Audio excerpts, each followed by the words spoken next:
and simply listen with me. Let's get started. Start by listening to this very simple sentence.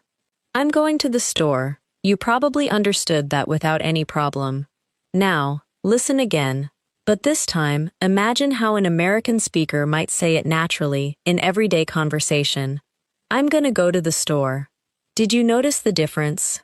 The meaning is exactly the same, but the sound is different. Going to often becomes gonna in casual speech. Instead of carefully pronouncing every word, native speakers connect sounds together. And this is one of the biggest reasons why English can seem easy when you read it, but much more difficult when you hear it. So today, I want you to train your ears instead of trying to memorize everything. Listen to this sentence. What are you going to do today? Slowly, that is, what are you going to do today? But in a natural American conversation, you may hear, what are you gonna do today? At first, that can sound like a completely different sentence, but it isn't. The words are simply changing their sound because the speaker is talking naturally. Listen again. What are you going to do today? What are you gonna do today? One more time. What are you gonna do today? Now, imagine someone asks you this question in the morning. You could answer, I'm gonna get some work done, then I'm gonna meet a friend for lunch. Listen to that naturally. I'm gonna get some work done, then I'm gonna meet a friend for lunch. You do not need to say gonna every time you speak. In formal situations, you may prefer going to, but when you are listening to everyday American English, recognizing gonna is extremely useful. If your ears are waiting to hear every word exactly as it appears in a textbook, fast English will continue to feel difficult. But once your brain learns common sound patterns, listening becomes much easier. Here is another common example. I want to get some coffee. When spoken clearly and slowly, you hear every word. I want to get some coffee. But in everyday speech, want to often sounds like wanna. So you may hear, I want to get some coffee. Listen again. I want to get some coffee. The speaker is not changing the meaning. The speaker is simply making the sentence flow more naturally. Imagine that it is early in the morning. You just woke up. You feel tired. And someone asks you what you want to do first. You say, I want to get some coffee. A few minutes later, your friend asks, do you want to eat something too? Notice that phrase, do you wanna? This is extremely common. Do you want to eat something becomes, do you want to eat something? Listen to these examples naturally. Do you want to come with me? Do you want to watch a movie? Do you want to grab lunch? Do you want to sit over here? Do you want to talk about it? These are ordinary sentences you could hear almost anywhere. You may hear them at home, at work, at school, at a restaurant, or while spending time with friends. Now, I want you to listen without trying to translate. Imagine the situation instead. Do you want to grab lunch? Picture two coworkers standing up after working all morning. One looks at the other and says, do you want to grab lunch? You do not need to translate the word grab literally. In this situation, grab lunch simply means go and get lunch. Usually in a casual way, listen again. Do you want to grab lunch? And a natural answer could be, yeah, sure. Where do you want to go? Notice how quickly those sounds can connect. Where do you want to go? The phrase do you often becomes much softer in American speech. Instead of hearing every sound separately, you may hear something closer to dia or ja, depending on the speaker and the sentence. For example, did you eat may sound like did ya eat? Did you see it may sound like did ya see it? Would you like some may sound like would ya like some?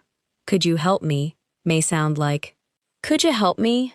You do not have to force yourself to pronounce these sentences this way. Right now, your main goal is recognition. When someone says, did you see it? Your brain should gradually learn that the speaker is saying, "Did you see it?" That recognition is what makes fast English easier.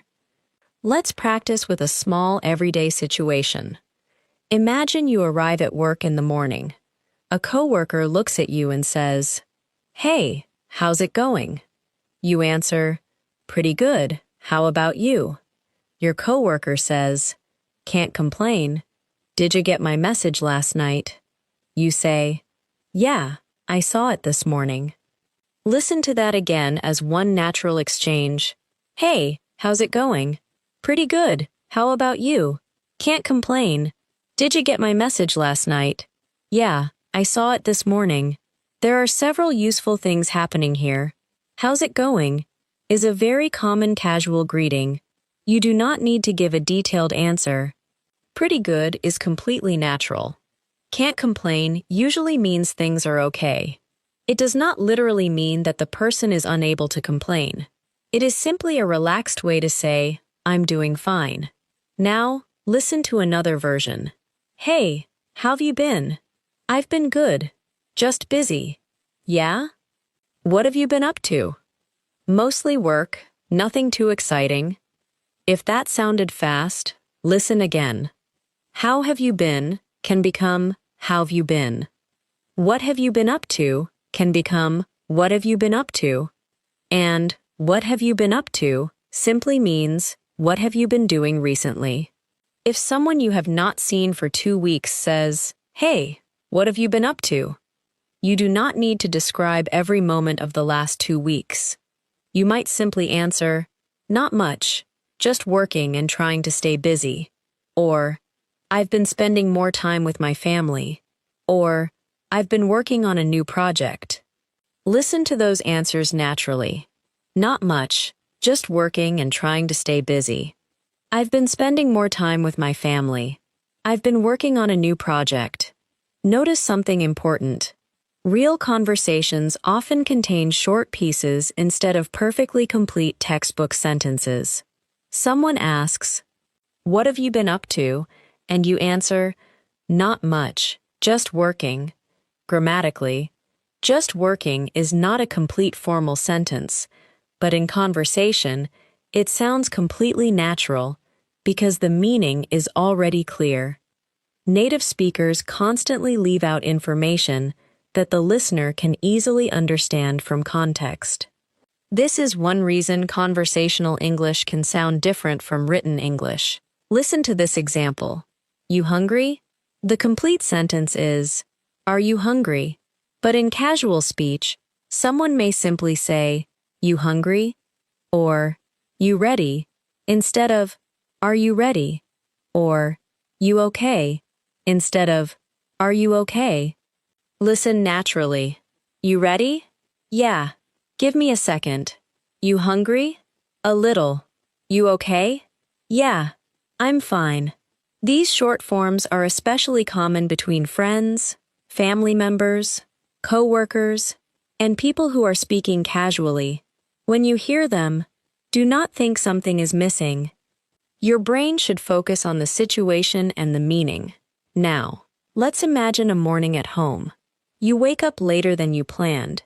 You look at the clock and say, "Oh no, I'm running late." That phrase is very useful.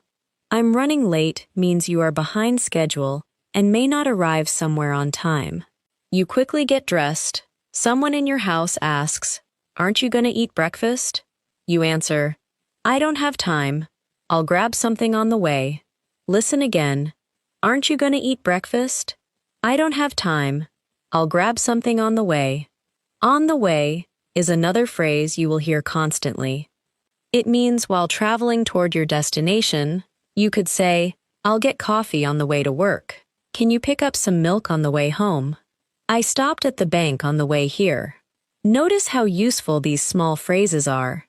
Native communication is not always built from difficult vocabulary. In fact, many natural conversations use very simple words combined in common patterns. If you understand these patterns quickly, your listening improves dramatically. Now, you leave home and get into your car. You receive a call from a friend. Your friend asks, "Where are you?" You say, "I'm on my way." That means you have already started traveling toward the place. Your friend says, "How long do you think you'll be?" You answer, "Probably about 20 minutes." Listen naturally. Where are you? I'm on my way. How long do you think you'll be? Probably about 20 minutes. In faster speech, how long do you think you'll be may sound much more connected. How long do you think you'll be? Again, your job is not to separate every tiny sound. Listen for meaningful chunks. How long do you think you'll be? When your brain starts recognizing chunks instead of individual words, fast speech becomes easier. Try this with me. Listen to the whole sentence. How long do you think you'll be? Now, listen for the first chunk. How long do you think you'll be? Now, the second. Do you think? And the last, you'll be. Put it together. How long do you think you'll be? Here is another useful question.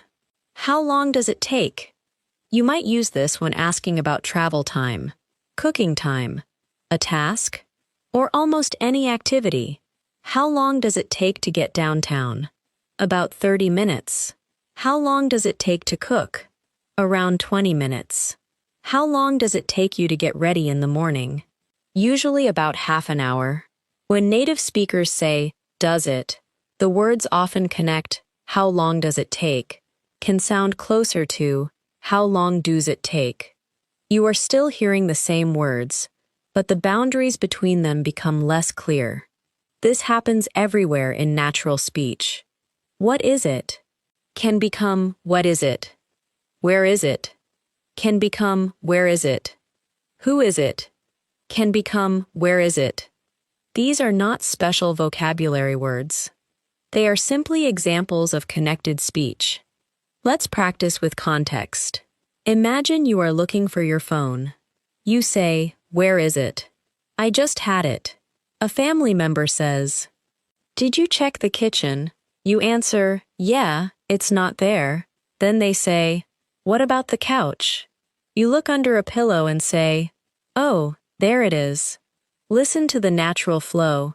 Where is it? I just had it. Did you check the kitchen? Yeah, it's not there. What about the couch? Oh, there it is. Notice the phrase, "I just had it." Here, just means very recently. You had your phone only a moment ago. You could also say, "I just saw him." She just left. We just got here. I just finished. Listen to how short and fast those sentences can be. She just left. We just got here. I just finished. Your brain does not need to translate them. Connect the phrase directly to the idea. Now, imagine you finally arrive at work. Someone says, "You made it." This is a very natural phrase. In this context, it means you successfully arrived, especially after being late or having some difficulty. You laugh and say, "Barely, traffic was terrible." The word barely means only just. You almost did not make it on time. Your coworker says, "Yeah, traffic's been pretty bad lately." You answer, "Tell me about it." "Tell me about it" is interesting because sometimes it does not literally mean, "Please explain it to me." In casual American English, it can mean, "I completely agree because I've experienced the same thing." Imagine someone says, "This week has been exhausting." You say, "Tell me about it." You are saying, "Yes, I know exactly what you mean." Someone says, "Everything is so expensive now." You say, "Tell me about it." Someone says, "I didn't get enough sleep last night." You say, "Tell me about it. I was awake until 2." Context tells you what the phrase means. This is extremely important when learning to understand natural English. If you focus only on dictionary definitions, some conversations will be confusing. You also need to learn how common words and phrases behave in real situations. Now, you sit down at your desk. A coworker asks, "You got a minute?" The complete question might be, "Do you have a minute?" But, "You got a minute?" is common and natural. It means, "Are you available for a short conversation?" You say, "Sure. What's up?" What's up can be a greeting, but here it means, "What do you need?" or "What's happening?" Your coworker says, "I just wanted to ask you something about the meeting later." You answer, "Sure. Go ahead. Listen to the exchange." "You got a minute?" "Sure. What's up?" "I just wanted to ask you something about the meeting later." "Sure. Go ahead." Go ahead is another extremely useful phrase. It can mean continue, start, or you have permission. If someone asks, "Can I ask you a question?" you can say, "Sure, go ahead." If two people begin speaking at the same time, one person may stop and say, "Sorry, go ahead." That means you speak first. If someone asks, "Can I sit here?" you might say, "Yeah, go ahead." The phrase is simple, but you will hear it in many different situations. Now, your coworker says, "Do we still have the meeting at 2?" You answer, "As far as I know, yeah." That phrase, "as far as I know," means according to the information you currently have. Listen, as far as I know, yeah. You could say, as far as I know, the store closes at 9. As far as I know, she's still coming. As far as I know, nothing has changed. This is a useful phrase when you believe something is true, but you are not claiming absolute certainty. Now, imagine the meeting begins. Someone says, "All right, let's get started." Listen to how "let us" becomes "let's." This form is completely standard and common. Let's get started. Let's take a look. Let's talk about it. Let's see what happens. Let's give it a try. Give it a try means try something. For example, someone gives you a new food and says, "Give it a try." Or, you are unsure whether a new method will work, and someone says, "Let's give it a try." Notice how American English often uses small verbs like get, take, give, make, and go in many different expressions. Learning these combinations is often more valuable than memorizing rare vocabulary. Consider the word get. You can get home, get ready, get tired, get better, get something done, get a message, get a chance, or get along with someone.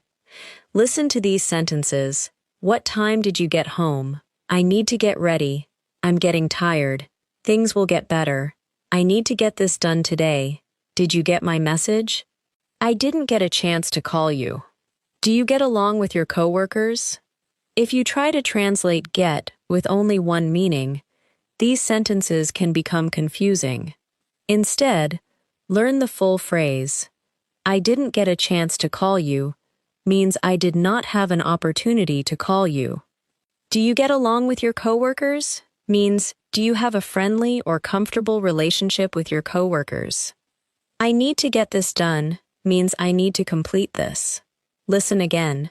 I didn't get a chance to call you. I need to get this done. Do you get along with your coworkers? Now, I'm going to say a few short sentences at a natural speed. Do not worry if you miss something. Just listen for the main meaning. I didn't get a chance to eat this morning. I was gonna call you, but I got busy. Did you get my text?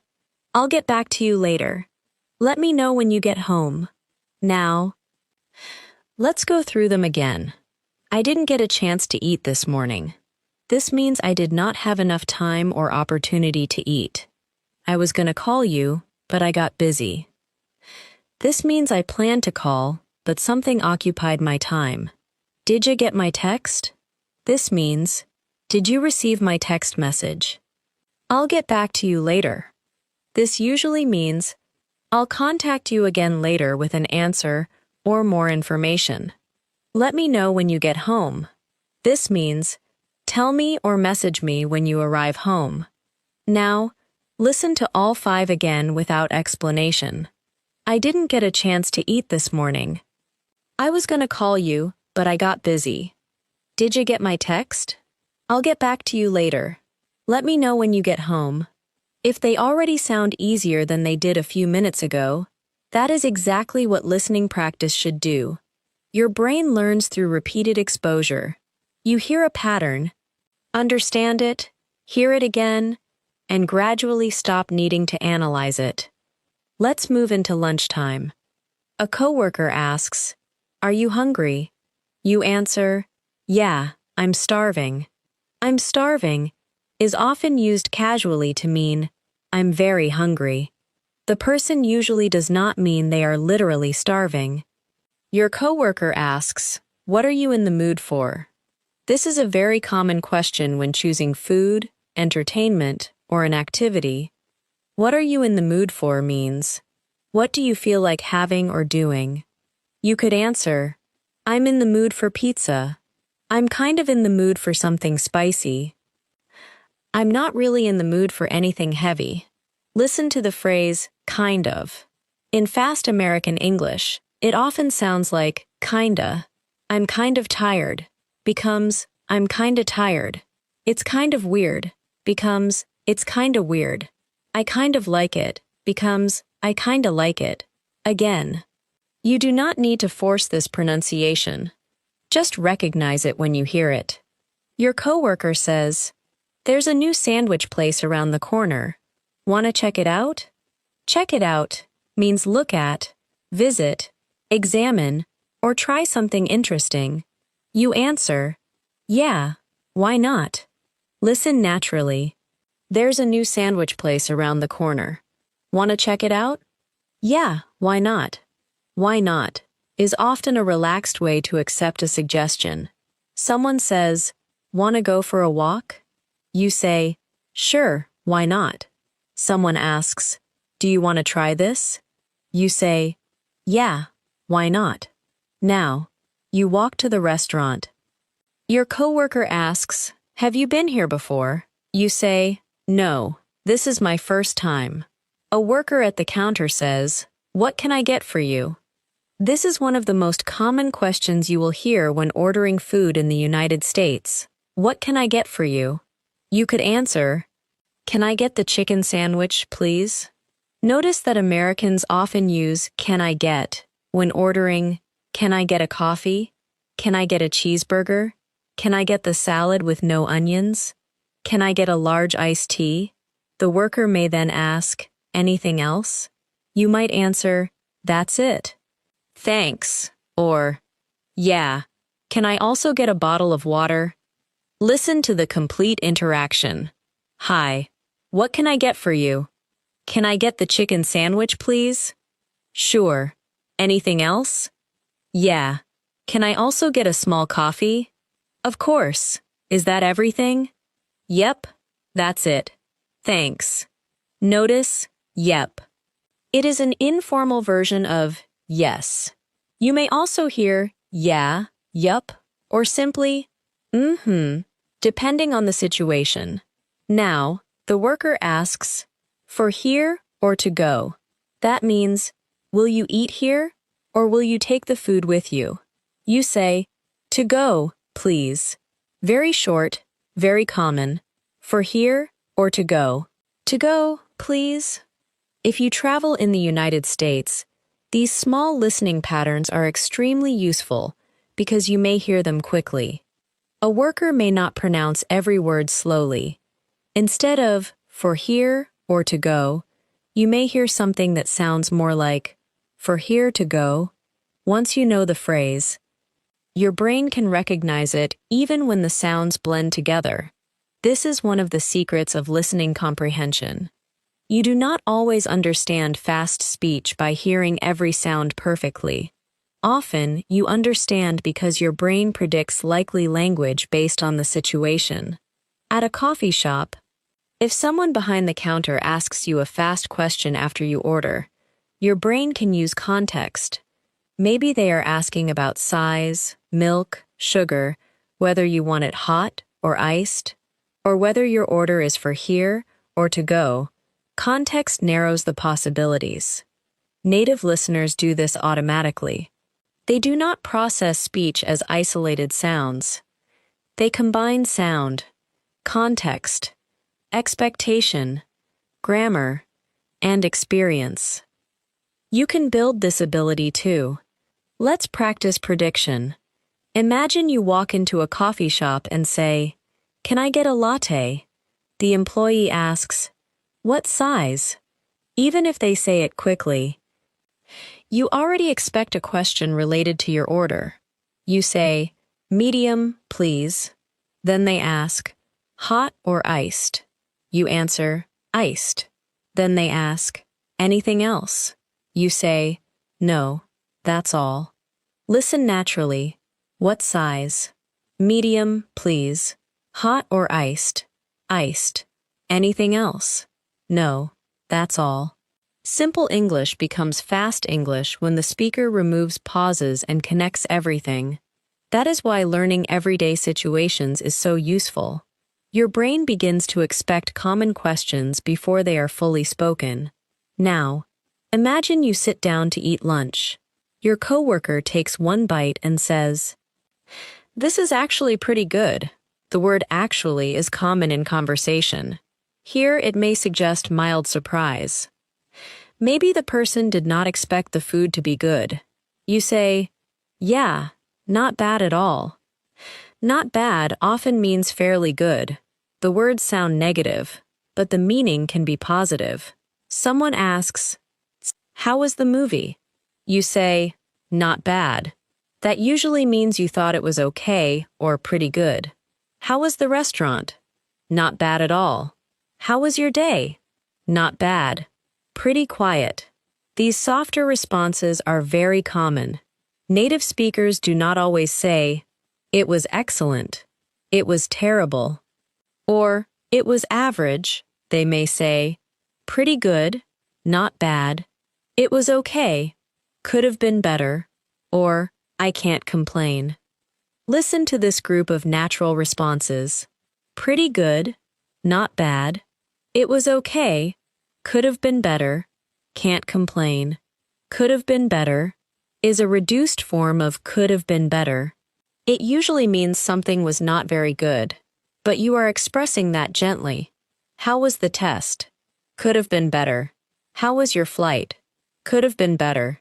We had a long delay. How was your weekend? Could have been better. I had to work.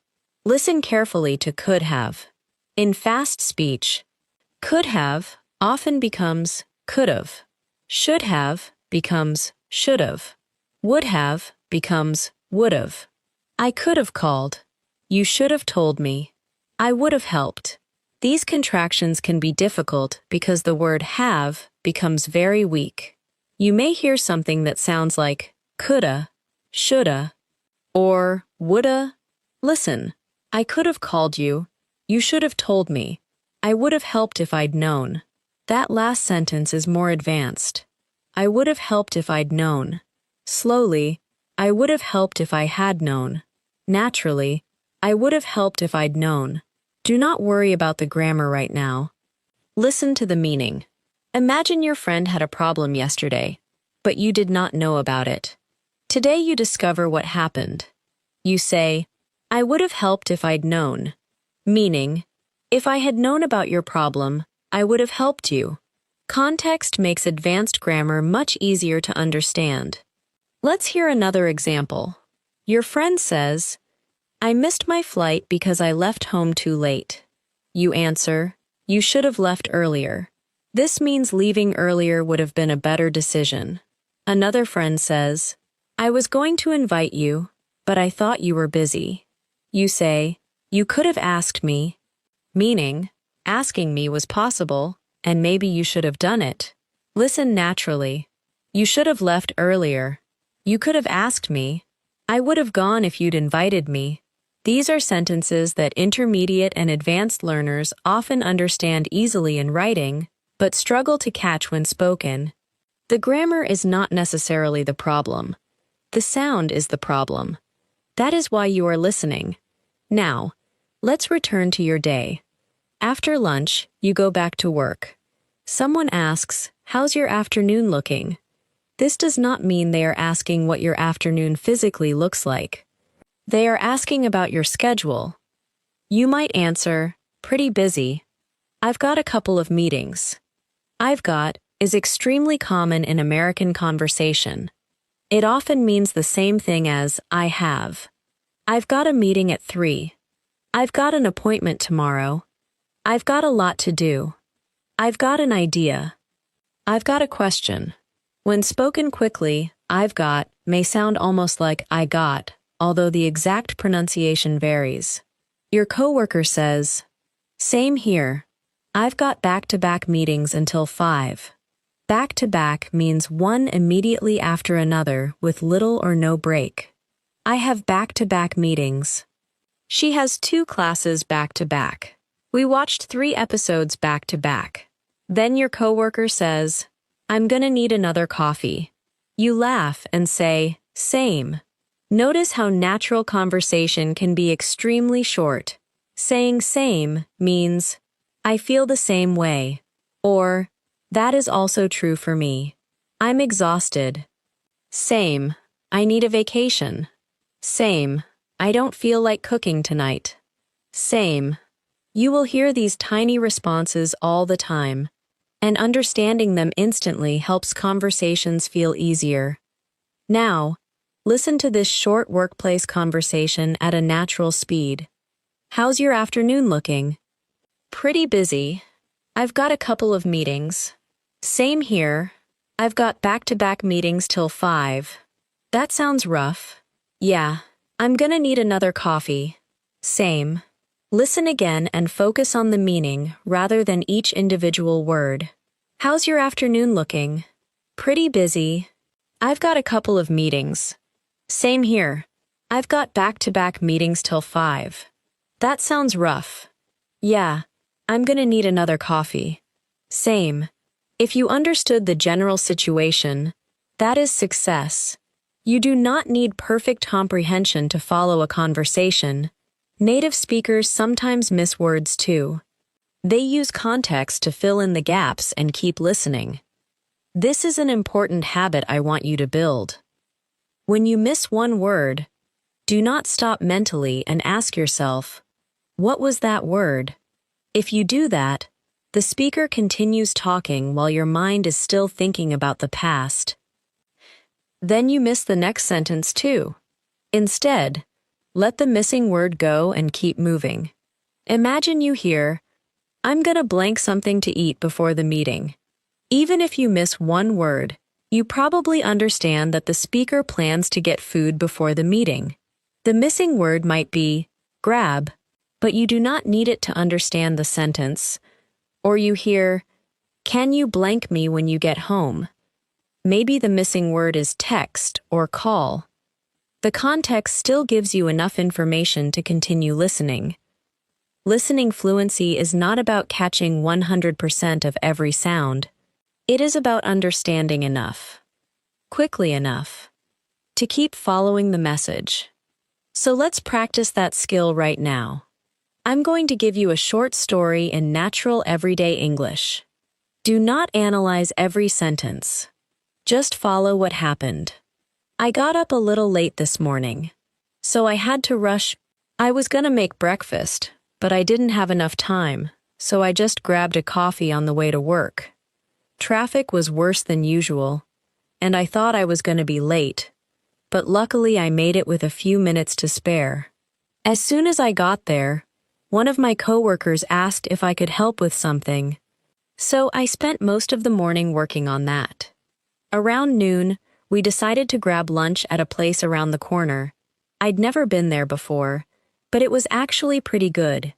Now, I've got a couple of meetings this afternoon, and after that, I'm hoping to head home a little early." Now, think about the main ideas. The speaker woke up late. The speaker did not have time for breakfast. The speaker bought coffee while traveling to work. Traffic was bad, but the speaker arrived on time. A coworker needed help. They went out for lunch. The restaurant was good. The speaker has meetings later and hopes to leave work early. You did not need to understand every sound to understand the story. Now, listen again. This time, notice some of the phrases we have practiced. I got up a little late this morning, so I had to rush. I was gonna make breakfast, but I didn't have enough time. So I just grabbed a coffee on the way to work. Traffic was worse than usual, and I thought I was gonna be late, but luckily I made it with a few minutes to spare. As soon as I got there, one of my coworkers asked if I could help with something, so I spent most of the morning working on that. Around noon, we decided to grab lunch at a place around the corner. I'd never been there before, but it was actually pretty good. Now, I've got a couple of meetings this afternoon, and after that, I'm hoping to head home a little early. Notice I was on the way. I made it. Grab lunch. Around the corner. Actually pretty good.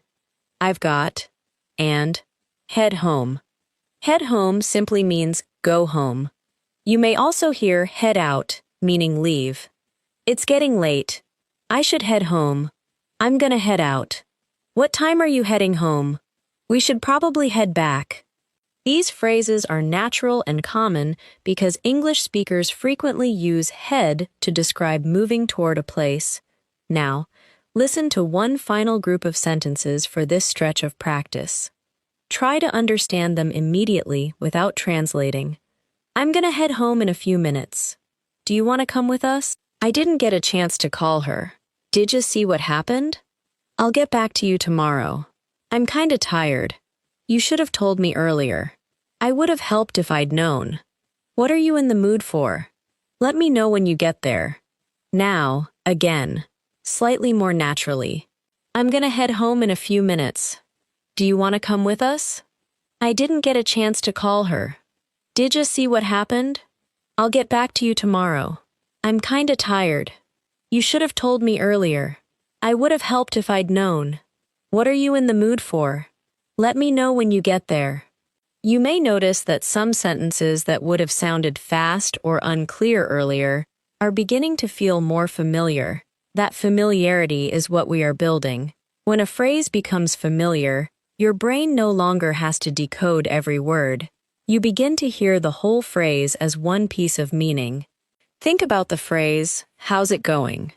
You probably do not hear how, then is, then it, then going. You hear the whole phrase and understand it immediately. With enough listening, the same thing can happen with longer expressions like, I didn't get a chance to. What are you in the mood for? And, let me know when you get there. That is how your listening begins to feel faster. The speaker may not actually slow down. Your brain becomes quicker at recognizing what the speaker is saying. So keep listening without putting pressure on yourself. Some sentences will feel easy. Others may pass by too quickly. That is normal. Stay with the meaning, stay with the rhythm, and allow the language to become familiar one phrase at a time. Now, let's continue with another part of everyday life where fast English appears constantly. Casual conversations after work. Imagine it is around 5:30 in the afternoon. You have finished most of your work for the day, and one of your coworkers walks by your desk and says, "You heading out?" Notice how short that question is. Instead of saying, "Are you heading out now?" the speaker simply says, "You heading out?" In casual English, people often remove words when the meaning is obvious from the situation. You answer, "Yeah, in a minute. I'm just finishing this up." The phrase, "finish this up," means complete the thing you are currently working on. You might say, "Let me finish this up, and then I'll call you." Or, "I'm almost done. I just need to finish this up." The word up does not completely change the meaning of finish, but it makes the expression sound natural and conversational. Your coworker says, "All right, have a good one." This is another extremely common American expression. Have a good one usually means have a good day, have a good evening, or simply take care. The word one refers generally to the rest of your day or the time ahead.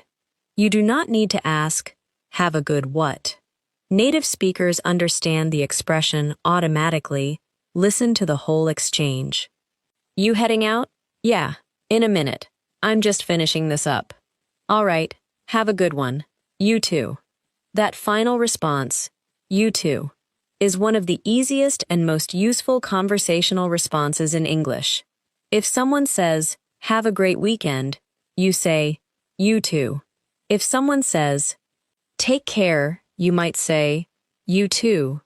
If someone says, enjoy your lunch, you can say, you too, if they are also going to eat. Now, imagine you leave work and call a friend. The phone rings, and your friend answers, hey, what's going on? You say, not much. I just got off work. Get off work means finish working for the day. You might say, I get off work at 6, or, what time do you get off? In context, that usually means, what time do you finish work? Your friend asks, you doing anything tonight? Again, the complete form could be, are you doing anything tonight? But the word are disappears in casual conversation. You answer, I don't think so. Why? Your friend says, a few of us are getting together. You should come. Listen carefully to, a few of us are getting together. Get together means meet socially. It does not necessarily mean a formal event. Friends may get together for dinner, coffee, a movie, or simply to spend time together. You say, maybe. What time? Your friend answers, probably around 7:30. We haven't figured everything out yet. That phrase is very useful. Figure something out. It means find an answer, solve a problem, understand something, or make a decision. We'll figure it out. I'm trying to figure out what happened. Have you figured out where you want to eat? I can't figure out how this works. Don't worry. We'll figure something out. Listen to the pronunciation in natural speech. Figure it out. The words often connect strongly. You may hear something closer to figure it out. This can be challenging because there seems to be no clear space between the words. But once the phrase itself becomes familiar, the sound becomes much easier to recognize. Your friend says, we haven't figured everything out yet. You answer, okay, just keep me posted. Keep me posted means keep me informed. Tell me when there is new information. For example, let me know what happens, and keep me posted. Keep me posted on the schedule. I'll keep you posted if anything changes. This phrase is common in both casual and professional American English. Now, listen to the conversation naturally. Hey, what's going on? Not much. I just got off work. You doing anything tonight? I don't think so. Why? A few of us are getting together. You should come. Maybe, what time? Probably around 7:30. We haven't figured everything out yet. Okay, just keep me posted. Notice that no sentence in this conversation is especially difficult. The challenge comes from speed, reductions, and connected sounds. That is good news for you, because it means you may already know much more English than you realize. Your listening simply needs more experience with how familiar words sound in real speech. Now, imagine you stop at a grocery store before going home. You walk through the door and realize you forgot your shopping list. You say quietly to yourself, of course, I left the list at home. Then you think, it's fine. I only need a few things. You walk through the store and try to remember what you need. Milk, bread, eggs, coffee, and maybe something for dinner. A store employee sees you looking around and asks, finding everything okay? This is a common customer service question. The complete meaning is, are you finding everything you need? You answer, actually, do you know where the coffee is? The employee says, yeah, aisle 6. About halfway down on your right. Listen to that answer. Aisle 6. About halfway down on your right. An aisle is the passage between shelves in a store. Halfway down means approximately in the middle of the aisle. On your right tells you which side to look at. You say, "Perfect. Thanks." The employee responds, "No problem." No problem can mean, "You're welcome." But it can also mean, "That is okay," or "I can do that. Thanks for helping me." No problem. Sorry I'm a little late. No problem. Could you send that to me? No problem. Context changes the exact meaning, but the general feeling is relaxed and positive. Now, you find the coffee, and your phone rings. A family member asks, "Are you still at the store?" You say, "Yeah? Need anything?" Again, the full question might be, "Do you need anything?" But native speakers often remove "do you." The person says, "Can you pick up some orange juice?" Pick up is a very common phrasal verb. In this context, it means buy or get something while you are already out. Can you pick up some milk? I need to pick up a few things. I picked up dinner on the way home. But pick up can have other meanings too. You can pick up a person in a car. I'll pick you up at 7. You can pick something up from the floor. Can you pick that up? You can even pick up a skill or information naturally. I picked up a little Spanish while I was living there. Again, do not memorize one translation for pick up. Learn it through situations. Your family member says, "Can you pick up some orange juice?" You answer, "Sure." Anything else? They say, "Nope, that's it." Listen naturally. You still at the store? Yeah. Need anything? Can you pick up some orange juice? Sure. Anything else? Nope, that's it. Here we have another small casual word. Nope.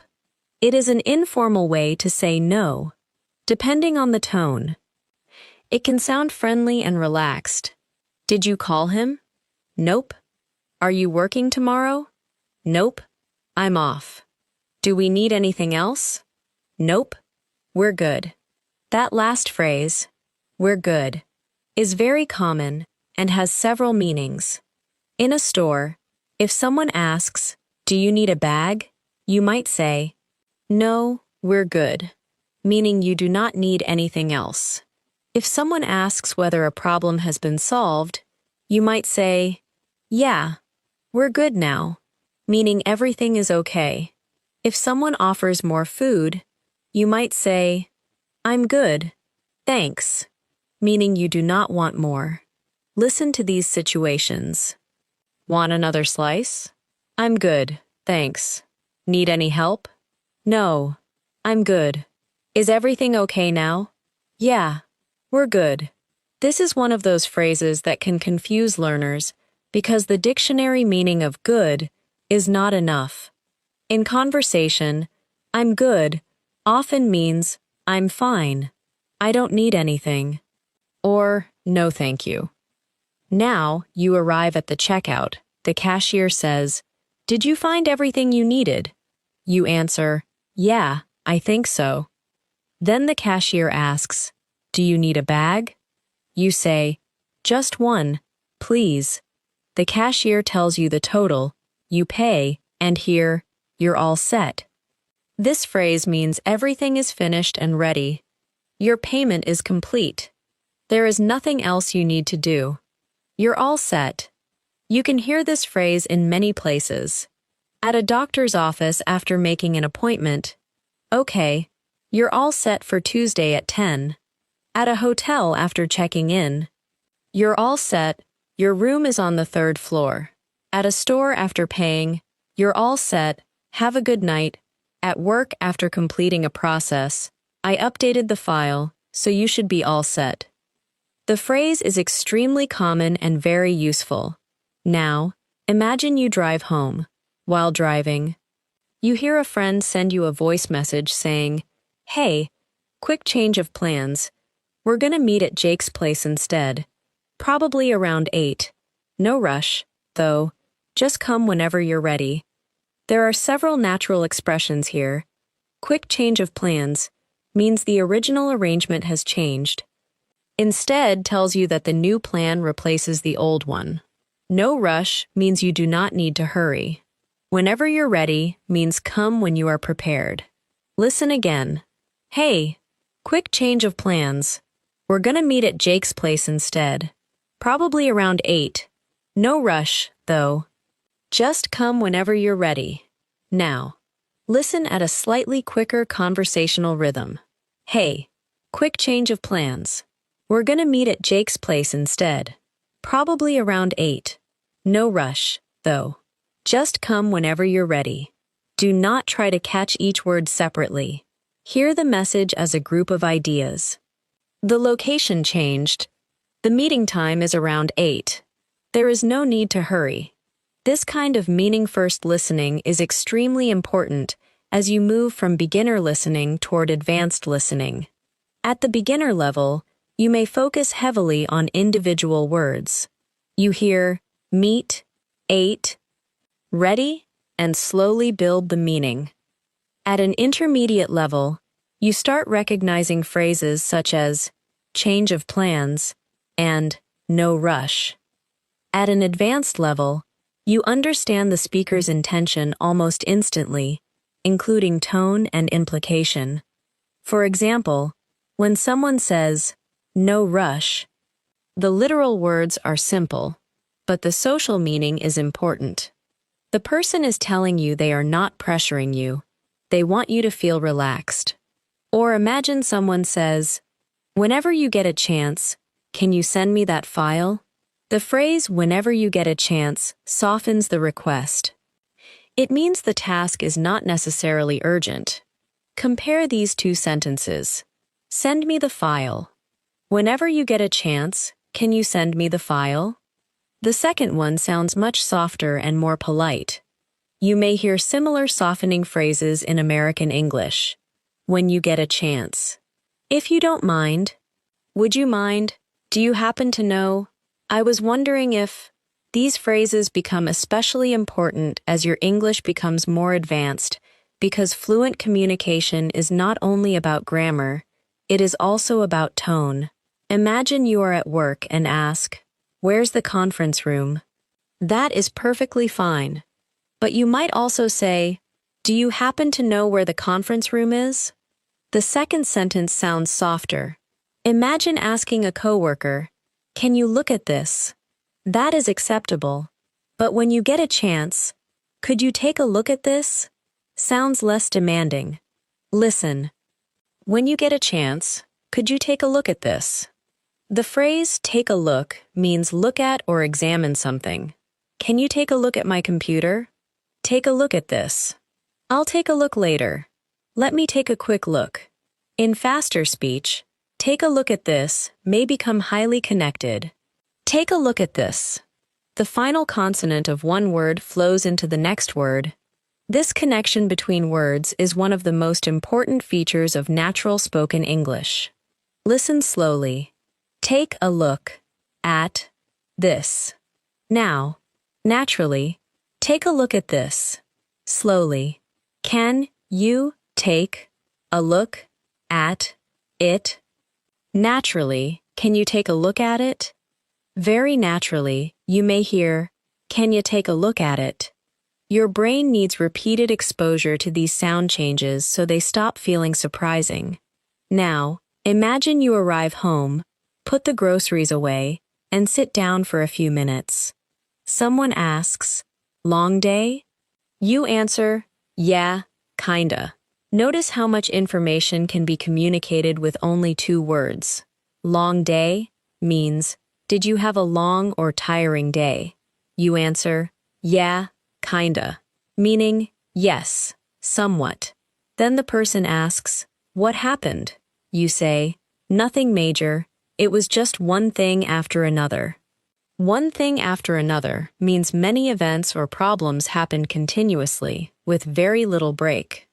My morning was one thing after another. First my car wouldn't start, then I missed the bus, then I forgot my keys. It was one thing after another. This phrase does not necessarily describe serious problems. It simply suggests a busy or frustrating sequence of events. The person says, "Sounds like you could use a break." That expression means it seems like rest would be good for you. You could use a break. You could use some sleep. I could use some coffee. I could really use a vacation. In these sentences, could use does not mean have the ability to use. It means would benefit from or would really like. Listen, I could use some coffee. This often means I really want or need coffee right now. I could use some help means some help would be useful. I could use a break means I need some rest. These expressions are extremely natural in American English. You reply, "Yeah, I could definitely use a break." Then you remember your friend's invitation and say, "Actually, I might go out later." The other person asks, "I thought you were tired." You say, "I am, but I haven't seen everyone in a while." In a while means for some period of time. I haven't talked to her in a while. We haven't been there in a while. I haven't had pizza in a while. I haven't seen him in a long time. Notice the pattern. These phrases often describe something that has not happened recently. Now, you decide to relax before going out. You sit down and check your phone. There are several unread messages. One says, "Hey, are we still on for tonight?" "Are we still on?" is a useful phrase for checking whether a plan is still happening. Are we still on for lunch tomorrow? Are we still on for Friday? Are we still on for 7? If the plan is continuing, you can answer, "Yep, we're still on," or simply, "Yeah, absolutely." If the plan has changed, you might say, "Actually, can we reschedule?" Reschedule means arrange a different time. In casual speech, you could also say, "Can we do another day?" "Can we push it back?" "Can we move it to Friday?" Push it back usually means move something to a later time. The meeting got pushed back to 3. Can we push dinner back half an hour? Our flight was pushed back because of the weather. But be careful, depending on context. Move it up usually means make something earlier. The appointment was moved up to Monday. So if a meeting was originally at 4 and is now at 5, it was pushed back. If it was originally at 4 and is now at 3, it was moved up. These time expressions can be difficult at first. So listen to them in complete situations. My meeting was supposed to be at 2, but they pushed it back to 3. Our appointment was scheduled for Friday, but they moved it up to Thursday. We were going to leave at 8, but we ended up leaving around 9. Here is another excellent expression. End up describes the final result, especially when it is different from what you originally expected or planned. We were going to eat at home, but we ended up going out. I thought I'd stay for an hour, but I ended up staying all night. We got lost and ended up on the other side of town. She studied business, but ended up working in education. Listen naturally. We ended up going out. I ended up staying late. How'd you end up here? That last question, how did you end up here, can become, how'd you end up here, in connected speech. Now, let's use all of this in a longer situation. You planned to stay home because you were tired. But around 7:30, your friend texts you and says, "We're all here, you should come by." Come by means visit, usually for a relatively short or casual period. You think about it and reply, "All right, I'll come by for a little bit." For a little bit means for a short amount of time. You get ready and head over. When you arrive, someone opens the door and says, "Hey, you made it." You answer, "Yeah, I almost stayed home." Your friend says, "Glad you didn't." That means, "I'm glad you did not stay home." Someone else asks, "Want something to drink?" You say, I'm good for now. Thanks. Again, I'm good for now means you do not need anything at the moment. Then someone asks, how've you been? Feels like we haven't seen you in forever. Obviously, in forever is an exaggeration. It means for a very long time. You answer, I know, things have been pretty hectic lately. Hectic means very busy and somewhat chaotic. Work has been hectic. It's been a hectic week. My mornings are always hectic. A friend responds, same. I feel like everyone's been busy lately. You say, yeah, it's hard to keep up with everything. Keep up with can mean stay informed about something, continue at the same speed, or manage all your responsibilities. I can't keep up with all these messages. It's hard to keep up with the news. Slow down. I can't keep up with you. I've been so busy that I can barely keep up. Listen to the phrase naturally, keep up with. The ending of up connects to with, and in fast speech, the whole expression may sound like one unit. Your friend says, tell me about it. I feel like every week goes by faster than the last one. Goes by means passes, usually referring to time. The weekend went by so fast. Summer always goes by quickly. I can't believe how fast this year is going by. This is another example of language that becomes easy when learned as a phrase instead of word by word. Now, someone says, anyway, enough about work. What's new with you? Anyway is a common conversation word used to change direction or return to a previous topic. You might hear, anyway, what were we talking about? Anyway, I should probably get going. Anyway, enough about me. How are you? The phrase get going means leave or start moving. I should get going. We should probably get going. What time do you want to get going? It can also mean begin doing something. We have a lot to do, so let's get going. Again, context tells you the meaning. You answer your friend, honestly, not much is new. I've mostly been working. Then someone asks, still thinking about taking that trip? You say, yeah, I'm thinking about it. I just haven't made up my mind yet. Make up your mind means decide. I can't make up my mind. Have you made up your mind? Make up your mind already. I haven't made up my mind yet. This expression appears constantly in everyday English. Someone asks, what's holding you back? Hold someone back can mean prevent someone from acting or progressing.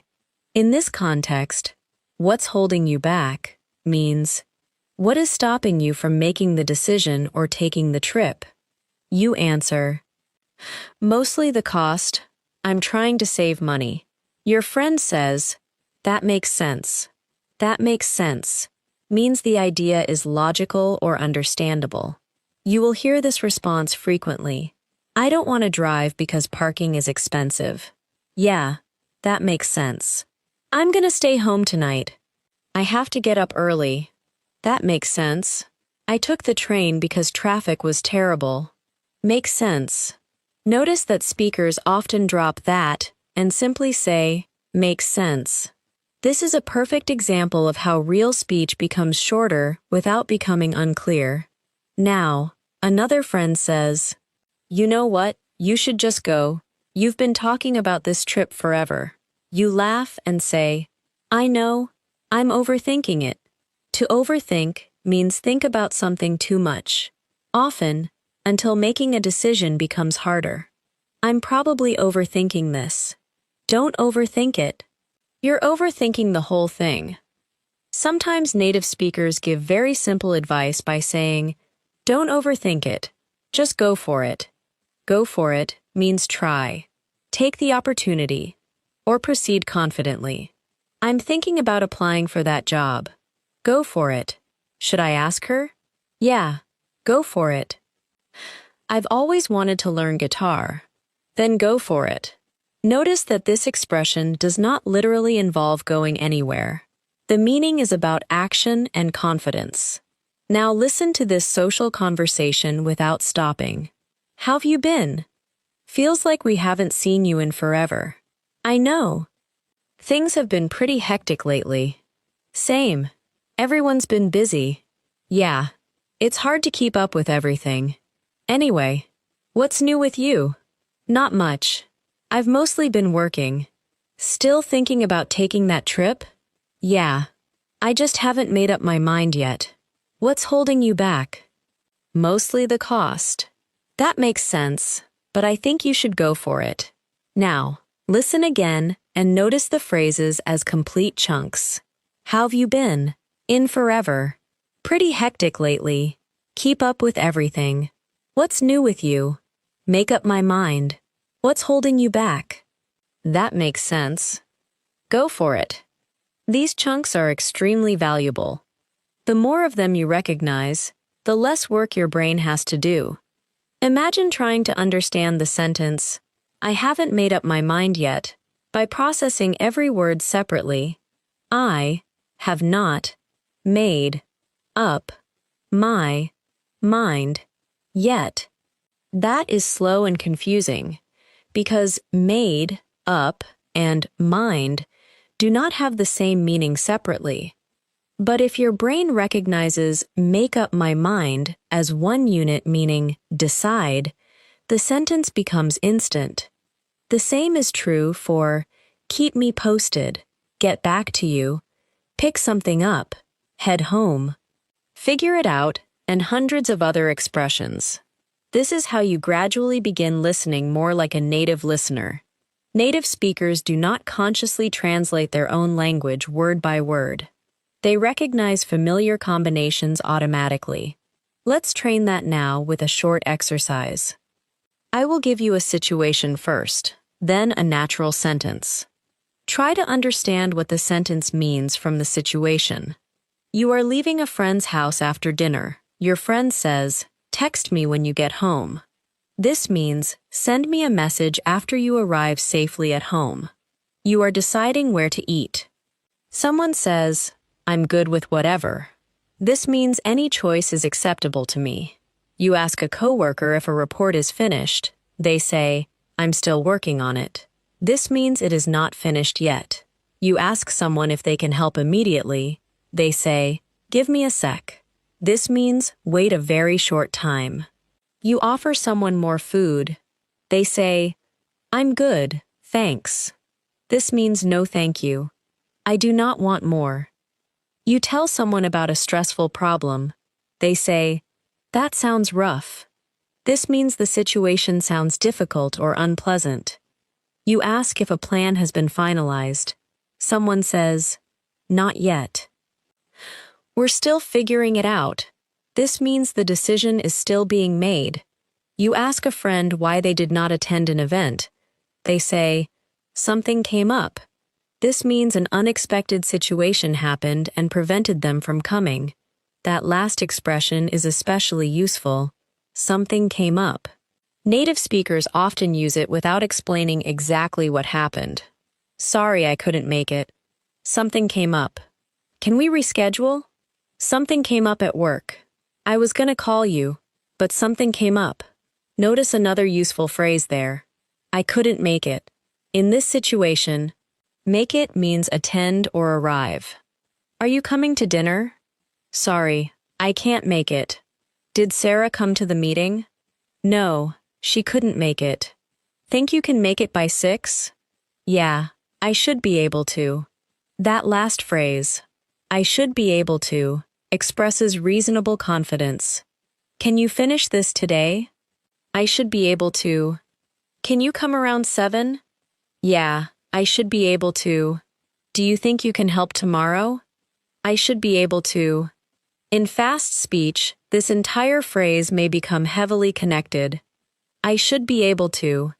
The word to becomes weak, and should be flows together.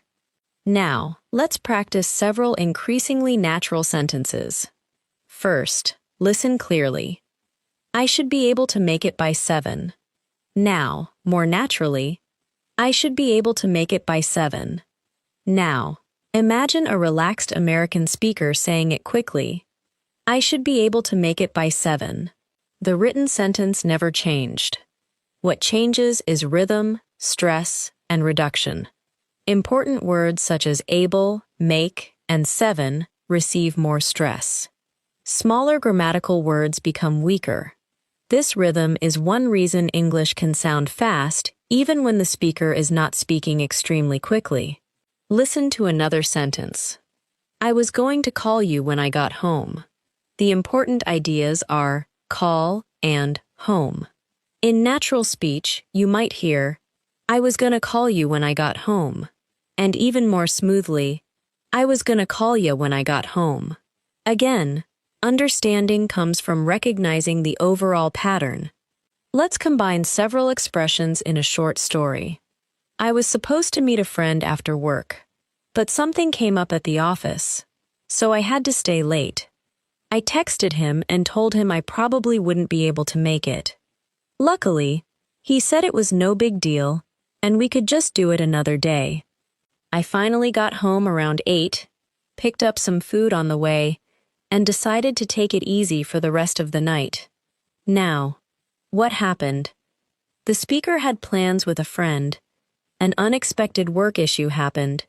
The speaker stayed late and canceled the plan. The friend was not upset. The speaker bought food while going home and then relaxed. Listen again and notice these phrases. Was supposed to. Something came up. Had to stay late. Wouldn't be able to make it. No big deal. Do it another day. Picked up some food. Take it easy. Let's look at 2 of those phrases more closely. No big deal means the situation is not a serious problem. Sorry I'm late. No big deal. I accidentally used your cup. No big deal. I might be 10 minutes late. That's no big deal. And take it easy can mean relax. I'm staying home tonight and taking it easy. You've been working all day. Take it easy. But take it easy can also be used as a casual goodbye, similar to take care. I'll see you later. All right. Take it easy. The meaning depends on context, just like so much of natural English. Now, I want you to notice something deeper. At a more advanced listening level, understanding the words is only one layer. You also need to understand what the speaker really means. Imagine someone asks, do you want to go out tonight? And you answer, I mean, I could. Literally, you are saying it is possible, but your tone may show that you are not very enthusiastic. Compare that with, yeah, absolutely. That clearly shows excitement. Or someone asks, did you like the movie? You say, it was interesting. Depending on your tone and pause, interesting might actually mean you did not like it very much. Native listeners pay attention to hesitation, stress, and tone. Listen to these responses. How was the restaurant? It was amazing. Clearly positive. How was the restaurant? It was okay. Neutral or slightly disappointing. How was the restaurant? It was interesting. Now, there may be some uncertainty or hidden criticism. Advanced listening means hearing beyond dictionary meanings and noticing attitude. Here is another example. Someone says, can you help me move this weekend? You answer, I'd love to, but I already have plans. The phrase, I'd love to, but, is a polite way to decline. You may not literally love the idea of helping someone move furniture. The expression softens the refusal. I'd love to, but I have to work. I'd love to, but I'm out of town. I'd love to, but I have to work. But I already promised someone else. This is important because American conversation often uses indirect language to sound polite. If someone says, maybe another time, they may be politely saying no for now. If someone says, I'll think about it, they are not necessarily promising to do it. If someone says, we should get together sometime, it may be a genuine invitation, but sometimes it is simply a friendly way to end a conversation. Context and follow-up actions tell you more. This is where listening becomes more than recognizing vocabulary. You begin understanding social meaning. Now, finish this stretch by simply listening to a longer natural conversation. Do not stop. Do not translate.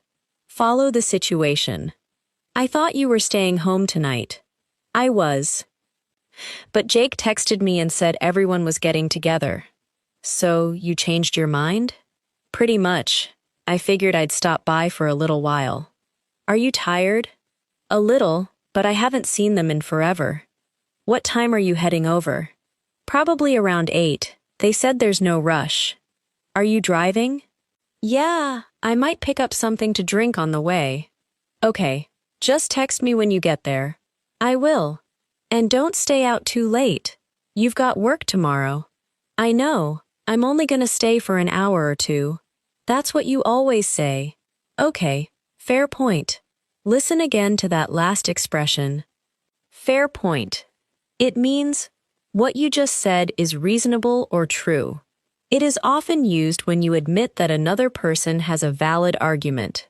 You said you'd only buy one thing, but you came home with 5 bags. Fair point. You complain about being tired, but you stay up until midnight every night. Okay, fair point. This kind of small response gives conversations personality and makes your English sound much more natural. Now, listen once more to a group of expressions from everything you just heard. You heading out? Have a good one. I just got off work. Keep me posted. Can you pick up some orange juice? You're all set. No rush. Whenever you're ready. Something came up. I couldn't make it. No big deal. I haven't made up my mind. What's holding you back? Go for it. I figured I'd stop by. Fair point. Do not memorize this list like a test. Let your ears become familiar with the sound. When these phrases appear later in another conversation, you want your brain to react with recognition instead of confusion. And remember, if a sentence moves too quickly, do not panic and do not mentally rewind every missed sound. Catch what you can. Use the situation and keep listening. Your understanding becomes stronger when you learn to move forward with the speaker instead of getting stuck on one word. The goal is not perfect listening. The goal is comfortable listening. Over time, comfortable listening becomes fast listening, and fast listening becomes natural understanding. Now, let's move into another kind of English that many learners find difficult. Conversations where people do not speak in perfectly complete sentences. In real American English, people interrupt themselves, change direction, add small reaction words, and sometimes leave parts of a sentence unfinished because the other person already understands the meaning. This can make speech feel much faster, even when the vocabulary itself is simple. Imagine you are talking to a friend about your weekend. Your friend asks, "So, what'd you end up doing Saturday?" Slowly, the question is, what did you end up doing Saturday? But naturally, what did you can sound much more connected. What'd you? Listen again. What'd you end up doing Saturday? You answer, honestly, not much. I was gonna go out, but I ended up staying home. Your friend says, really? I thought you had plans. You reply, I did, but I was exhausted. Listen naturally. What'd you end up doing Saturday? Honestly, not much. I was gonna go out, but I ended up staying home. Really? I thought you had plans. I did, but I was exhausted. Notice the answer, I did.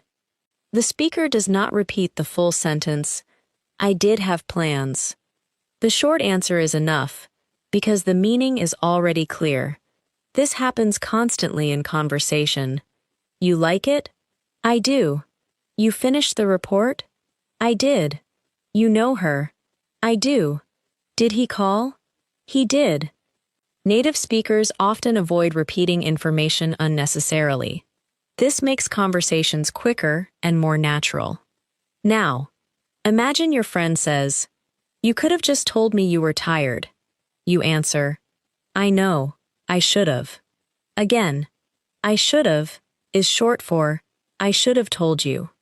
The rest is understood from context. Listen, you should have called. Yeah, I should have. You could have asked for help. I know. I could have. Why didn't you leave earlier? I probably should have. These short responses become much easier to understand once you stop expecting every idea to be expressed in a full sentence. Now, your friend says, so what did you do instead? You answer, I ordered some food, watched a couple of episodes of a show, and crashed pretty early.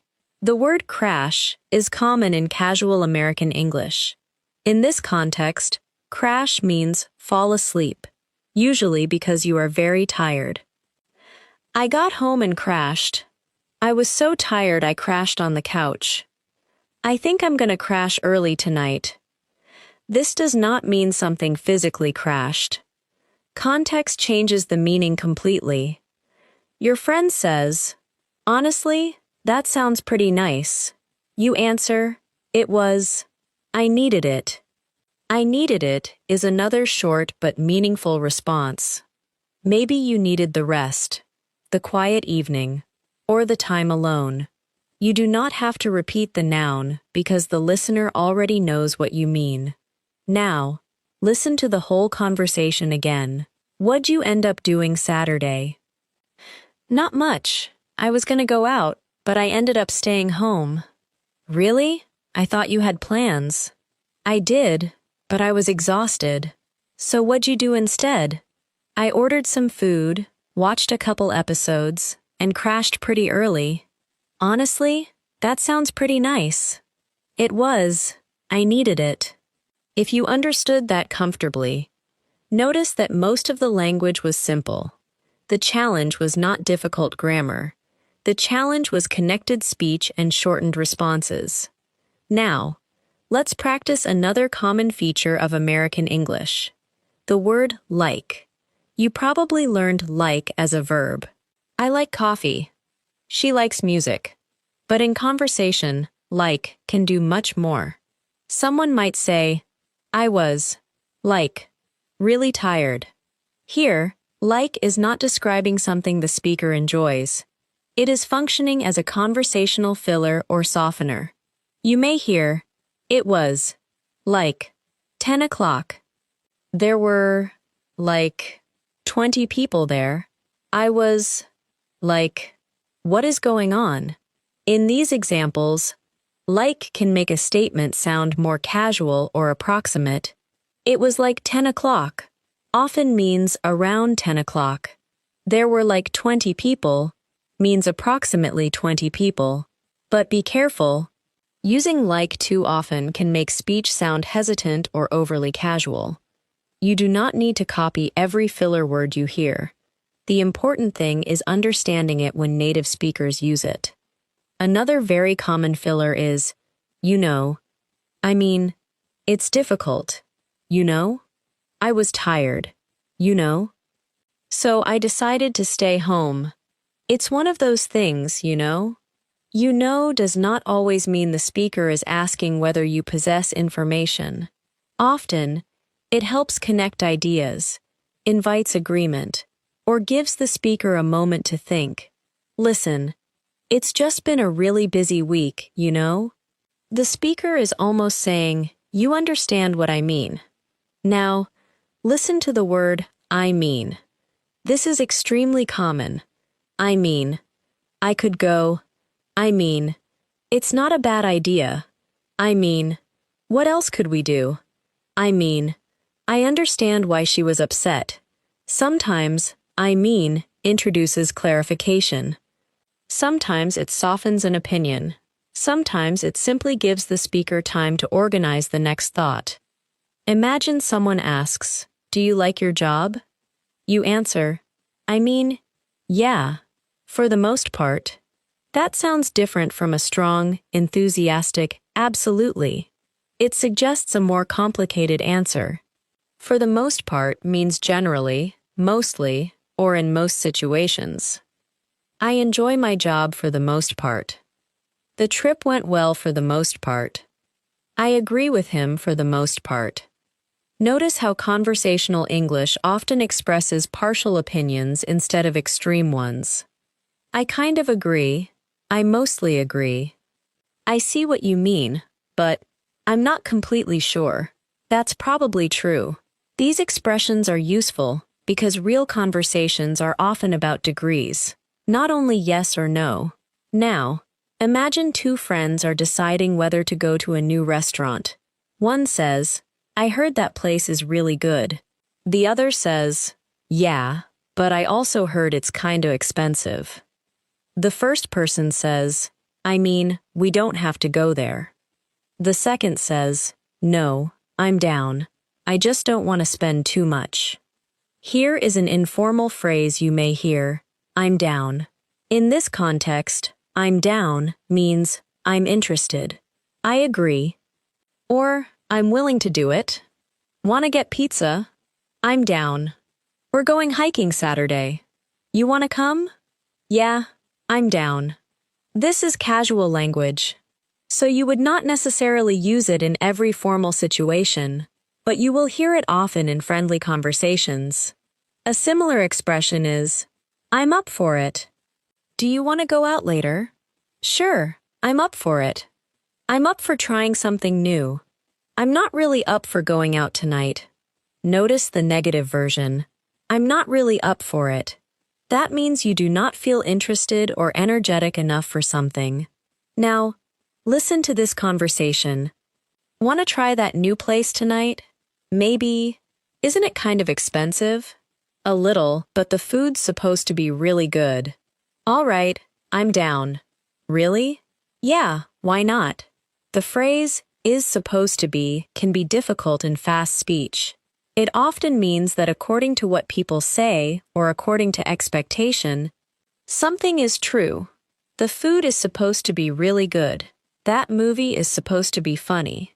The weather is supposed to get better tomorrow. He's supposed to call me later. But supposed to can also express obligation or expectation. I'm supposed to be at work at 9. You're supposed to turn it off before you leave. We were supposed to meet yesterday. Listen to the reduction. Supposed to often sounds closer to supposed to. I'm supposed to call her. We're supposed to meet at 6. What am I supposed to do? That last question is extremely common. What am I supposed to do? It can be a genuine request for instructions, or it can express frustration. Imagine your computer stops working 10 minutes before an important meeting. You say, great. What am I supposed to do now? Your tone shows frustration. Or you arrive at a new job and ask, what am I supposed to do with these files? That is a genuine question. Again, tone and context matter. Now, imagine you are meeting a friend at a restaurant. You arrive first and get a text saying, running about 10 minutes late. Sorry. You answer, no worries. Take your time. No worries is similar to no problem. It means the situation is okay. Sorry about that. No worries. Thanks for waiting. No worries. I might be a few minutes late. No worries. Take your time. Take your time means do not hurry. This phrase can also mean spend as much time as you need. If someone is reading a menu and says, sorry, I can't decide, the server might say, no problem. Take your time. If someone is answering a difficult question, you can say, take your time. Now, your friend arrives and says, sorry about that. Traffic was insane. You say, you're fine. I just got here a few minutes ago. You're fine is another phrase that often means, it's okay, don't worry about it. It does not necessarily describe the person's physical condition. Someone bumps into you and says, I'm so sorry. You say, you're fine. Someone apologizes for asking a question. You're fine, go ahead. Someone is worried they are late. You're fine, we haven't started yet. Again, small expressions carry a lot of social meaning. Now, You both sit down. Your friend picks up the menu and asks, "Have you been here before?" You say, "Once, but it's been a while." The server comes over and says, "Hey, how are you guys doing tonight?" You answer, "Good, how are you?" Notice, you guys. In American English, you guys is commonly used to address a group of people, often regardless of gender in casual conversation. The server says, "Doing great. Can I start you off with something to drink?" Start you off with means begin your meal or experience with something. Can I start you off with some water? Can I start you off with an appetizer? You say, "Yeah, I'll just have water for now." "I'll have" is another very common way to order food and drinks. "I'll have the burger." "I'll have a coffee." "I'll have the chicken, please." Compare that with, "Can I get?" Both are natural. "Can I get a coffee?" "I'll have a coffee." "I'd like a coffee." All three work, although the tone can differ slightly. Your friend says, "I'll have an iced tea."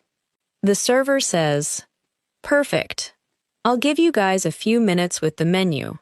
Give you a few minutes simply means allow you some time before returning. After the server leaves, your friend says, "Everything looks good. I have no idea what to get." You say, "Same. I'm between the pasta and the burger." "I'm between" means you are deciding between two options. "I'm between these two shirts." "I'm between staying home and going out." "I'm between the chicken and the salmon." Your friend says, "I might just get the burger." Here, might makes the decision sound uncertain. I might get the burger. I might go later. I might stay home. I might just wait until tomorrow. Notice how native speakers often use just to soften or simplify a decision. I'll just have water. I might just stay home. Let's just go. I'll just do it tomorrow. Just has many meanings in English. So again, learn it through complete phrases and situations. Now, the server returns and asks, "You guys ready to order? Or do you need another minute?" Your friend says, "I think we're ready." The server looks at you and says, "What can I get you?" You answer, "I'm gonna go with the pasta." Go with is very useful when choosing something. I'll go with the chicken. I think I'm gonna go with the blue one. Let's go with option 2. What did you decide? I went with the cheaper one. This is a perfect example of a simple verb having a meaning beyond physical movement. The server asks, "Would you like soup or salad with that?" You answer, "Salad, please." Then the server asks, "What kind of dressing?" You hesitate and say, "What do you recommend?" The server says, "The house dressing is really popular." You say, "Okay, I'll go with that." Notice how "go with" appears again naturally. Now, imagine the restaurant is noisy. This is where listening becomes more realistic. Native speech often happens with background noise, interruptions, music, traffic, or several people talking nearby. In those situations, even native speakers sometimes do not hear everything. Your friend says something, but you miss it. What can you say? "Sorry, what was that?" "Sorry, I didn't catch that." "Could you say that again?" "What'd you say?" "Come again?" "Sorry." All of these can be used to ask for repetition, although their tone and level of formality differ. "Sorry, I didn't catch that" is especially useful because it sounds natural and polite. Imagine your friend says, "I said I'm thinking about moving." You reply, "Oh, where to?" Notice that you do not say, "Where are you thinking about moving to?" You simply say, "Where to?" Context fills in everything else. Your friend says, "I'm not sure yet. Maybe somewhere closer to work." You ask, "What brought this on?" This phrase may be more advanced. "What brought this on?" means, "Why are you suddenly thinking about this?" Or, What caused this idea or situation? Your friend says, honestly, my commute is getting old. Here is another very natural expression, getting old. Literally, it can mean becoming older, but in this context, my commute is getting old, means the speaker is becoming tired or annoyed by it. This joke is getting old. Waking up this early every day is getting old. I love the job, but the commute is getting old. You answer, yeah, I can see that. I can see that often means, I understand why you feel that way. Compare, I can see that being frustrating. This does not mean physically seeing something. It means you can understand how that situation could be frustrating. Your friend says, it takes me almost an hour each way. Each way means 1 hour going to work and 1 hour returning. You respond, that's rough. Your friend says, exactly. I'm spending 2 hours a day in the car. Then you say, yeah, I'd probably move too. Here, I'd means I would. You are imagining yourself in the same situation. I'd probably do the same thing. I'd be annoyed too. I'd take the train if I could. I'd probably wait.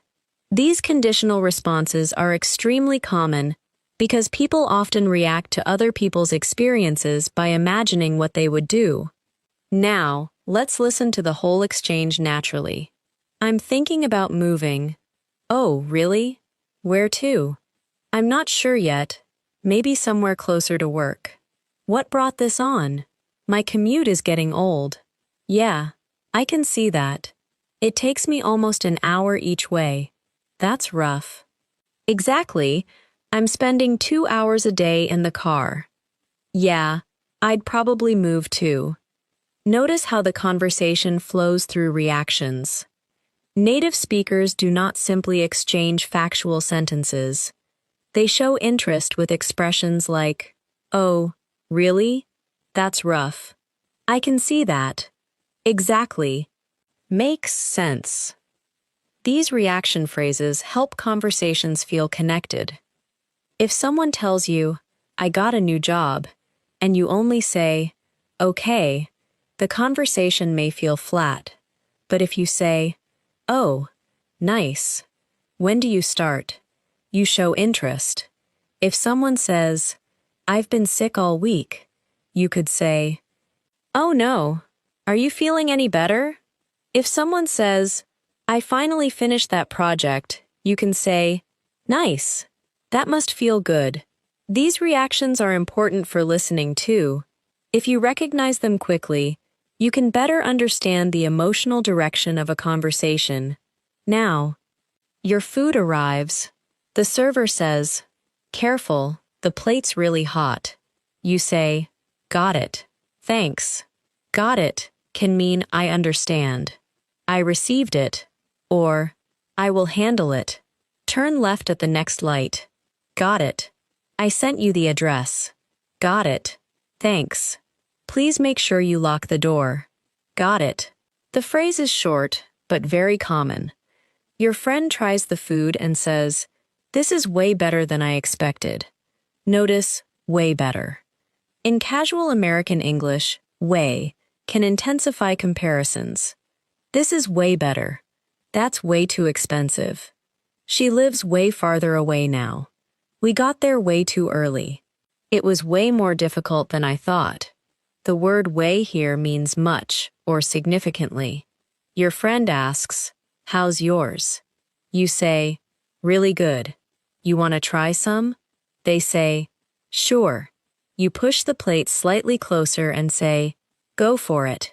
Again, go for it means yes, do it. Your friend takes a bite and says, oh wow, that's really good. You laugh and say, I told you. I told you is often used when something confirms what you said earlier. You said the movie would be good. I told you. You said this restaurant was worth it. I told you. Depending on tone, it can sound playful, proud, or slightly annoying. Now, your friend says, Okay, you were right. You were right is a simple but important phrase for acknowledging that someone's earlier opinion or prediction was correct. The opposite is, I was wrong. I thought it would rain, but I was wrong. You were right about the restaurant. I guess I was wrong. Notice I guess. This phrase often makes a statement less strong. I guess we should leave. I guess you were right. I guess it doesn't matter. I guess so. The short response, I guess so, means something like probably yes, often with some uncertainty or lack of enthusiasm. Do you think he'll come? I guess so. Are we leaving now? I guess so. Was it worth it? I guess so. Tone can completely change the feeling. Now, let's practice a more advanced listening skill. Understanding what a speaker implies without saying directly. Imagine your friend says, "Do you want to get dessert?" You look at your nearly empty plate and say, "I probably shouldn't." What does that mean? You are not saying a direct no. You are saying that getting dessert may not be the best idea, perhaps because you are full or trying to eat less. Your friend responds, "That's not a no." This means your answer did not completely reject the idea. You laugh and say, "Okay, maybe we can split something." Split something means share it between two or more people. Want to split a dessert? We can split the bill. Let's split a pizza. Now, imagine the server comes over and says, "Can I get you guys anything else?" You say, "Actually, could we see the dessert menu?" The word actually signals a change. Maybe you had planned not to order anything else, but now you changed your mind. Your friend laughs and says, "I knew it. I knew it," means the result was what the speaker expected. See? I knew you'd like it. I knew he was going to be late. I knew it. These reaction phrases are small, but they carry emotion and personality. Now, imagine the bill arrives. Your friend reaches for it and says, "I've got it. I've got it here," means, "I will pay." You say, "No, let's split it." Your friend says, "Seriously, it's on me." It's on me means, I will pay for it. Dinner's on me, coffee's on me. Don't worry about it. It's on me. You answer, "You sure?" Again, the word are disappears. The full question is, are you sure? Your friend says, "Yeah, absolutely." You say, "All right. But I'm getting the next one." I'm getting the next one means you will pay the next time. Your friend says, "Deal." Deal means agreement accepted. Okay. You cook and I'll clean. Deal. I'll help you today if you help me tomorrow. Deal. This is another short response that native listeners understand instantly. Now, listen to the entire payment exchange. Let's split it. No, I've got it. Seriously? Yeah, it's on me. You sure? Absolutely. All right, but I'm getting the next one. Deal. Simple, fast, natural. Now, you leave the restaurant and your friend asks, "What are you doing tomorrow?" You say, "Not sure yet. I've got a few things I need to take care of." Take care of means deal with, handle, or complete something. I need to take care of a few errands. Can you take care of this while I'm gone? I'll take care of it. Don't worry. It's taken care of. That final phrase, "It's taken care of," means the problem or task has already been handled. Your friend asks, "Like what?" You say, "Nothing exciting. Laundry, groceries, cleaning, stuff like that." Stuff like that means similar things. We talked about work, travel, family, stuff like that. I need paper towels. Soap, toothpaste, stuff like that. We usually watch movies, play games, stuff like that.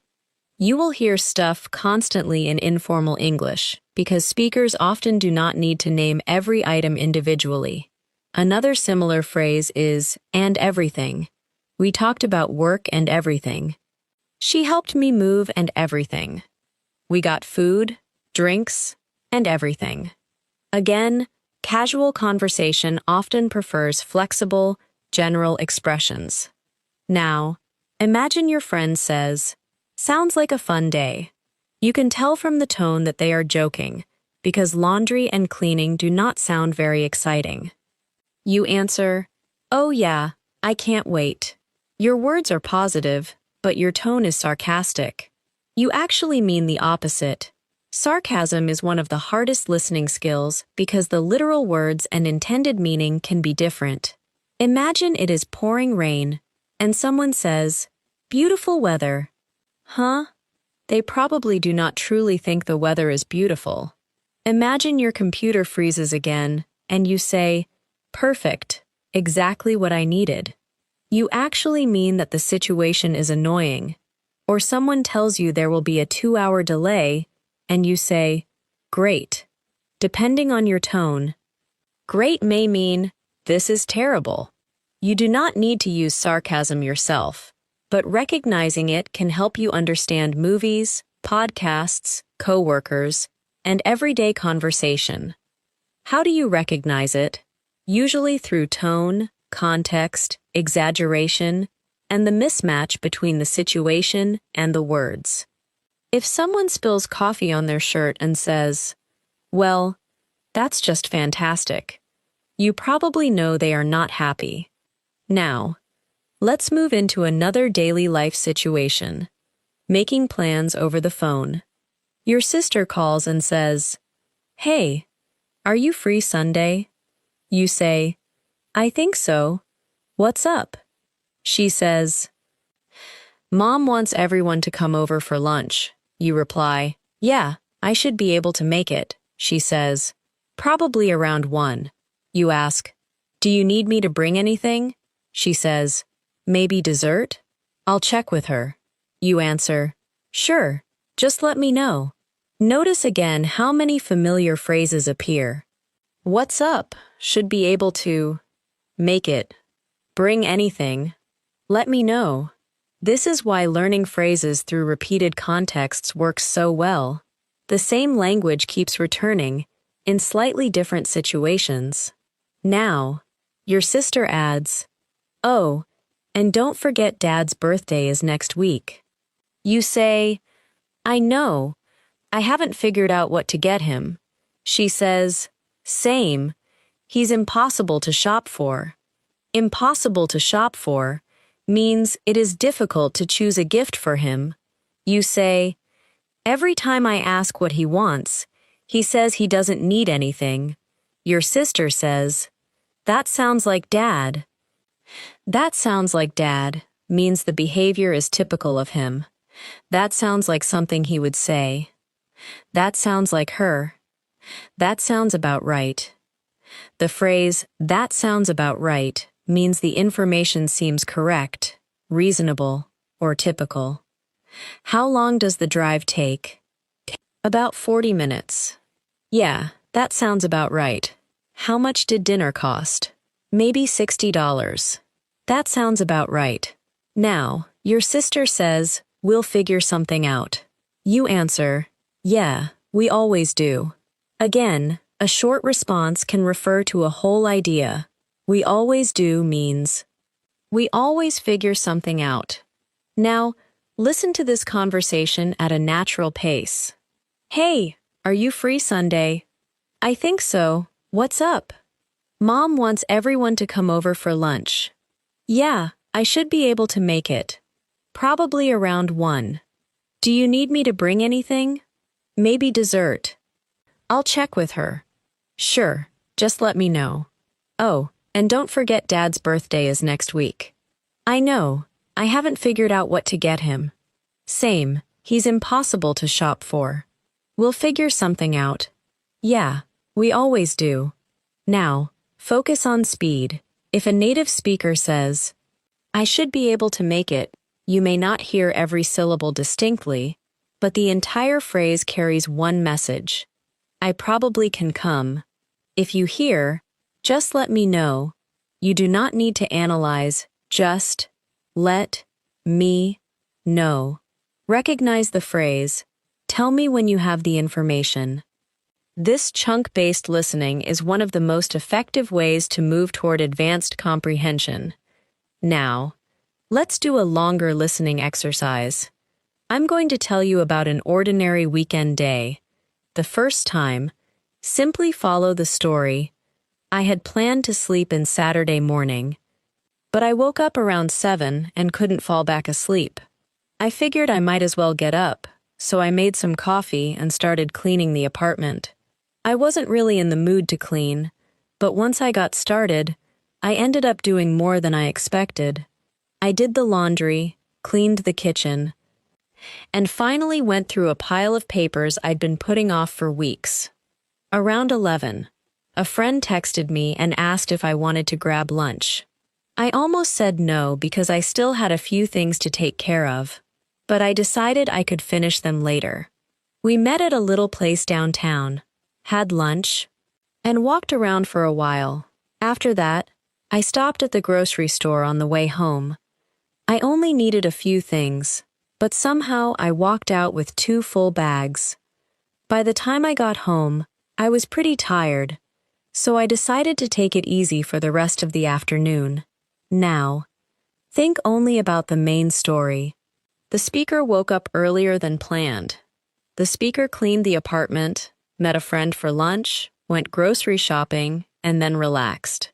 Now, let's hear it again, but this time notice some natural expressions. I had planned to sleep in Saturday morning, but I woke up around 7 and couldn't fall back asleep. Sleep in means sleep later than usual. I sleep in on weekends. I wanted to sleep in, but the neighbors woke me up. Can we meet later?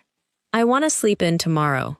Fall back asleep means return to sleep after waking up. I woke up at 3 and couldn't fall back asleep. The story continues. I figured I might as well get up. Might as well is a very useful phrase. It means that since there is no strong reason not to do something, you decide to do it. The bus isn't coming for another hour. We might as well walk. I'm already here, so I might as well stay. There's nothing else to do. We might as well start. In the story, the speaker could not sleep, so staying in bed was not useful. I might as well get up. Next. Once I got started, I ended up doing more than I expected. Get started means begin. Let's get started. I need to get started on dinner. Once I get started, I'm usually fine.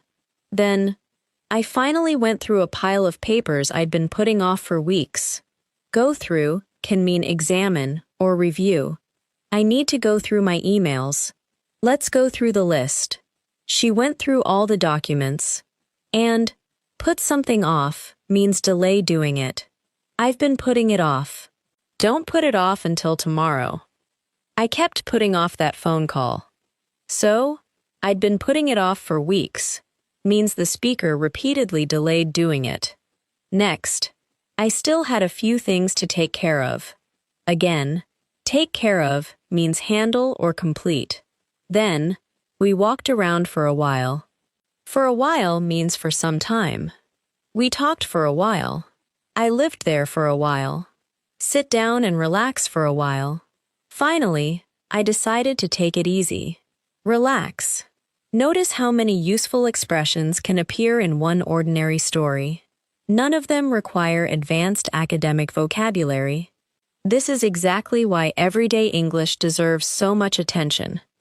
Native conversation depends heavily on common verbs and common phrases. Now, I want you to listen to a few fast phrases and connect them immediately to their meaning. Might as well, meaning, there is no strong reason not to do it. Put it off, meaning, delay it. Take care of it, meaning, handle it. Go through it, meaning, review or examine it. Sleep in, meaning, sleep later than usual. Fall back asleep, meaning, return to sleep. Walk around, meaning, move around an area casually. Take it easy, meaning, relax. Now, hear them in sentences. We might as well leave now. I've been putting it off all week. Don't worry, I'll take care of it. I need to go through these emails. I'm gonna sleep in tomorrow. I couldn't fall back asleep. We walked around downtown for a while. I'm just gonna take it easy tonight. Listen one more time without explanations. We might as well leave now. I've been putting it off all week. Don't worry, I'll take care of it. I need to go through these emails. I'm gonna sleep in tomorrow. I couldn't fall back asleep. We walked around downtown for a while. I'm just gonna take it easy tonight. Now, let's make the listening slightly more challenging. I'll give you sentences that contain several reductions and common phrases together. I was gonna stop by, but something came up. You should have let me know. I would have come if I'd known. We might as well get going. I didn't get around to calling him. That last expression is new. Get around to doing something. It means finally find time to do something that you intended to do. I didn't get around to cleaning the garage. I'll get around to it eventually. Did you call the bank? No, I never got around to it. This phrase often describes something you delayed, not necessarily intentionally. Listen naturally. I never got around to it. That can sound very fast because several small words connect. Another sentence. I've been meaning to call you. I've been meaning to means you have intended to do something for some time, but have not done it yet. I've been meaning to ask you something. I've been meaning to clean out the closet. I've been meaning to check out that restaurant. If an old friend calls, you might say, I've been meaning to call you. The implication is that you wanted to call but did not get around to it. Notice how those two expressions can naturally appear together. I've been meaning to call him, but I just haven't gotten around to it. Listen again. I've been meaning to call him, but I just haven't gotten around to it. That is a very natural intermediate to advanced sentence. But if you know the chunks, it becomes manageable. I've been meaning to means I've intended to. Get around to it means find time to finally do it. Now, imagine this conversation. Did you ever fix that shelf? No, not yet. I thought you were going to do it last weekend. I was, but I never got around to it. You've been saying that for a month. I know. I'll do it this weekend. You said that last weekend. Okay, I get it. I get it can mean I understand, but depending on tone, it can also mean you have made your point. And you can stop repeating it. Okay, I get it. You don't have to explain it again. I get it. Now, I get it. The last example sounds positive because the speaker finally understands something. Tone matters again. Now, let's practice another feature of natural American English: vague language. Native speakers often do not give exact numbers or exact details unless necessary. Instead of, I arrived at 7:07, someone might say, I got there around 7. Instead of, I waited for 14 minutes, they might say, I waited for like 15 minutes. Instead of, there were 37 people, they might say, there were probably 40 people. Instead of, I bought bread, milk, eggs, cereal, bananas, soap, and toothpaste, they might say, I picked up some groceries and a few other things. Words like around, about, probably, a few, a couple, some, pretty much, and, or so, are extremely common. Listen to, or so. I'll be there in 10 minutes or so. There were 20 people or so. I stayed for an hour or so. It means approximately. Now, a couple often literally means two, but in casual speech, it can sometimes mean a small number. I'll be there in a couple minutes. I need a couple of things. I've seen that movie a couple of times. And a few means a small number, usually more than one. I've got a few questions. Give me a few minutes. I'm gonna pick up a few things. This vague language makes speech flexible and natural. Now, listen to this sentence. I'll probably head out in 10 minutes or so. This is very natural because it contains uncertainty and approximation. The speaker does not know the exact second they will leave. I'll probably head out in 10 minutes or so. Now, faster. I'll probably head out in 10 minutes or so. You may hear probably reduced in casual speech, sometimes sounding closer to probably. Again, recognition is more important than imitation. Another common reduction is because, becoming cause, in casual speech. I stayed home 'cause I was tired. I'm late 'cause traffic was bad. I didn't call 'cause I thought you were busy. You may also hear because pronounced very quickly without the first syllable standing out. This is normal conversational speech, but in formal writing, you should still write because. Now, imagine someone asks why you left a party early. You answer, I was tired, plus I had to get up early. Plus is often used conversationally to add another reason. I didn't want to go. Plus, it was raining. The apartment is too expensive. Plus, it's far from work. I like this one better. Plus, it's cheaper. Simple word, very useful. Another common connector is though. I liked the movie. It was a little long, though. The food was good, kinda expensive, though. I'm tired. I might go out anyway, though.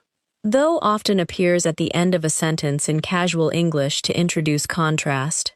Listen, it was good, kinda expensive. Though, this can sound much more natural than a formal sentence such as, however, it was somewhat expensive. Native conversational English frequently uses simple connectors instead of formal ones, but so, though, plus, actually, anyway, I mean, still. These little words help speech flow. Now, let's listen to a natural conversation that uses several of them. How was the concert? Pretty good, actually. The band sounded great. Was it crowded? Yeah, really crowded. We could barely move. That bad? Pretty much. It was fun, though. What time did you get home? Like 1:30. That late? Yeah. Plus, we stopped to get something to eat afterward. Are you tired? A little, but it was worth it. Worth it means the experience or result justified the time, money, effort, or difficulty. The tickets were expensive, but the show was worth it. The hike was difficult, but the view was worth it. I had to wait an hour, but it was worth it. The negative is not worth it. It's too expensive. It's not worth it. I could drive across town to save $5, but it's not worth it. Again, common expression, common daily meaning. Now, imagine your friend asks, would you go again? You say, for sure. For sure means definitely or certainly. Are you coming tomorrow? For sure. That was the best part, for sure. I'll let you know for sure tomorrow. Sometimes for sure expresses agreement. That place gets crowded. Oh, for sure. Another casual agreement is totally. I know what you mean. Totally. That movie was way too long. Totally. Again, these are casual and not necessary in formal communication, but important for listening. Now, let's shift from social situations to phone conversations. Because phone English can be especially difficult. You cannot always see the speaker's face, so your ears have to work harder. Imagine your phone rings from an unknown number. You answer, hello. The person says, hi. Is this Emma? You say, speaking. Speaking means, yes, this is Emma. The caller says, hi, this is Rachel from Greenview Dental. I'm calling to confirm your appointment for Monday at 10:30. You say, yes, that's right. The caller asks, does that time still work for you? That time works for me means the time is convenient. You answer, yeah, that works. Notice how work here does not mean employment. It means be suitable or convenient. Does Tuesday work for you? Friday works better. That time doesn't really work for me. Would 3 o'clock work? This is extremely common for scheduling. The caller then says, great. We'll see you Monday at 10:30. You say, sounds good. Thank you. Sounds good means the plan is acceptable. Let's meet at 6. Sounds good. I'll send it this afternoon. Sounds good. We can talk about it tomorrow. Sounds good. Another similar response is, works for me. Lunch at 1? Works for me. Let's move the meeting to Thursday. Works for me. Again, natural speech relies on ready-made responses. Now, imagine the appointment time does not work. The caller asks, does Monday at 10:30 still work for you? You say, actually, something came up. Is there any chance I could move it to later in the day? Is there any chance is a polite way to ask whether something is possible. Is there any chance we could meet tomorrow instead? Is there any chance you could send that today? Is there any chance I could get a later appointment? The receptionist says, let me take a look. Again, take a look means check. Then they say, we have a 2:45 available. You answer, that would be perfect. That would be perfect is stronger than that works. But both are natural. The receptionist says, okay, I'll switch you over to 2:45. Switch you over means change you from the original time to the new one. You say, I really appreciate it. I appreciate it is a very useful way to say thank you, especially when someone has helped you. Thanks for staying late. I appreciate it. I appreciate your help. I really appreciate you doing that. In very casual speech, you may hear, appreciate it. Here's the file you needed. Appreciate it. Again, the subject I disappears because it is obvious. Now, listen to the appointment conversation naturally. Hi, is this Emma? Speaking. This is Rachel from Greenview Dental. I'm calling to confirm your appointment for Monday at 10:30. Actually, something came up. Is there any chance I could move it to later in the day? Sure, let me take a look. We have a 2:45 available. That would be perfect. Okay, I'll switch you over. I really appreciate it.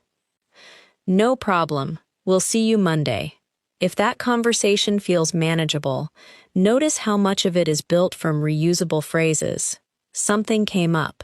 Is there any chance? Let me take a look. That would be perfect. I appreciate it. These phrases work in many different situations. Now, I want you to practice one of the most important listening habits again, listening forward. I will say a sentence with one unfamiliar expression. Do not stop. Use the rest of the sentence to understand the general meaning. I was wiped out after work, so I went straight home and went to bed early. Maybe you have never heard wiped out, but what happened? The speaker went straight home and slept early. So you can guess that wiped out probably means extremely tired. Correct.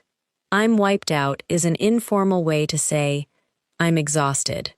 I've been working all day. I'm wiped out. That workout wiped me out. After the flight, I was completely wiped out. Now, another one. I'm a little tied up right now. Can I call you back in 20 minutes? Maybe tied up sounds strange, but the speaker cannot talk right now and asks to call later, so tied up probably means busy or occupied. I'm tied up right now. She's tied up in a meeting. I'll call you when I'm less tied up. Now, another, I was gonna cook, but I'm beat, so I think I'll just order something. Even if you do not know I'm beat, the person is too tired to cook. I'm beat means I'm very tired. I'm beat. I'm exhausted. I'm wiped out. All three can express tiredness. although beat and wiped out are more casual. This context guessing skill is powerful because you will never know every expression in English.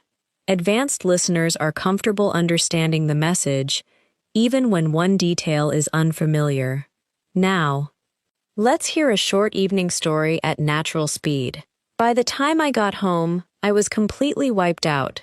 I'd been running around all day, and I still had a bunch of things I was supposed to do around the house. I thought about cooking dinner, but I just wasn't up for it, so I ordered something instead.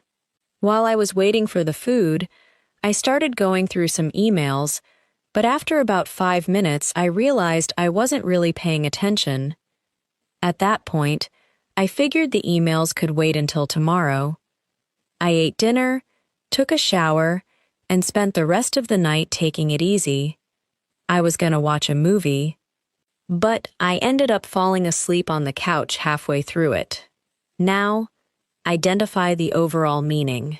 The speaker was extremely tired after a busy day. They decided not to cook, ordered food, tried to check emails, gave up because they were too tired, relaxed, and fell asleep during a movie. Now, listen again and notice the chunks. By the time I got home, I was completely wiped out. I'd been running around all day. I had a bunch of things. I wasn't up for it. I ordered something instead. I wasn't really paying attention. At that point, I figured the emails could wait. I ended up falling asleep. Let's look at a few of those. Run around can mean be very busy moving from one place or task to another. I've been running around all morning. I spent the day running around doing errands. A bunch of means a lot of or several, and it is casual. I've got a bunch of emails. There were a bunch of people there. I bought a bunch of snacks. Pay attention means focus. Pay attention to what he's saying. I wasn't paying attention. It's hard to pay attention when I'm tired. At that point means at that moment or stage in the situation. At that point, I decided to leave. We had already waited an hour. At that point, we just went home. And it can wait means it is not urgent. The laundry can wait until tomorrow. This email can wait. Cleaning can wait. I need a break. These expressions make ordinary storytelling sound natural and fluent. Now, let's finish this stretch with a listening sequence that gradually becomes denser. Listen first to the short sentence, I'm tired. Now, I'm pretty tired. Now, I'm kinda tired. Now, I'm pretty wiped out. Now, I've been running around all day, so I'm pretty wiped out. Now, I've been running around all day, so I'm pretty wiped out, and I'm honestly not up for doing much tonight. Now, I've been running around all day, so I'm pretty wiped out, and I'm honestly not up for doing much tonight. I think I'm just gonna order something, take it easy, and call it a night. Here is one final expression. Call it a night. It means decide that your activities for the evening are finished and go home or go to bed. I'm tired. I think I'm gonna call it a night. We've been working for hours. Let's call it a night. It's getting late. I should probably call it a night. There is also call it a day, which means stop working or doing an activity for the day. We've done enough. Let's call it a day. I'm gonna finish this one thing and call it a day. Listen to the contrast. Call it a day. Stop working or finish the day's activity. Call it a night. Finish your evening and usually go home or sleep. Now, listen one more time. I've been running around all day, so I'm pretty wiped out. I'm honestly not up for doing much tonight. I think I'm just gonna order something, take it easy, and call it a night. If you can follow the main idea of that sentence without translating each individual word, you are practicing exactly the skill you need. You are listening for patterns, meaning, tone, and context rather than treating spoken English like a written vocabulary test. Keep allowing some words to pass without stopping. Keep noticing repeated chunks. Keep listening to how small words become weaker and important words carry the rhythm. When you hear, "What'd you end up doing?" or "I didn't get around to it," or "I'm not really up for it," do not be intimidated by the speed. These are simply familiar ideas compressed into natural speech. The more often you hear them in meaningful situations, the less compressed they will seem. Eventually, what once sounded like one long blur begins to separate naturally in your mind. Not because the speaker changed, but because your listening changed. Now, let's make the listening more natural by focusing on something that happens constantly in real conversations. People changing what they say while they are speaking. In a textbook, a sentence usually looks clean and complete. In real life, a speaker may start with one idea, pause, correct themselves, add extra information, or use a short filler while deciding what to say next. You do not need to be confused by this. These little changes are part of normal spoken English. Imagine someone asks, "What are you doing this weekend?" You answer, "I think I'm gonna, actually, I'm not sure yet. I was thinking about going out of town, but I might just stay here." Notice that the speaker changes direction after saying, "I think I'm gonna." That is normal. The speaker does not always know the final sentence before beginning it. Listen again. "I think I'm gonna, actually, I'm not sure yet. I was thinking about going out of town, but I might just stay here." Your job is not to judge whether the sentence is perfectly organized. Just follow the final meaning. The person has not decided what to do this weekend. You may hear words like, "actually," "well," "I mean," "you know," "let me think," and "I guess," while people organize their thoughts. These words can give you extra time as a listener too. For example, "Well, I was gonna go, but I changed my mind." "I mean, I like the idea, but I'm not sure it'll work. Let me think. Maybe Thursday would be better. I guess we could try it." The word "well" is especially common at the beginning of answers. It can signal hesitation, disagreement, explanation, or a more complicated response. "Did you like the movie?" "Well, it wasn't bad." That answer probably means the speaker did not love it. "Can you come tomorrow?" "Well, I have a meeting in the morning." The speaker has not said no directly, but there may be a problem. "Are you ready?" "Well, almost." The answer is not completely yes. Understanding these small signals can help you predict what comes next.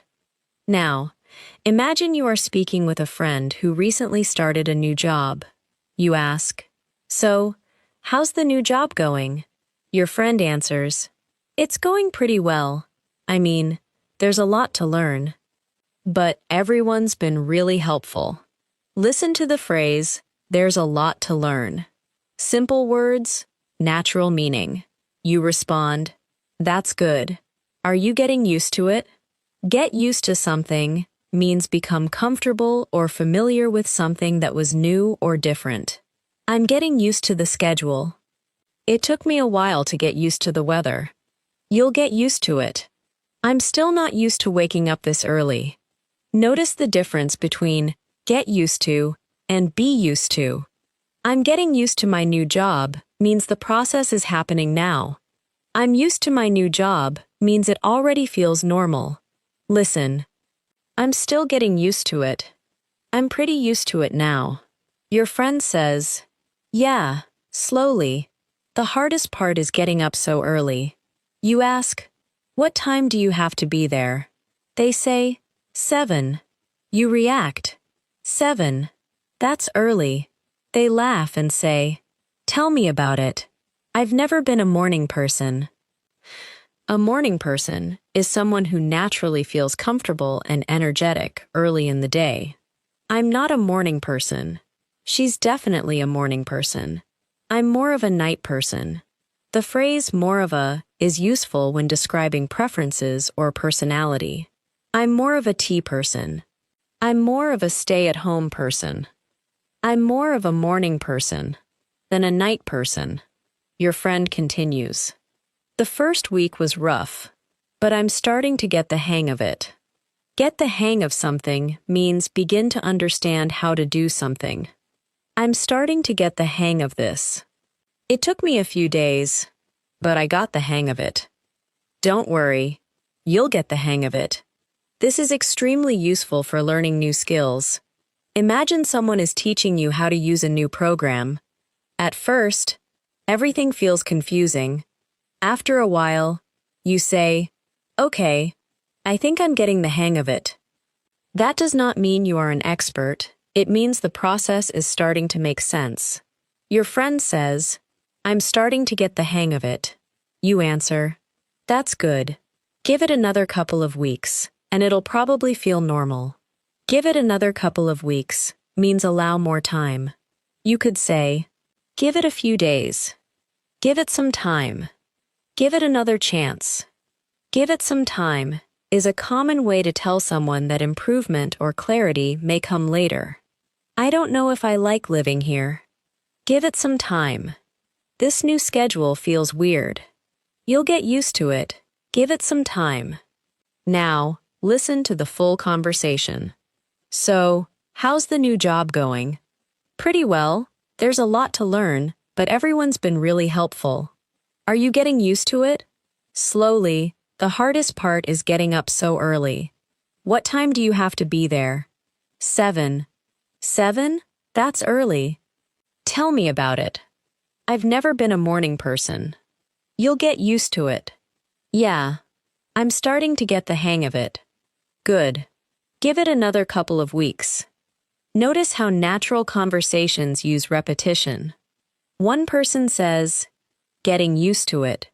And later, another says, "You'll get used to it." This repetition helps communication. You can use it to help your listening too. When you hear an important phrase once, stay alert for it to appear again. Now, let's look at one of the most common problems learners have with fast American English. Small words becoming extremely weak.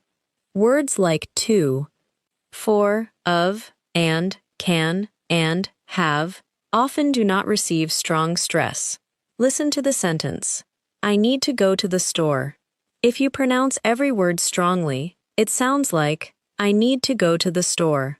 But natural speech has a rhythm. The important words are stronger.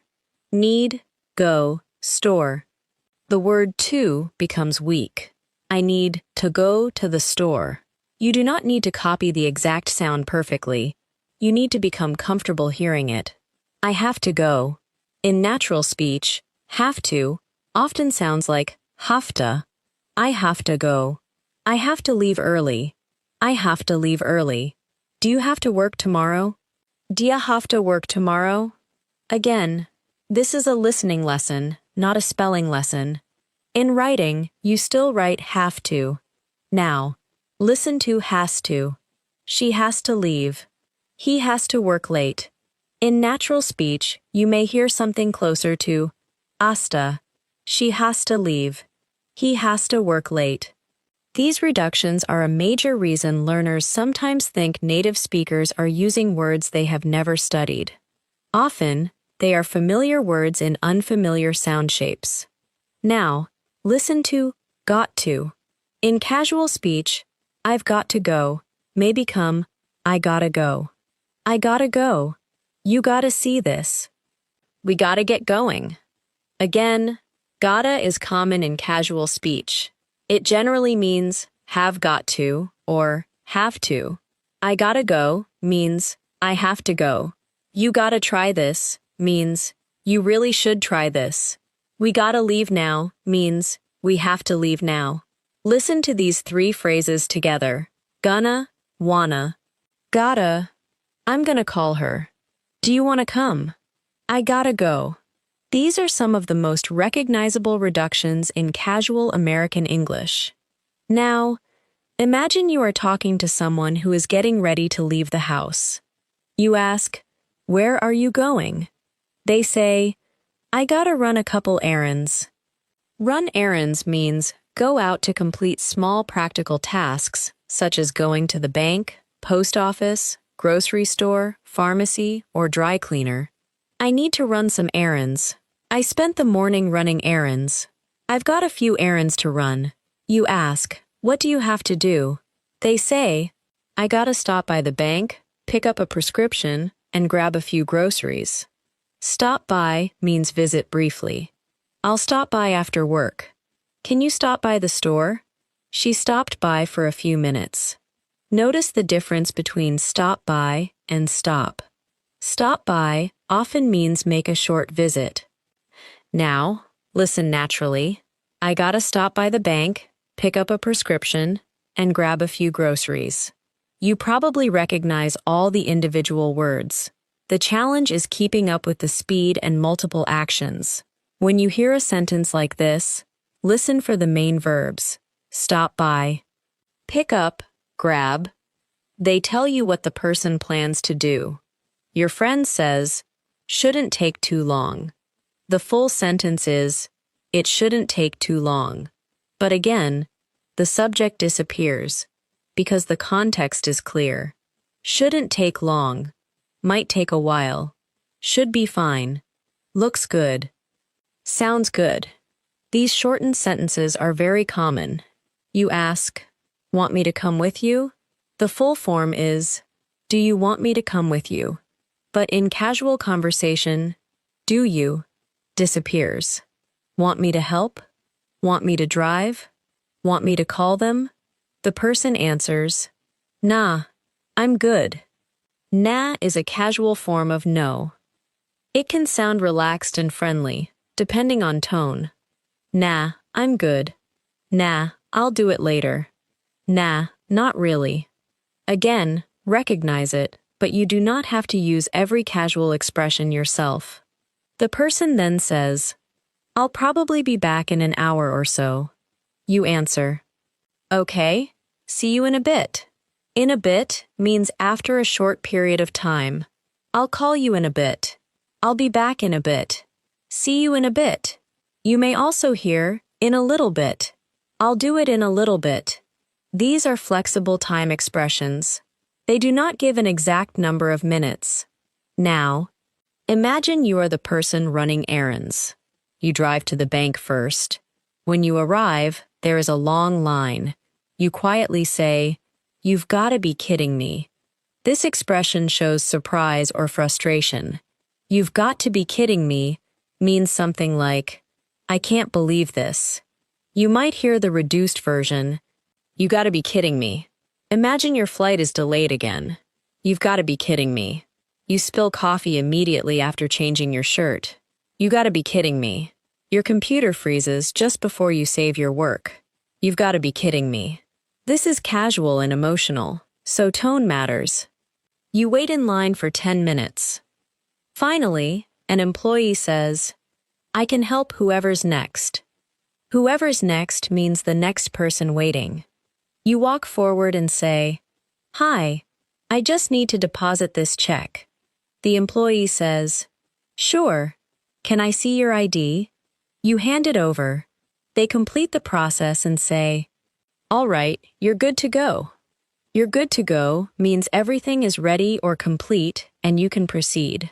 This is similar to, you're all set. Your paperwork is finished. You're good to go.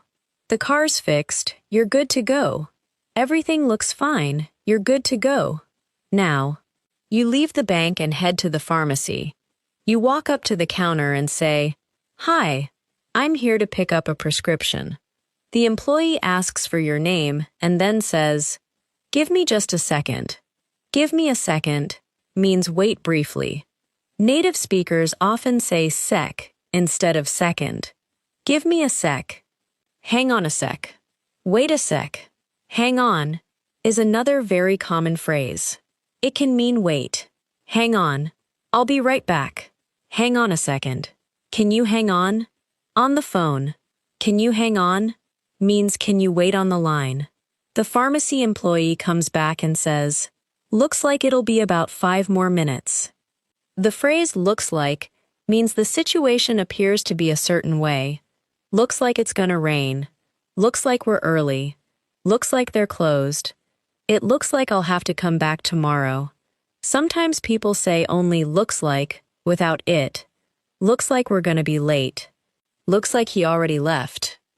Again, everyday speech likes shorter forms when the meaning is obvious. You answer, "No problem, I'll wait." While waiting, you receive a text message.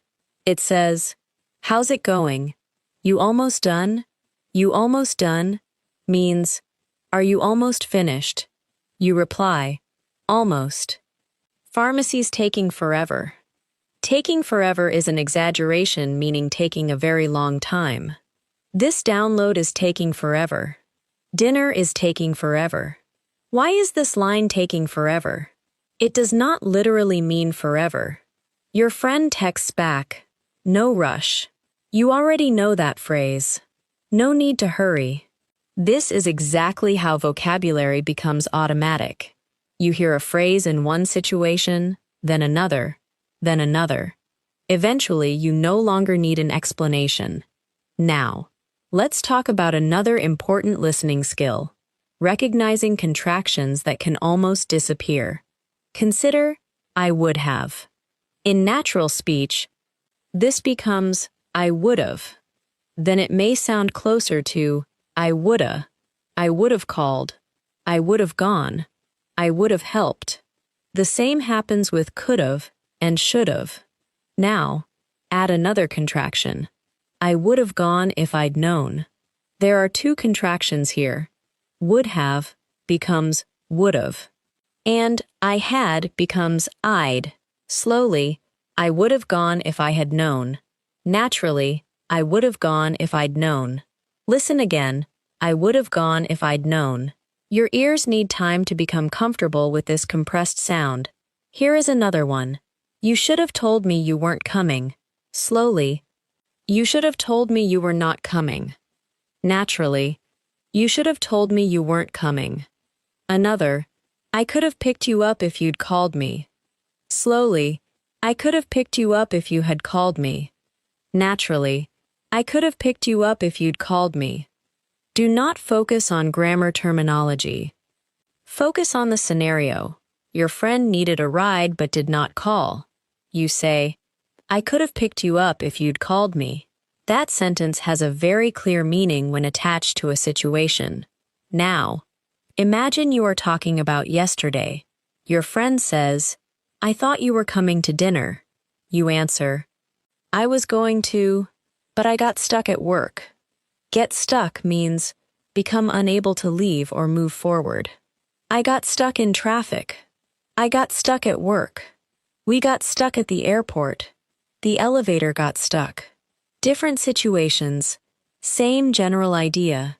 You could not continue as planned.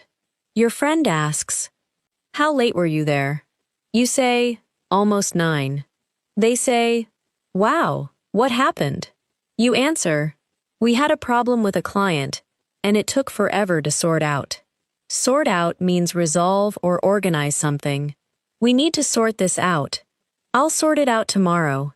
Did you sort out the problem? We're trying to sort out the schedule.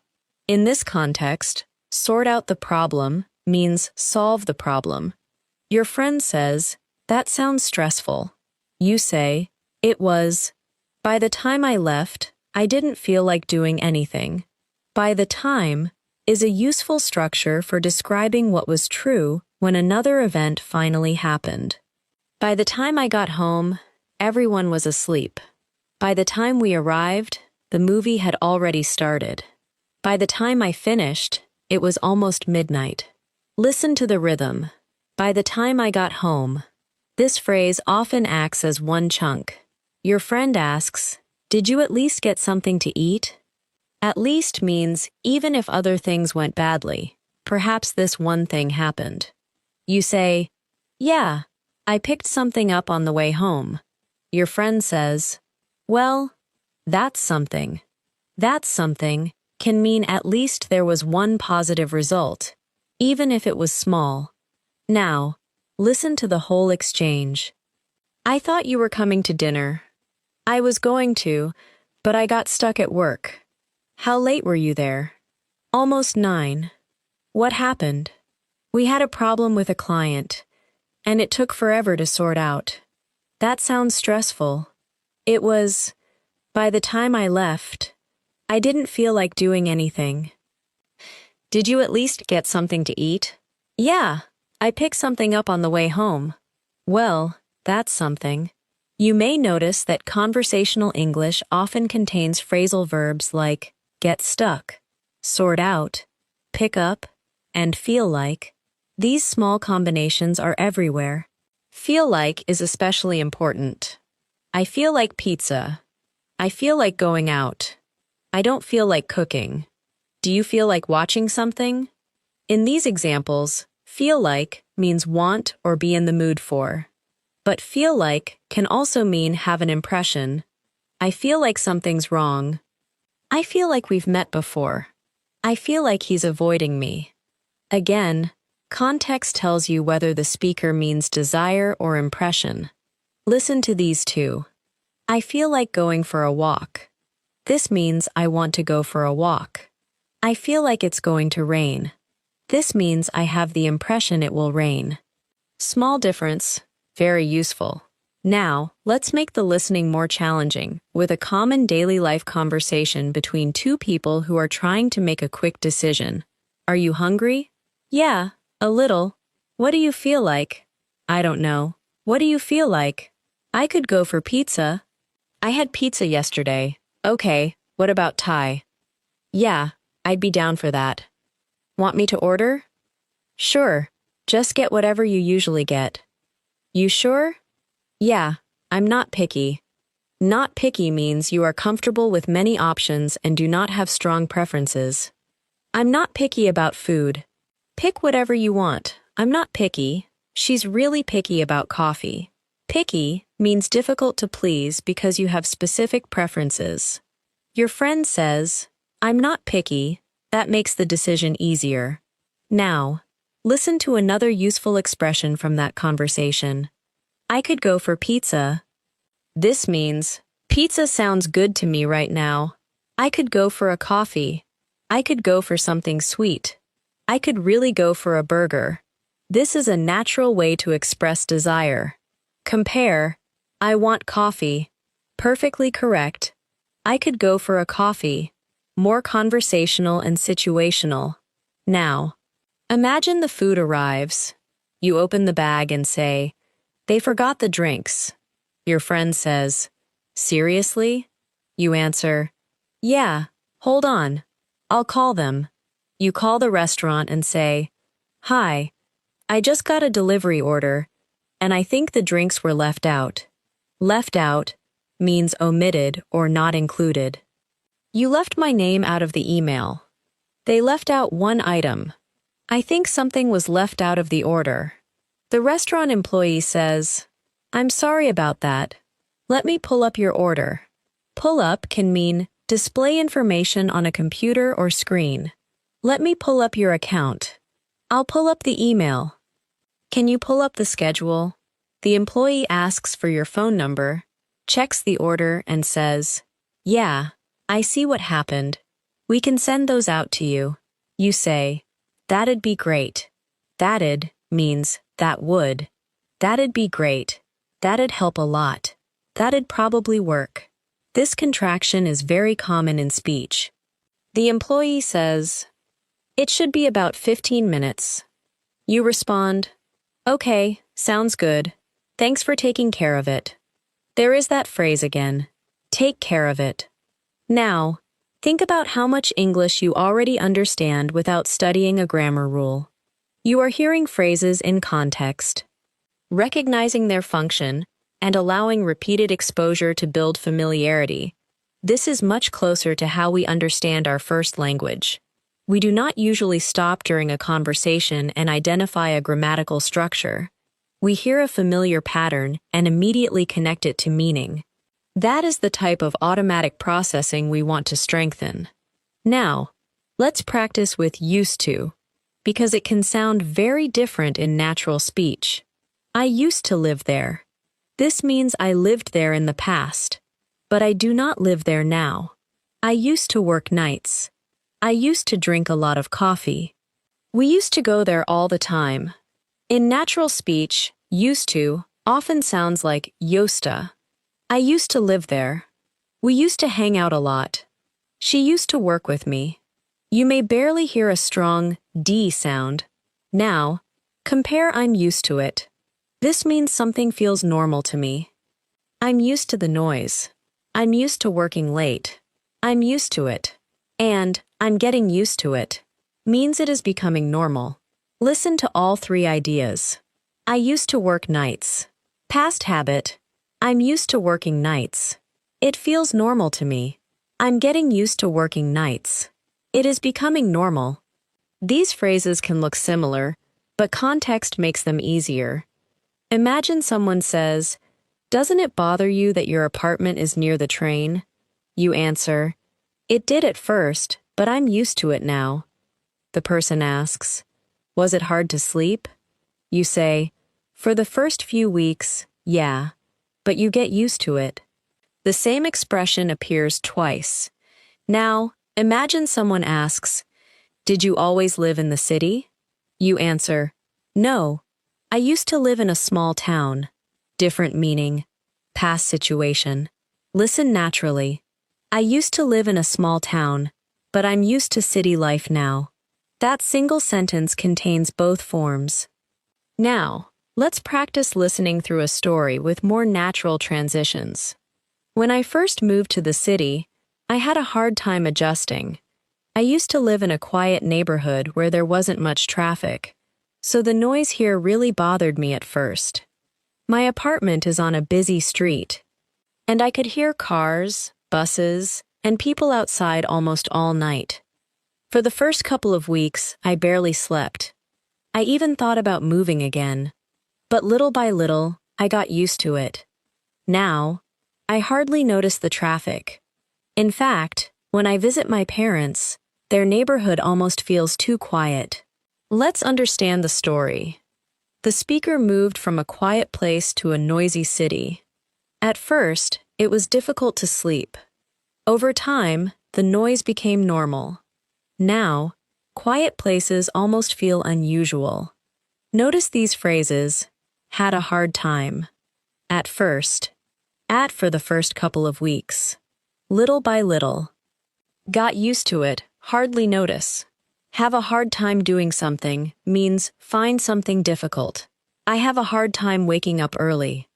She had a hard time understanding him. I'm having a hard time focusing today. Little by little means gradually.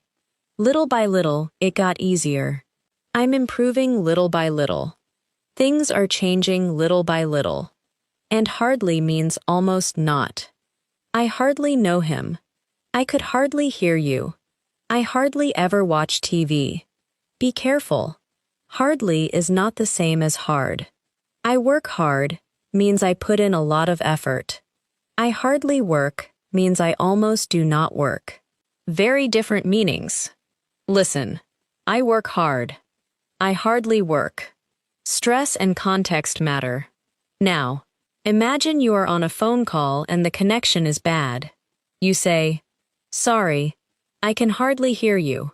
The other person says, "Is this any better?" You answer, "A little." You're breaking up. Your breaking up means the phone or internet audio is cutting in and out. Sorry, you're breaking up. The connection keeps breaking up. I lost you for a second. I lost you on a call can mean the connection disappeared temporarily. The person says, "Hold on, let me move somewhere else." Again, hold on means wait. A moment later, they say, "How about now?" You respond, "Yeah, much better." How about now is another short, flexible question meaning, is it better now? Or, what do you think now? You may hear how about in many situations. How about Friday? How about this one? How about we leave early? How about you? These uses are related to suggestions or asking for an alternative. Now, listen to the whole bad connection exchange. "Hello? Can you hear me?" "Barely. You're breaking up. Hold on. Let me move somewhere else. Okay. How about now? Yeah. Much better. Sorry about that. No worries. If you have phone conversations in English, these phrases are extremely practical. Now, let's talk about another common listening challenge: pronouns becoming very weak. Words like him, her, them, and it may almost disappear inside a sentence. Tell him I called. Naturally. Tell him may sound closer to tell him. Give her a minute. Give her a minute. Ask them what happened. Ask them what happened. Let me know. Let me know. These are not spelling forms you need to write. They represent the way sounds connect. Listen carefully. Tell him I'll call him later. Give her a second. Ask them if they're coming. Let me know what they say. In fast speech, small unstressed words become less noticeable, while the important content words stand out. If you train yourself to listen only for perfectly pronounced small words, you may miss the sentence. Instead, listen for the rhythm and the key information. Here is an example. Tell him I'll call him when I get home. The important ideas are tell, call, home. Your brain can use those stressed words plus grammar and context to reconstruct the full message. This is what native listeners do all the time. Now, imagine you are helping a friend organize a small gathering. Your friend says, "Can you text everyone and let them know we're starting at 7 instead of 6? You reply, "Yeah, no problem." Your friend adds, "And ask them to bring something if they can." You say, "Got it." Then they say, "Actually, wait. Tell them not to worry about food. I think we've got enough." There is that self-correction again. Actually, wait. The plan changes while the speaker is talking. You answer, "Okay. So just tell them 7 o'clock? Yep. That's it? That's it." Short, clear, natural. Now, listen again at a faster pace. Can you text everyone and let them know we're starting at 7 instead of 6? Yeah, no problem. And ask them to bring something if they can. Got it. Actually, wait. Tell them not to worry about food. I think we've got enough. Okay, so just tell them 7 o'clock? Yep. That's it? That's it. Notice how the listener confirms the final instruction. So just tell them 7 o'clock? This is a useful conversational strategy. If a speaker gives you several pieces of information and then changes something, repeat the final important point to make sure you understood correctly. At work, you might say, "So you need this by Friday, right?" At a hotel, "So checkout is at 11.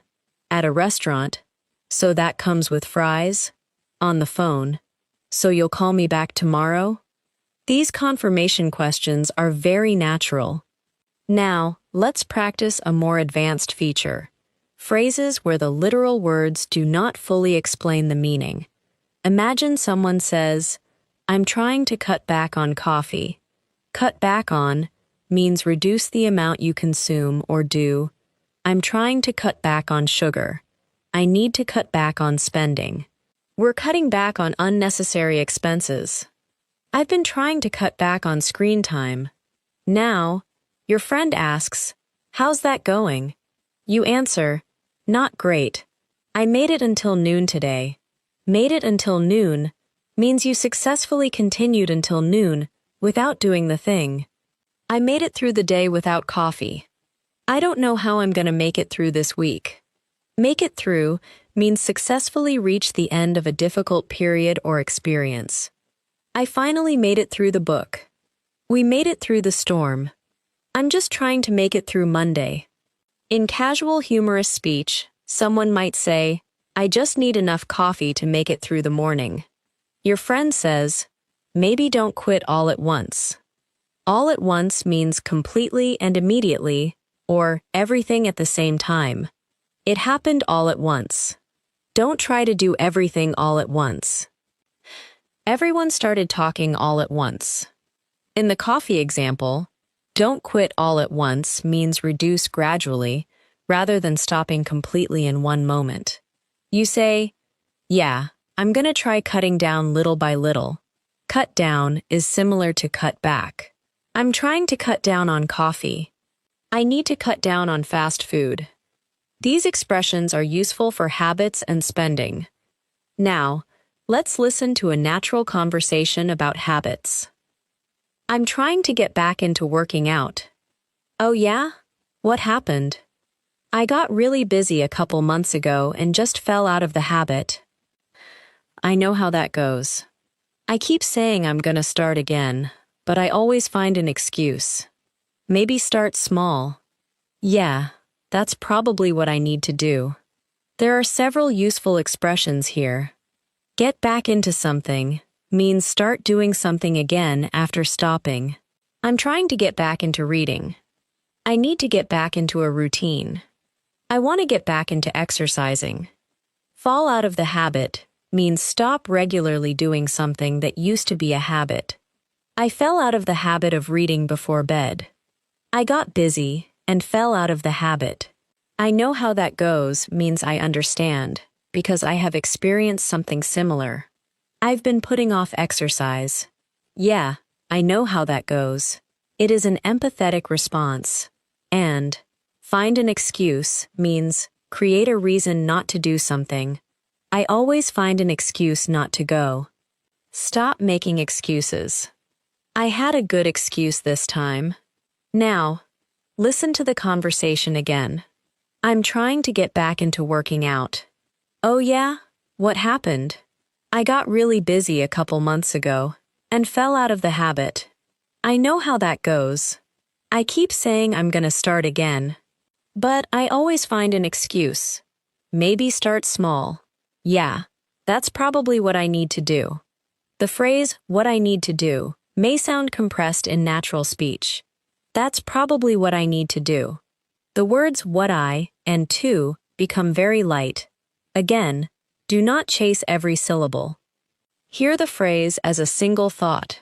Now, I want to give you another longer listening passage. This time, the speaker will use more intermediate and advanced expressions, but the topic is still ordinary daily life. Listen first without analysis. I've been trying to get my mornings under control lately. For a while, I was waking up at the last possible minute, checking my phone before I even got out of bed, and then rushing around trying to get ready. By the time I left the house, I already felt stressed, so a couple weeks ago, I decided to switch things up. Now, I set my alarm a little earlier, leave my phone across the room, and try not to look at it until I've had breakfast. I'm not going to pretend I follow the routine perfectly every day, but for the most part, it's made a big difference. I don't feel nearly as rushed, and I actually have time to sit down with my coffee instead of drinking it in the car. It's a small change, but I feel like my whole morning goes more smoothly when I start the day that way. Now, think about the main meaning. The speaker had stressful mornings and changed their routine. The new routine is not perfect, but it has improved their mornings. Let's notice some useful phrases. Get something under control means manage a situation successfully. I need to get my schedule under control. We finally got the problem under control. I'm trying to get my spending under control. Switch things up means change the usual way of doing something. I'm getting bored with my routine. I need to switch things up. Let's switch things up and try somewhere new. We switch things up this week.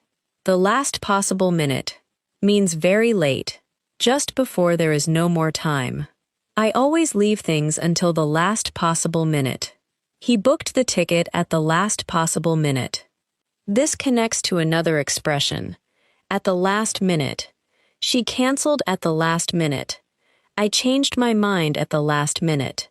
We found a hotel at the last minute. Now, for the most part means mostly. For the most part, it's working. For the most part, everyone agreed. And made a big difference means caused a noticeable improvement or change. Getting more sleep made a big difference. That small change made a big difference. Now, listen to this sentence. I don't feel nearly as rushed. Nearly as is a useful comparison. It means not close to the same degree. It's not nearly as expensive. I'm not nearly as tired today. The second test wasn't nearly as difficult. This is more advanced but still common. Now, the final phrase. My morning goes more smoothly. This means the morning happens with fewer problems and less stress. The meeting went smoothly. Everything went pretty smoothly. I hope the trip goes smoothly. Again, go can describe how an event develops. How did the interview go? It went well. How did the meeting go? Pretty smoothly. How's the project going? Not bad. These uses of go appear constantly. Now, listen to the passage again, but this time let the phrases come to you naturally. I've been trying to get my mornings under control lately. For a while, I was waking up at the last possible minute, checking my phone before I even got out of bed, and then rushing around trying to get ready. By the time I left the house, I already felt stressed, so a couple weeks ago, I decided to switch things up. Now, I set my alarm a little earlier, leave my phone across the room, and try not to look at it until I've had breakfast. I'm not going to pretend I follow the routine perfectly every day. But for the most part, it's made a big difference. I don't feel nearly as rushed, and I actually have time to sit down with my coffee instead of drinking it in the car. It's a small change, but I feel like my whole morning goes more smoothly when I start the day that way. If you missed one expression, keep going. This is important. Real speech does not pause while you search your memory. Listening confidence grows when you trust yourself to understand enough. Now, let's make one sentence more and more natural. First, I did not have time to eat breakfast because I woke up late. Now, with contractions, I didn't have time to eat breakfast because I woke up late. Now, more conversational. I didn't have time to eat breakfast because I woke up late. Now, more natural. I didn't have time to eat breakfast because I woke up late. So I just grabbed something on the way. Now add another thought. I didn't have time to eat breakfast because I woke up late. So I just grabbed something on the way and ate it when I got to work. This is how real speech grows. Speakers add one idea after another, using simple connectors like so, and, but, and, because. Now, another example. I wanted to call you. I wanted to call you, but I got busy. I was gonna call you, but I got busy. I was gonna call you, but I got busy and completely forgot. I was gonna call you, but I got busy and completely forgot. And by the time I remembered, it was already pretty late. Notice how by the time organizes the final event. Now, imagine receiving that explanation from a friend. You might say, no worries, I figured you were busy. I figured means I assumed or I thought based on the situation. I figured you were sleeping. I figured you'd already eaten.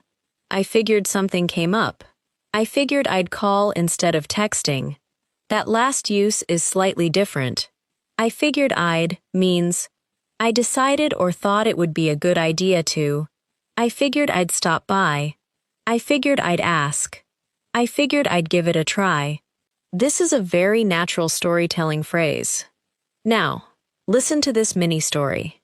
I was gonna stay home, but then I figured I'd go out for a little while. I ended up running into an old friend I hadn't seen in years. Run into someone means meet someone unexpectedly. I ran into my neighbor at the store. Guess who I ran into yesterday? We ran into each other downtown. Do not confuse this with literally running into something physically. Context tells you whether it means an unexpected meeting. The speaker says, I ended up running into an old friend I hadn't seen in years. Then maybe they add, we stood there talking for like half an hour. Again, like makes the time approximate. Then, it was nice catching up. Catch up means talk with someone you have not spoken to recently and share updates about your lives. We should catch up sometime. It was great catching up with you. I had lunch with Sarah and we caught up. This expression is extremely common socially. Imagine you receive a message.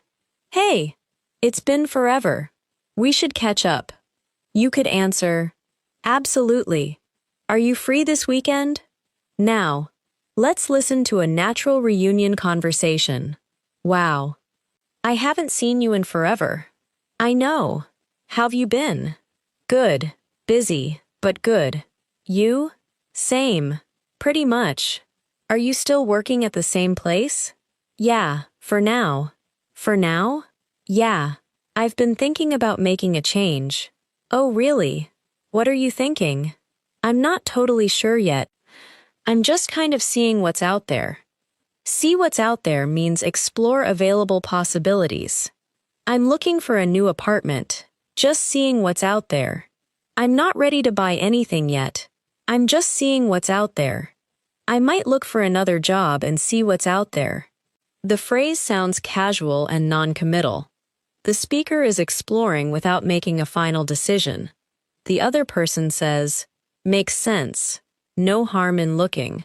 No harm in means there is little or no disadvantage in doing something. There's no harm in asking. No harm in trying. No harm in looking around. This is useful when encouraging someone to explore an option. Now, listen to the entire exchange again. Wow.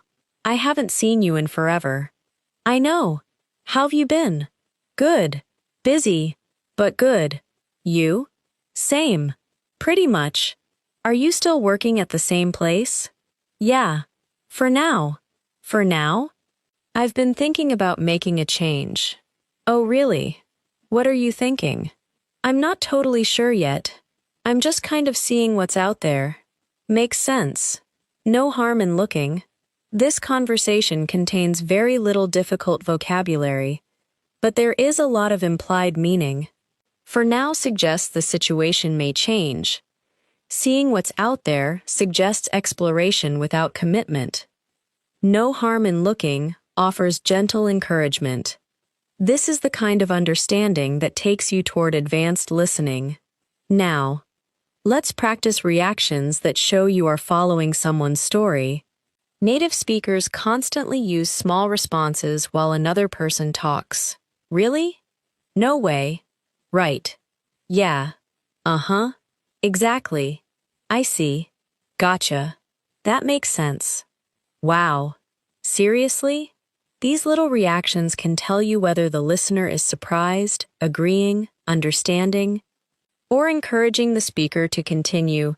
Gotcha is an informal version of got you, but in conversation, it often means I understand. I'll meet you by the front entrance, not the side entrance. Gotcha. The meeting moved to 3. Gotcha, thanks. You may also hear got it. Both are common. Now, imagine someone is explaining directions. Go straight for about 2 miles, then take a right at the light. You say, okay, there'll be a gas station on the corner. Gotcha. Right after that, you'll see the entrance on your left. All right. If you hit the bridge, you've gone too far. Okay, got it. If you hit the bridge, you've gone too far is a useful direction pattern. If you hit here means if you reach. If you hit Main Street, turn around. If you hit the highway, you went too far. Again, hit does not mean physically strike something. Now, think about why context is so powerful. If someone is giving directions, hit the bridge almost certainly means reach the bridge, not crash into it. Your brain uses the topic to select the correct meaning. This is what you should do when you hear an unfamiliar use of a familiar word. Do not immediately assume you do not know the word. Ask yourself what meaning would make sense in the situation. Now, let's listen to another longer daily life passage, this time about a small problem. I was heading home yesterday when my check engine light came on.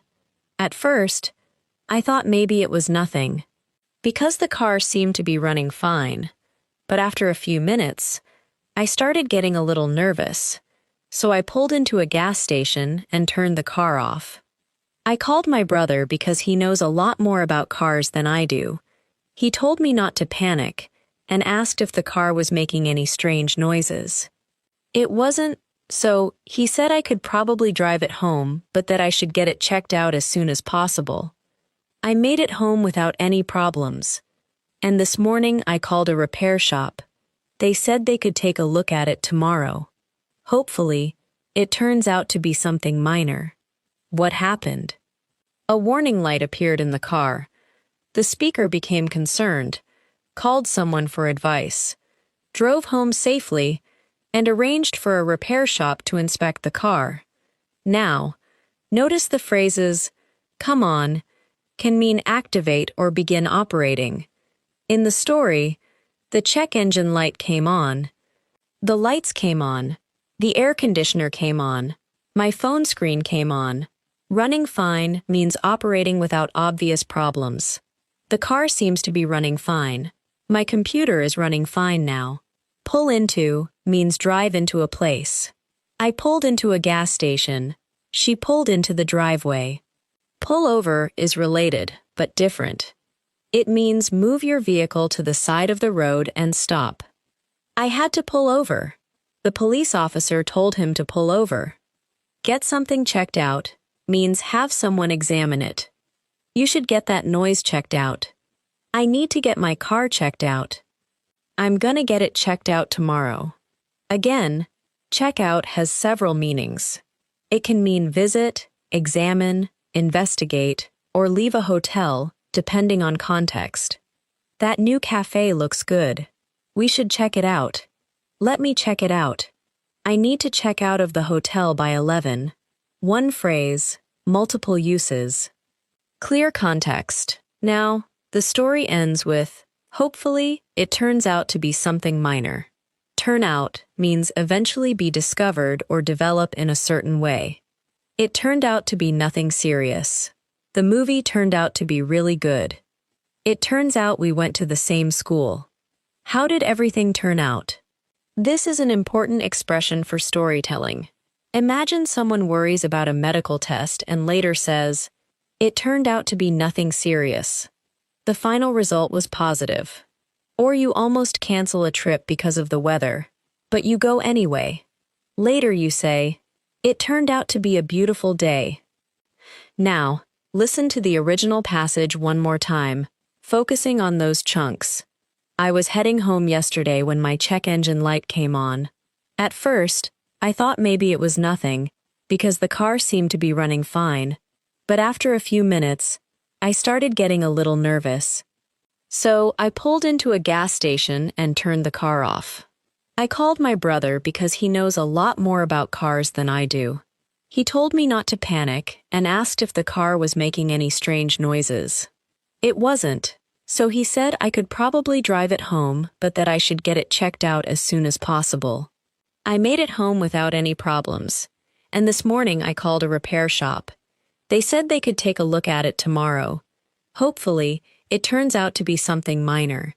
Your ears may already be recognizing phrases before you consciously think about them. That is the direction we want. Now, let's do another short comprehension exercise. I'll give you a sentence. Try to understand the situation immediately. I'm tied up until around 3, but I can call you after that. The speaker is busy until around 3 and will be available later. I was supposed to meet her, but she backed out at the last minute. Back out means withdraw from a plan or agreement after previously agreeing. She backed out of the trip. He said he'd help, but he backed out. Now, another. I'm gonna hold off on buying it for now. Hold off on means delay or wait before doing something. I'm gonna hold off for a few days. Let's hold off on making a decision. We decided to hold off until next month. Another. I'm trying to stay on top of my email. Stay on top of something means keep something under control by dealing with it regularly. I'm trying to stay on top of my work. It's hard to stay on top of everything. She's really good at staying on top of deadlines. Another. I'm a little behind on laundry. Be behind on means have work or tasks that should already have been completed. I'm behind on emails. I'm behind on my reading. I'm a week behind on that project. The opposite is caught up. I finally got caught up on my email. I'm all caught up now. I need the weekend to catch up on sleep. Here, catch up on sleep means get additional sleep because you have not been sleeping enough. Listen, I'm behind on everything. I need a day to catch up. Very natural. Now, imagine a Monday morning conversation. How was your weekend? Pretty good, but it went by way too fast. I know the feeling. I barely got anything done. Same. I spent most of Sunday trying to catch up on stuff around the house. Did you at least get some rest? A little. Not nearly enough. I know the feeling means I have experienced that too and understand. The weekend went by too fast. I know the feeling. I've been overwhelmed with work. I know the feeling. This is another empathetic response. Now, listen to the conversation naturally. How was your weekend? Pretty good, but it went by way too fast. I know the feeling. I barely got anything done. Same. I spent most of Sunday trying to catch up on stuff around the house. Did you at least get some rest? A little. Not nearly enough. Again, short reactions make the conversation feel real. Now, let's hear a few advanced but common phrases through context. I'm on the fence about it. If you are on the fence, you have not decided between two choices.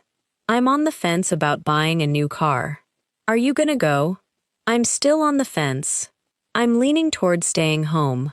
Lean toward means prefer one option slightly more. I'm leaning toward the cheaper one. I'm leaning toward saying yes. I haven't decided, but I'm leaning toward moving. Now combine them. I'm still on the fence, but I'm leaning toward going. The speaker is uncertain but slightly favors going. Another phrase, it's up in the air. This means something has not been decided or finalized. Our plans are still up in the air. The date is up in the air. Everything's kind of up in the air right now. Imagine someone asks, are you traveling next month? You say, maybe. It's still up in the air. Another expression, play it by ear. This means decide what to do later based on the situation, instead of making a fixed plan now. What time should we leave? Let's play it by ear. Are we going out after dinner? We'll see how we feel and play it by ear. These phrases are common when plans are uncertain. Listen to this conversation. What are you doing Saturday? I'm not totally sure yet. My plans are kind of up in the air. Weren't you gonna go out of town? Maybe. I'm still on the fence. What's stopping you? The weather. Mostly. I think I'm just gonna play it by ear. What does the forecast say? Rain? But who knows? Who knows means the speaker is uncertain and acknowledges that the answer is difficult to predict. Will he come? Who knows? Maybe the traffic won't be bad. Who knows? Another expression is, you never know. Maybe they'll have a cancellation. You never know. I might get lucky. You never know. Both expressions accept uncertainty. Now, let's practice a full natural speed comprehension exercise with several expressions you have already heard. I was supposed to meet a friend for coffee this morning, but she texted me at the last minute and said something had come up. At first, I was a little annoyed because I'd already driven halfway across town, but honestly, it ended up working out pretty well. I stopped by a bookstore I'd been meaning to check out, picked up a couple of things I needed, and then grabbed lunch on the way home. We're gonna try to get together again next week, but we haven't picked a day yet, so it's still kind of up in the air. Now, follow only the main meaning. The coffee plan was canceled. The speaker was initially annoyed, but used the time productively. They will try to meet again next week, but the exact day is undecided. Now, notice. Was supposed to, at the last minute, something had come up, halfway across town, ended up working out, stopped by, been meaning to, check out, picked up, grabbed lunch, get together, up in the air. Work out in this sentence means develop successfully. It all worked out. I hope everything works out. Things didn't work out the way we planned. This is different from workout, meaning exercise. I work out 3 times a week. Same words, completely different context. Now, listen. It ended up working out pretty well, meaning the situation produced a good result. Even though the original plan failed, this is a very natural advanced listening skill, allowing context to choose between multiple meanings of the same phrase. Now, I want you to hear some phrases without any explanation first. Just use the context. I'm running a little behind, but I'll be there soon. I haven't gotten around to it yet. I'm trying to stay on top of everything. I think I'm gonna hold off for now. We haven't decided. It's still up in the air. I'm on the fence, but I'm leaning toward yes. Let's just play it by ear. I thought it'd be a problem, but it all worked out. You'll get the hang of it. I'm finally getting used to the new schedule. Now, hear them again as connected chunks. Running a little behind. Haven't gotten around to it. Stay on top of everything. Hold off for now. Still up in the air. On the fence. Leaning toward yes. Play it by ear. Worked out. Get the hang of it. Getting used to it. The more often you hear phrases as chunks, the faster your comprehension becomes. Now, imagine an advanced listener hears, I haven't gotten around to it yet. They do not mentally separate gotten, around, to, and it. They hear the entire expression and immediately understand, I haven't found the time to do it yet. That automatic recognition is what you are building right now. You do not have to force it. You build it by hearing common language again and again in real situations. Let's end this stretch with one more story. This one is slightly faster and includes many casual phrases. Stay relaxed and follow the message. I had one of those mornings where nothing really went according to plan. I slept through my alarm, so I was already running behind when I got out of bed. Then I realized I was almost out of coffee, which, honestly, felt like the worst possible timing. I figured I'd just pick some up on the way to work, but when I got to my car, I noticed one of the tires looked low. At that point, I was like, you've got to be kidding me.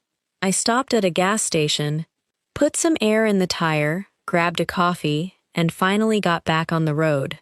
I thought for sure I was going to be late, but traffic was surprisingly light, so I ended up making it with about 5 minutes to spare. It wasn't exactly the calm start to the day I'd hoped for, but everything worked out. The main meaning is easy to follow if you stay with the sequence. The speaker overslept, had little coffee, found a low tire, stopped at a gas station, expected to be late, but arrived on time. Notice the phrase, one of those mornings. This means a morning where several annoying or difficult things happen. It's been one of those days, one of those weeks. Native speakers often use this without explaining every detail, because the phrase itself suggests frustration. Nothing went according to plan, means events did not happen as expected. The trip didn't go according to plan. Nothing today has gone according to plan. Almost out of coffee means very little coffee is left. We're almost out of milk. I'm almost out of gas. We're running out of time. Run out of something means use almost all or all of it. We ran out of coffee. I'm running out of patience. We're running out of time. Notice the difference. Almost out of coffee and running out of coffee both indicate the supply is getting low. Then the speaker says, at that point, I was like, you've got to be kidding me. I was like, is extremely common in casual storytelling. It can introduce what the person said, thought, or felt. He was like, where are you going? I was like, I have no idea. She looked at me like I was crazy. In informal speech, I was like, often introduces a reaction rather than an exact quote. Again, you may hear it frequently, but you do not have to overuse it yourself. Then, I thought for sure I was going to be late. For sure here means with strong certainty. I thought for sure we'd miss the flight. I thought for sure she knew. I was sure. Finally, I made it with 5 minutes to spare. With time to spare means arriving or finishing before the deadline, with some extra time remaining. We got to the airport with an hour to spare. I finished the test with 10 minutes to spare. We made it just in time. Just in time means exactly before it would have been too late. We got there just in time. The bus was about to leave, but we made it just in time. Compare. With time to spare means extra time remained. Just in time means very little time remained. Now, listen to the story one more time and let it flow. I had one of those mornings where nothing really went according to plan. I slept through my alarm, so I was already running behind when I got out of bed. Then I realized I was almost out of coffee, which, honestly, felt like the worst possible timing. I figured I'd just pick some up on the way to work, but when I got to my car, I noticed one of the tires looked low. At that point, I was like, you've got to be kidding me. I stopped at a gas station, put some air in the tire, grabbed a coffee, and finally got back on the road. I thought for sure I was going to be late, but traffic was surprisingly light, so I ended up making it with about 5 minutes to spare. It wasn't exactly the calm start to the day I'd hoped for, but everything worked out. If you understood the story more easily the second time, that is not because the English became easier. Your brain already had a map of the situation. The second time, you could use that map to recognize phrases more quickly. This is why repeated listening is so powerful. The first listen gives you the general story. The second gives you language details. A third listen may reveal pronunciation you missed before. Each repetition has a different purpose, even when the words stay exactly the same.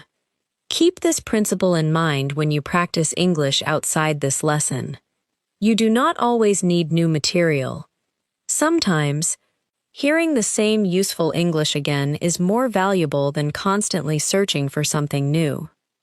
If you understand a conversation at around 60 or 70% the first time, that can be excellent practice material. Listen again. The missing pieces often begin to appear naturally. With enough repetition, your brain learns the sound patterns and starts predicting them before the speaker finishes. That prediction is a major part of fluent listening. If someone says, I'm running a little, your brain may already expect late or behind. If someone says, something came, you may expect up. If someone says, let me, you may expect no, check, see, or think, depending on the context. You are not guessing randomly. You are using familiar language patterns. And that is exactly how fast speech slowly stops feeling fast. The words do not need to slow down when your recognition speeds up. Now, let's continue by moving into a more advanced kind of listening, where the vocabulary is still useful for daily life, but the speaker's meaning depends more on tone, implication, timing, and context. This is the stage where you stop asking only, what words did I hear, and start asking, What does this person really mean? Imagine a friend asks you, "How's everything going?" You could answer, "Good, but perhaps your week has been complicated." You say, "It's been a lot." This short sentence is very common. "It's been a lot" means you have been dealing with many things emotionally, mentally, or practically. It's been a lot lately. This week has been a lot. Today was a lot. The exact meaning depends on the situation, but it usually suggests that something has been overwhelming or demanding. Your friend says, "You want to talk about it?" Again, the full question could be, "Do you want to talk about it?" But casual speech often drops the beginning. You reply, "Maybe later, I'm still trying to process everything." To process something can literally mean handle information, but in everyday conversation, it often means mentally or emotionally understand an experience. "I'm still processing what happened. Give me a minute to process that." That's a lot to process. If someone receives surprising news, they may say, "I need some time to process this." It means they need time to think and understand how they feel. Your friend responds, "Yeah, take your time. I'm here if you need me." "I'm here if you need me" is a supportive expression. It means the person is available to listen or help. Listen to the whole exchange naturally. "How's everything going?" "Honestly, it's been a lot. You want to talk about it?" "Maybe later. I'm still trying to process everything." "Yeah, take your time. I'm here if you need me." Notice that there are no difficult words, but the emotional meaning is important. Advanced listening includes understanding whether a person wants advice, support, space, agreement, or simply someone to listen. Now, imagine the friend asks, "Do you want my opinion?" You pause and say, "Sure, but go easy on me." Go easy on me means do not be too harsh, critical, or demanding. "I haven't practiced much, so go easy on me." "This is my first time cooking this, so go easy on me." "I know I made a mistake. Just go easy on me." It can be serious or playful depending on tone. Your friend says, "I just think you're being too hard on yourself." Be hard on yourself means judge yourself too critically. You're being way too hard on yourself. Don't be so hard on yourself. I tend to be hard on myself when I make mistakes. Notice tend to. This is useful for describing a common pattern. I tend to wake up early. She tends to worry too much. We tend to eat out on Fridays. It tends to get crowded after 6. Tend to means something usually happens or someone usually behaves in a certain way. Your friend continues, "You're expecting yourself to have everything figured out immediately." Have everything figured out means have all the answers or understand exactly what to do. I don't have everything figured out. Nobody has everything figured out. You don't need to have it all figured out right now. That phrase, "have it all figured out," is common when talking about life decisions, careers, relationships, or plans. You answer, "I know, it's just hard not to compare myself to other people." Your friend says, "Yeah, but you never really know what someone else is dealing with." Deal with means handle or experience something difficult. "She's dealing with a lot right now. I don't know how to deal with this." "We'll deal with it tomorrow." Sometimes deal with simply means take care of a task. "I'll deal with the email later." "Can you deal with that customer?" Context tells you whether it is emotional or practical. Now, your friend says something important. People usually show you the parts of their lives that are going well. You don't always see what's happening behind the scenes. Behind the scenes originally refers to what happens away from the audience in a performance, but in everyday English it means the hidden work. Problems, or reality that people do not publicly see. A lot was happening behind the scenes. The event looked simple, but there was a lot of work behind the scenes. Things were more complicated behind the scenes. This phrase is common in professional and personal conversations. You say, "That's true. I hadn't thought about it that way." "I hadn't thought about it that way" means someone has given you a new perspective. You can also say, "I never thought of it like that." That's a good way to look at it. I see what you mean. Listen to those natural reactions. "I hadn't thought about it that way." "I never thought of it like that." That's a good way to look at it. I see what you mean. These are excellent phrases for thoughtful conversations because they show that someone else's point has changed or expanded your thinking. Now, listen to the full exchange. "I just think you're being too hard on yourself." Maybe you're expecting yourself to have everything figured out right away. "I know. It's hard not to compare myself to other people." Sure, but you never really know what someone else is dealing with. You only see part of the picture. That's true. I hadn't thought about it that way. Here is another useful expression from that idea, part of the picture. If you say, "That's only part of the picture," you mean there is more information that should be considered. You're only seeing part of the picture. Cost is important, but it's only part of the picture.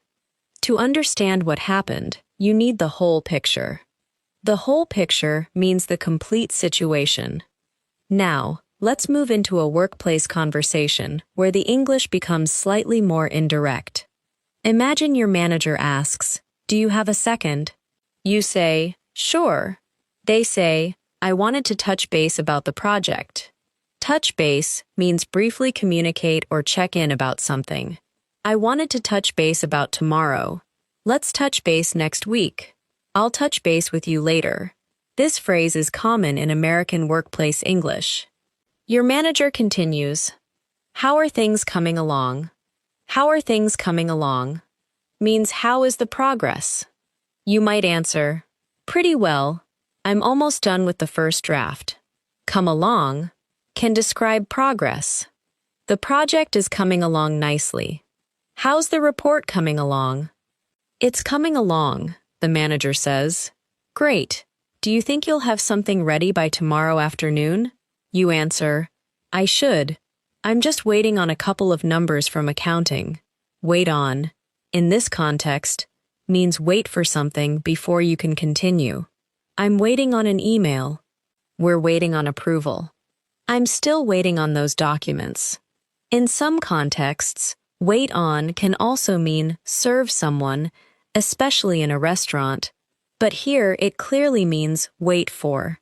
The manager says, okay, if you don't hear back by noon, let me know and I'll follow up. Follow up means contact someone again or take additional action after an earlier communication. I'll follow up tomorrow. Did you follow up with them? Thanks for following up. I'm following up on my email from last week. This expression is extremely common professionally. You say, sounds good. Then your manager says, one other thing. I took a look at the introduction, and I think we may want to tighten it up a little. Tighten something up can mean make it shorter, clearer, more efficient, or better organized. The opening is too long. Let's tighten it up. We need to tighten up the schedule. The presentation could be tightened up. Notice the manager does not say, the introduction is bad. They soften the criticism with, I think we may want to. This is common professional language. Compare these two sentences. Rewrite this. I think we may want to tighten this up a little. The second is much less direct. You answer, sure. Was there anything specific you wanted me to change? The manager says, nothing major. I just think we can get to the point a little faster. Get to the point means reach the main idea without unnecessary delay. Can you get to the point? Let me get straight to the point. I think the email should get to the point faster. Be careful with tone. Saying get to the point directly to someone can sound impatient, but let me get to the point is often neutral. Your manager says, nothing major. This phrase means the problem is not serious or large. Was anything wrong? Nothing major. Did the mechanic find anything? Nothing major. You say, okay, I can take another pass at it. Take another pass at something means review or work on it again. I'll take another pass at the report. Can you take one more pass at this? This is common workplace language. Now listen to the conversation naturally. Do you have a second? Sure. I wanted to touch base about the project. How are things coming along? Pretty well. I'm almost done with the first draft. I'm just waiting on a couple numbers from accounting. Okay. If you don't hear back by noon, let me know and I'll follow up. Sounds good. One other thing. I took a look at the introduction, and I think we may want to tighten it up a little. Sure. Anything specific? Nothing major. I just think we can get to the point a little faster. Got it. I'll take another pass at it. If you understand every idea there, you are already processing fairly advanced conversational English. The vocabulary is not academic, but the phrases are highly idiomatic and context-dependent. Now, let's practice a difficult feature of fast speech. Words that sound almost identical because of reductions. Listen to, what do you want to do? In very careful speech, every word is clear. In fast speech, you might hear something like, what do you want to do? Now, what did you want to do?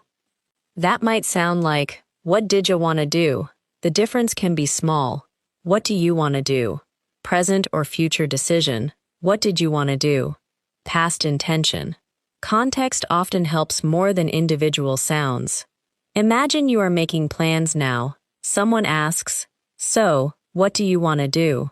You know it refers to the present because you are currently deciding. Imagine you are talking about yesterday. Someone says, what did you want to do instead? Context tells you it refers to a past plan. Now, listen to, where do you want to go? Where did you want to go? Who do you want to talk to? Who did you want to talk to? Do not worry if they sound similar. This is normal. Native listeners also rely on context, sentence structure, and the conversation around the question. Another example is can and can't. Learners often expect can't to have a very strong final T. But in American English, that final sound can be weak or unreleased. I can do it. I can't do it. Often, the main difference comes from stress and vowel quality, not a clearly heard T. Listen conceptually. I can do it. Positive can may be stressed when contrasting. I can't do it. Can't is usually stressed. But in a normal sentence, I can do it tomorrow, the word can often becomes weak. The safest way to understand is again through context and overall rhythm. Imagine someone says, sorry, I can't make it tonight. You hear sorry, perhaps a stressed negative word, and tonight. The meaning is clear. Now, let's practice polite disagreement, because this is important for understanding real conversations. Imagine someone says, I think working from home is always more productive. You reply, I don't know about that. I don't know about that can mean, I'm not sure I agree. It is softer than, you're wrong. You could also say, I'm not sure I'd agree with that. I see your point, but that depends. I'm not convinced. I see your point means I understand your reasoning, even if I do not fully agree. I see your point, but I think there's another way to look at it. That depends means the answer changes depending on the circumstances. Is driving always faster? That depends on traffic. Is the more expensive one better?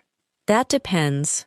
Now imagine the other person says, okay, fair enough. Fair enough means the speaker accepts that your point is reasonable. Even if they do not completely change their opinion, I don't want to go because I have to work early. Fair enough. I'd rather wait until next month. Fair enough. Another response is, I can see where you're coming from. This means I understand the experiences or reasoning behind your opinion. I don't completely agree, but I can see where you're coming from. This is a useful advanced phrase because it recognizes someone's perspective without necessarily agreeing. Listen naturally. I can see where you're coming from. Now, imagine a discussion about living in the city. One person says, "I'd never live downtown, it's way too crowded." You respond, "I can see where you're coming from, but I actually like being close to everything." The other says, "Yeah, I guess that's a plus." A plus means an advantage. The location is definitely a plus. One big plus is that it's cheap. The downside is the noise. Downside means disadvantage. The biggest downside is the commute. The apartment is nice, but there are a few downsides. A similar phrase is the trade-off. A trade-off means you gain one advantage but accept a disadvantage. The apartment is smaller, but the rent is cheaper. That's the trade-off. Working from home gives me flexibility, but I miss seeing people. It's a trade-off. This is common in more advanced discussions. Now, listen to this conversation. Would you ever move downtown? Probably not. It's too crowded for me. I get that. But I like being close to everything. Yeah, that's definitely a plus. The downside is the rent. Exactly. I guess that's the trade-off. Here, "I get that" means I understand your point. Notice the natural sequence: opinion, acknowledgement, advantage, disadvantage, conclusion. Now, let's work on storytelling with subtle time expressions. Imagine someone says, "I was about to leave when my phone rang." Be about to do something means be just ready to do it. I'm about to leave. The movie is about to start. I was about to call you. We're about to eat. If someone says, "I'm about to head out," they are leaving very soon. Now, compare. I was about to leave when my phone rang. The phone call interrupted the action before the person left. Another expression is, just as. Just as I was leaving, it started raining. Just as we sat down, the phone rang. Just as I was falling asleep, someone knocked on the door. Just as means at the exact moment something else happened. Another one is right when. He called right when I was walking into the meeting. The power went out right when the movie started. These expressions make stories feel natural. Now, imagine this story. I was about to leave for work this morning when I realized I couldn't find my keys. I looked everywhere. I checked the kitchen counter, the couch, my jacket pockets, even the bathroom for some reason. Nothing. At that point, I was starting to panic because I was already running a little late. Then, just as I was about to call someone for a ride, I noticed the keys sitting in the front door. Apparently, I'd left them there the night before. The main meaning is simple. The speaker lost their keys, searched everywhere, became worried, and then found them in the door. Notice the word apparently. This means, according to the evidence, it seems that something happened. Apparently, I left my keys in the door. Apparently, the meeting was canceled. He's apparently moving to Chicago. It can also mean, according to what someone has heard, apparently, that restaurant is really good. Apparently, they're hiring. The speaker is not necessarily saying they personally confirmed the information. Now, another useful word, somehow. I somehow forgot my phone. Somehow, we made it on time.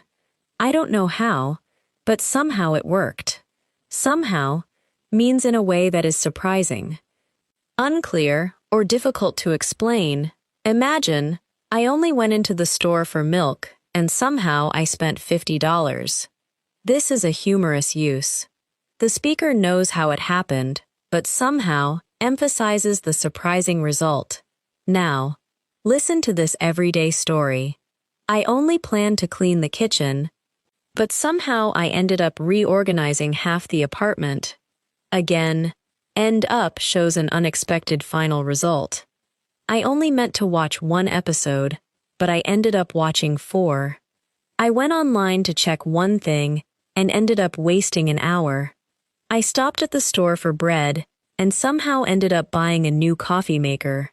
These are natural storytelling patterns. Now, let's practice the phrase, meant to. I meant to call you. This means I intended to call you.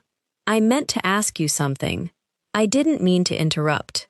I didn't mean to hurt your feelings. There are 2 important uses. I meant to do it means I intended to do it. I didn't mean to do it means the action was accidental or the result was not intended.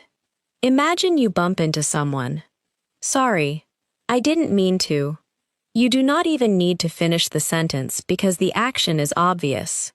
Imagine you say something that upsets a friend. I'm sorry, I didn't mean to upset you. Your friend might answer, I know you didn't. Again, the full idea is understood. Now, imagine you forgot to reply to a message. Sorry, I meant to text you back, but it slipped my mind. It slipped my mind means I forgot. I was supposed to call her, but it completely slipped my mind. Sorry, it slipped my mind. I knew I had something to do today, but it slipped my mind. This is a natural way to explain forgetting. Another phrase is, lose track of time. I lost track of time. This means you stopped noticing how much time had passed. I was reading and lost track of time. We got talking and completely lost track of time. Sorry I'm late. I lost track of time. Listen to these together. It slipped my mind means I forgot the task. I lost track of time means I did not notice time passing. Now, imagine this conversation. Did you ever call your mom? Oh no, it completely slipped my mind. You said you were gonna call her this morning. I know, I got busy and totally forgot. You should probably call her now. Yeah, I will. Very natural. Now, let's move into a common situation where native speakers use indirect answers. Someone asks, are you coming to the party Friday? You answer, I'll see. I'll see does not mean you will visually look at something. It means you have not decided yet. You could also say, we'll see. Can we go out for dinner tonight? We'll see. Do you think you'll buy it? We'll see. Depending on tone, we'll see can genuinely mean the decision is open, or it can sometimes be a soft way to avoid saying no immediately. Another indirect answer is, I'll let you know. Are you free tomorrow? I'll let you know. This means you need to check or decide first. Another is, I'll think about it. Again, it may be genuine, but it is not a commitment. If someone says, you should apply for that job, I'll think about it. Do not automatically interpret it as yes. Now, another soft refusal. I'm not sure I can. Can you help me Saturday? I'm not sure I can. I may have plans. This is softer than saying, no. You may also hear, I wish I could, but I wish I could, but I'm working. I wish I could, but I'm working. This communicates regret while declining. Another very natural phrase is, I'm afraid I can't. This is more formal or polite. I'm afraid I can't make it. I'm afraid we're fully booked. In everyday American conversation, I wish I could may sound warmer. Now, listen to a short invitation exchange. Hey, we're going out Friday. You should come. I wish I could, but I'm out of town this weekend. Oh, no worries. Maybe next time. Definitely. Maybe next time is a polite way to leave open another opportunity. Now, let's talk about actually, because this word can completely change the direction of a conversation. Imagine someone says, I thought you lived in Boston. You respond, actually, I moved last year. Here, actually corrects information. Someone asks, "Do you want coffee?" You say, "Actually, I'll have tea." Here, actually signals a change in your decision. Someone says, "That movie was terrible." You say, "Actually, I kind of liked it." Here, it introduces a different opinion. Someone asks, "Are you busy?" You say, "Actually, yeah." "Can I call you later?" The word is useful, but tone matters. Saying, "Actually, you're wrong," can sound confrontational. In a softer sentence, it sounds natural. Now, another word that can change direction. Anyway, you already heard it for changing topics, but it can also mean despite something. It was raining, but we went anyway. I was tired, but I went anyway. I didn't think I'd like it, but I tried it anyway. Here, anyway means the action happened despite the previous problem or reason not to do it. Compare, anyway, what were you saying? Here, it changes topic. I was tired, but I went anyway. Here, it means despite that. Context again. Now, let's practice still. I was tired, but I still went. It was expensive, but I still bought it. He apologized, but I'm still upset.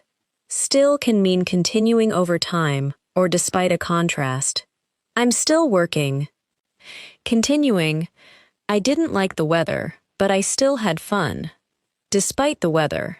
Now, imagine a friend describing a vacation. The weather wasn't great, but we still had a really good time. You ask, "Did it rain the whole time?" They say, "On and off." On and off means sometimes yes, sometimes no. Repeatedly, it rained on and off all day. I've had a headache on and off for a week. We've been talking on and off for months. The meaning changes slightly with context, but always involves something happening intermittently. Your friend says, "It had rained for 20 minutes. Then the sun would come out." Come out can describe the sun becoming visible. The sun finally came out. But it can have many other meanings in other contexts. So again, focus on the situation. You say, "At least it wasn't a total washout." A washout can mean an event or period ruined by rain. Though this expression is a little more advanced, your friend says, "No, not at all. Honestly, the weather didn't bother us that much." Not at all strongly means no. Did I wake you up? Not at all. Do you mind if I sit here? Not at all. It can also emphasize a negative adjective. It wasn't difficult at all. I'm not tired at all. Now, listen to the travel exchange. How was the trip? Really good. I heard the weather wasn't great. Yeah, it rained on and off, but we still had a good time. Did it rain the whole time? No, not at all. We had a couple sunny days too. Again, the speaker does not need perfect weather to describe the trip positively. Now, let's practice a few advanced everyday expressions where the meaning is not obvious word by word. Come to think of it, this phrase means something has just occurred to you while talking. Come to think of it.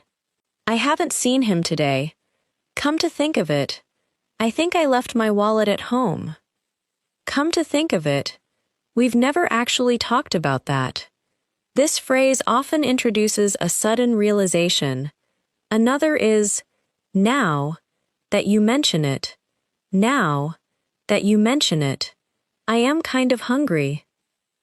That you mention it, she did seem quiet. Now that you mention it, I haven't gotten a reply either. Someone says something that makes you notice or remember something. Another phrase is, that reminds me. That reminds me. I need to call the dentist. That reminds me. Did you ever talk to Mark? That reminds me of something that happened last year. These phrases make conversations flow naturally from one topic to another. Imagine this exchange. Did you ever get your car checked out? Oh, that reminds me. I need to call the mechanic. You still haven't done that? No, I kept putting it off. Your warning light has been on for a week. I know. I'll call today. Please do. Please do can be a short way to strongly encourage someone to follow through. Now, imagine another conversation. I haven't heard from Jason in a while. Now that you mention it, neither have I. Neither have I means the same negative statement is true for you. I haven't eaten yet. Neither have I. I don't really watch TV. Neither do I. I can't go Friday. Neither can I. This structure becomes easier when you hear it repeatedly in natural situations. The positive equivalent can use so. I love that place. So do I. I'm tired. So am I. I've been there before. So have I. But in casual speech, people often simply say, me too, or same. I'm tired. Same. I haven't eaten. Me neither. Me neither is a common informal response to a negative statement. I don't like waking up early. Me neither. I haven't seen that movie. Me neither. These casual responses are easy and natural. Now, let's move into a more complex daily life story that includes misunderstandings. Listening is not always about understanding perfectly the first time. Sometimes native speakers mishear each other and repair the conversation.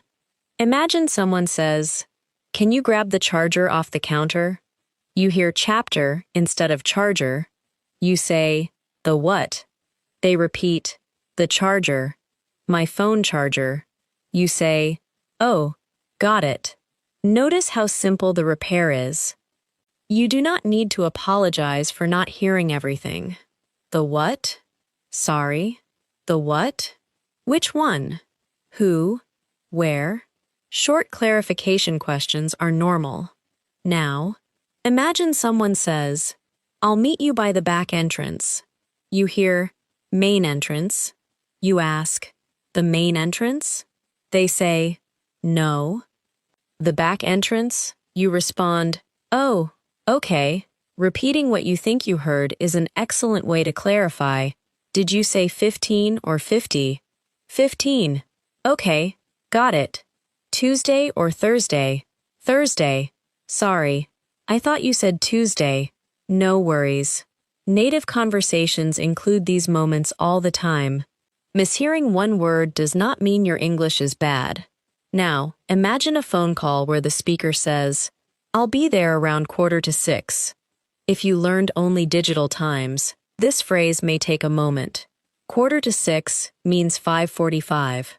6:15 or 6:15 means 6:15. Though quarter after is common in American English, 6:30 means 6:30. But Americans also commonly just say 6:30. Now, listen to natural scheduling language. I'll be there around 5:45. Let's say 6:30. Can we make it 7? Can we push it to 7:15? Anytime after 5 works for me. I'm free between 2 and 4. Let's shoot for 3. Shoot for 3 means aim for 3 as the planned time. What time should we meet? Let's shoot for 6. It implies a target time, sometimes with slight flexibility. Another phrase is around. Come by around 7. I should be done around 5. It'll take around 20 minutes.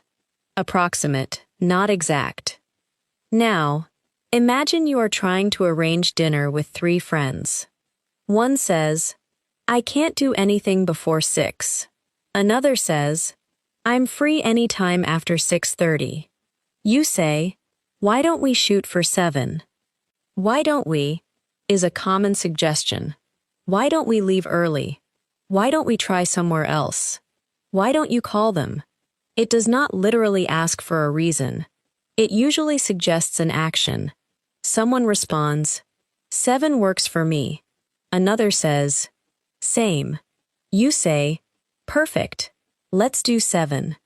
Let's do 7 means choose 7 o'clock. You can use do this way for dates and plans. Can you do Thursday?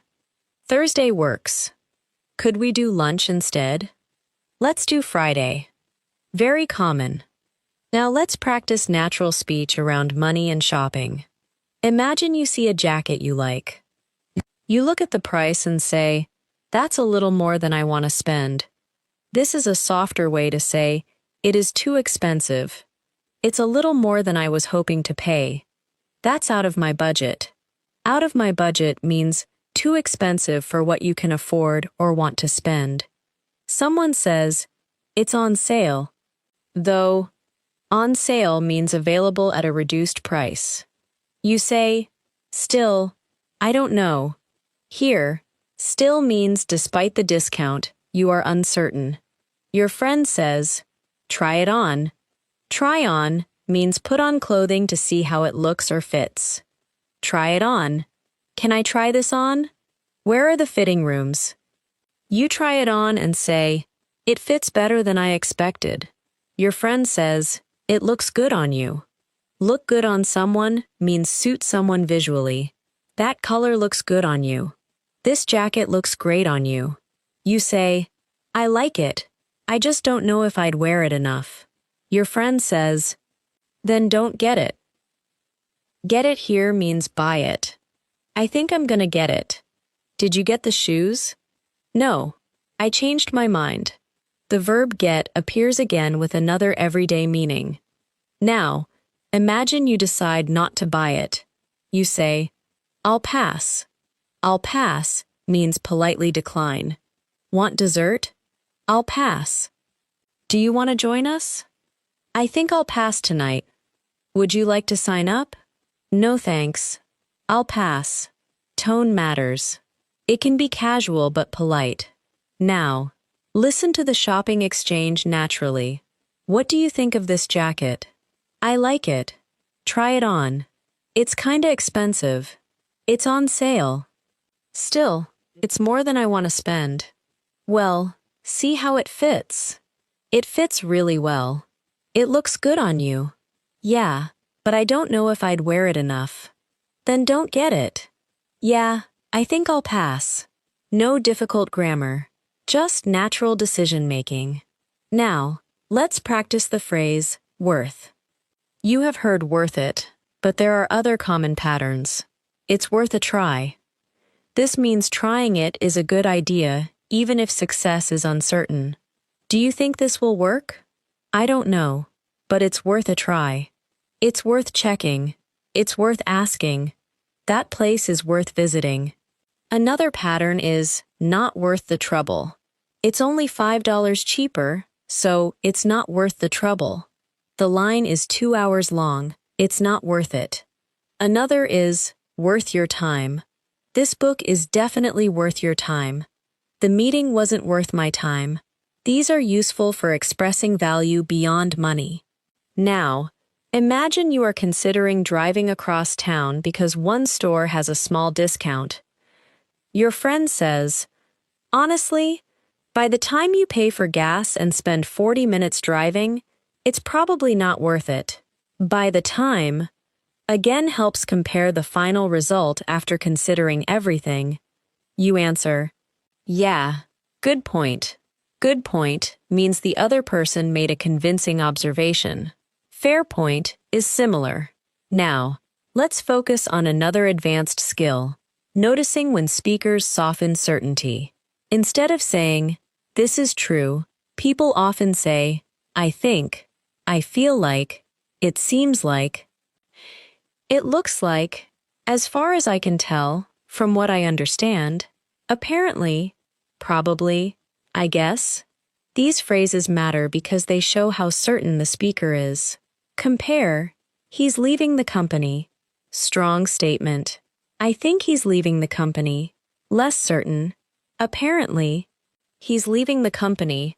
The speaker heard information from somewhere else. It sounds like he's leaving the company. The available information suggests it. As far as I know, he's leaving the company. This is true based on the speaker's current knowledge. From what I understand, he's leaving the company. Similar, based on what the speaker has learned. Advanced listening means noticing these shades of certainty. Imagine someone asks, "Is the road closed?" You say, as far as I know, yeah. That does not mean you personally checked every part of the road. It means your current information says yes. Someone asks, did they cancel the event? You say, apparently. Short answer, it means that is what you have heard. Now, listen to this workplace gossip example. Not because gossip is the goal, but because it demonstrates uncertainty. Did you hear that Mark might be leaving? Really? Who told you? Nobody directly. I just heard he's been interviewing somewhere else. So it's not confirmed? Not as far as I know. Got it. Notice might. I just heard, not confirmed, and as far as I know. All of these show uncertainty. Do not turn uncertain information into certainty when you listen. That distinction matters. Now, let's move to another daily life challenge, talking to customer service. Imagine you call because an online order has not arrived. You say, "Hi, I'm calling about an order that was supposed to arrive yesterday." The representative says, "Sure, I can look into that for you." Look into something means investigate. I'll look into it. We're looking into the issue. Can you look into what happened? This is slightly different from look at. Look at means examine directly. Look into means investigate. The representative asks for your order number, then says, "Okay, it looks like there was a delay at the distribution center." You say, "Do you know when it's supposed to arrive?" They answer, "It's showing an estimated delivery date of tomorrow." Estimated means expected approximately, not guaranteed. You ask, "Is there any chance it could come today?" The representative says, "It's possible, but I can't guarantee it." Guarantee means promise with certainty. I can't guarantee it. We can't guarantee same-day delivery. No guarantees. Again, useful uncertainty language. You say, "Okay, I just wanted to make sure it wasn't lost." Make sure means confirm something is true or correct. I just wanted to make sure you got my message. Make sure the door is locked. I need to make sure I have everything. The representative says, "No, it's still in transit." In transit means currently being transported. You say, "Okay, thanks for checking." They respond, "Of course. Is there anything else I can help you with?" You say, "No, that's all." Again, familiar patterns return. Now, listen to the entire customer service exchange. "Hi, I'm calling about an order that was supposed to arrive yesterday." "Sure. Let me look into that for you." "Thanks." "Okay, it looks like there was a delay at the distribution center. Do you know when it's supposed to arrive?" "It's showing tomorrow as the estimated delivery date. Any chance it could come today?" "It's possible, but I can't guarantee it." "Okay. I just wanted to make sure it wasn't lost." "No, it's still in transit." "All right. Thanks for checking." This is excellent practical English because customer service conversations often happen quickly and use predictable phrases. When you learn the patterns, your listening becomes much easier. Now, let's practice the phrase supposed to again in several meanings. The package was supposed to arrive yesterday. Expected event that did not happen. I'm supposed to call him later. Planned or required action. You're not supposed to park here. Rule or prohibition. This is supposed to be the best restaurant in town. Reputation or what people say. Wasn't it supposed to rain today? Expected prediction. Notice how one phrase can express expectation, obligation, rules, or reported reputation. Context decides. Now, another useful phrase, turns out. You heard turn out earlier. In casual storytelling, people often begin a new sentence with turns out. I thought the store closed at 9. Turns out, it closes at 8. I thought she was from California. Turns out, she grew up in Texas. We were worried about the car. Turns out, It just needed a new battery. Turns out introduces the surprising or newly discovered truth. Listen naturally. Turns out I had the wrong address. That is a very useful storytelling phrase. Now, imagine this story. I was supposed to meet a friend at a coffee shop yesterday. I got there a few minutes early, ordered a drink, and sat down. 20 minutes went by and she still hadn't shown up. I texted her and asked if everything was okay. She called me immediately and said, "Where are you?" I said, "At the coffee shop." Turns out, there are 2 locations with almost the exact same name, and we were sitting in different places. We both started laughing. Neither of us had thought to confirm the address. The story contains a misunderstanding based on location. Notice, hadn't shown up. Show up means arrive or appear. He never showed up. What time did she show up? I showed up 10 minutes early. Show up can sometimes imply simply attending. A lot of people showed up to the event. Now, thought to do something means remembered or considered doing it. Neither of us thought to confirm the address. I never thought to check. Did you think to bring an umbrella? This is a little advanced but natural.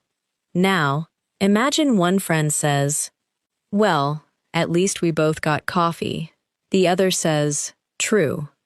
At least helps find one positive point in an imperfect situation. At least nobody got hurt. At least we tried. At least we know now. At least it stopped raining. Native speakers use this constantly to reframe situations. Now, let's practice several expressions used when something goes wrong. That's frustrating. What a pain. That's annoying. That's a hassle. What a mess. Just my luck. Just my luck is often used sarcastically when something inconvenient happens.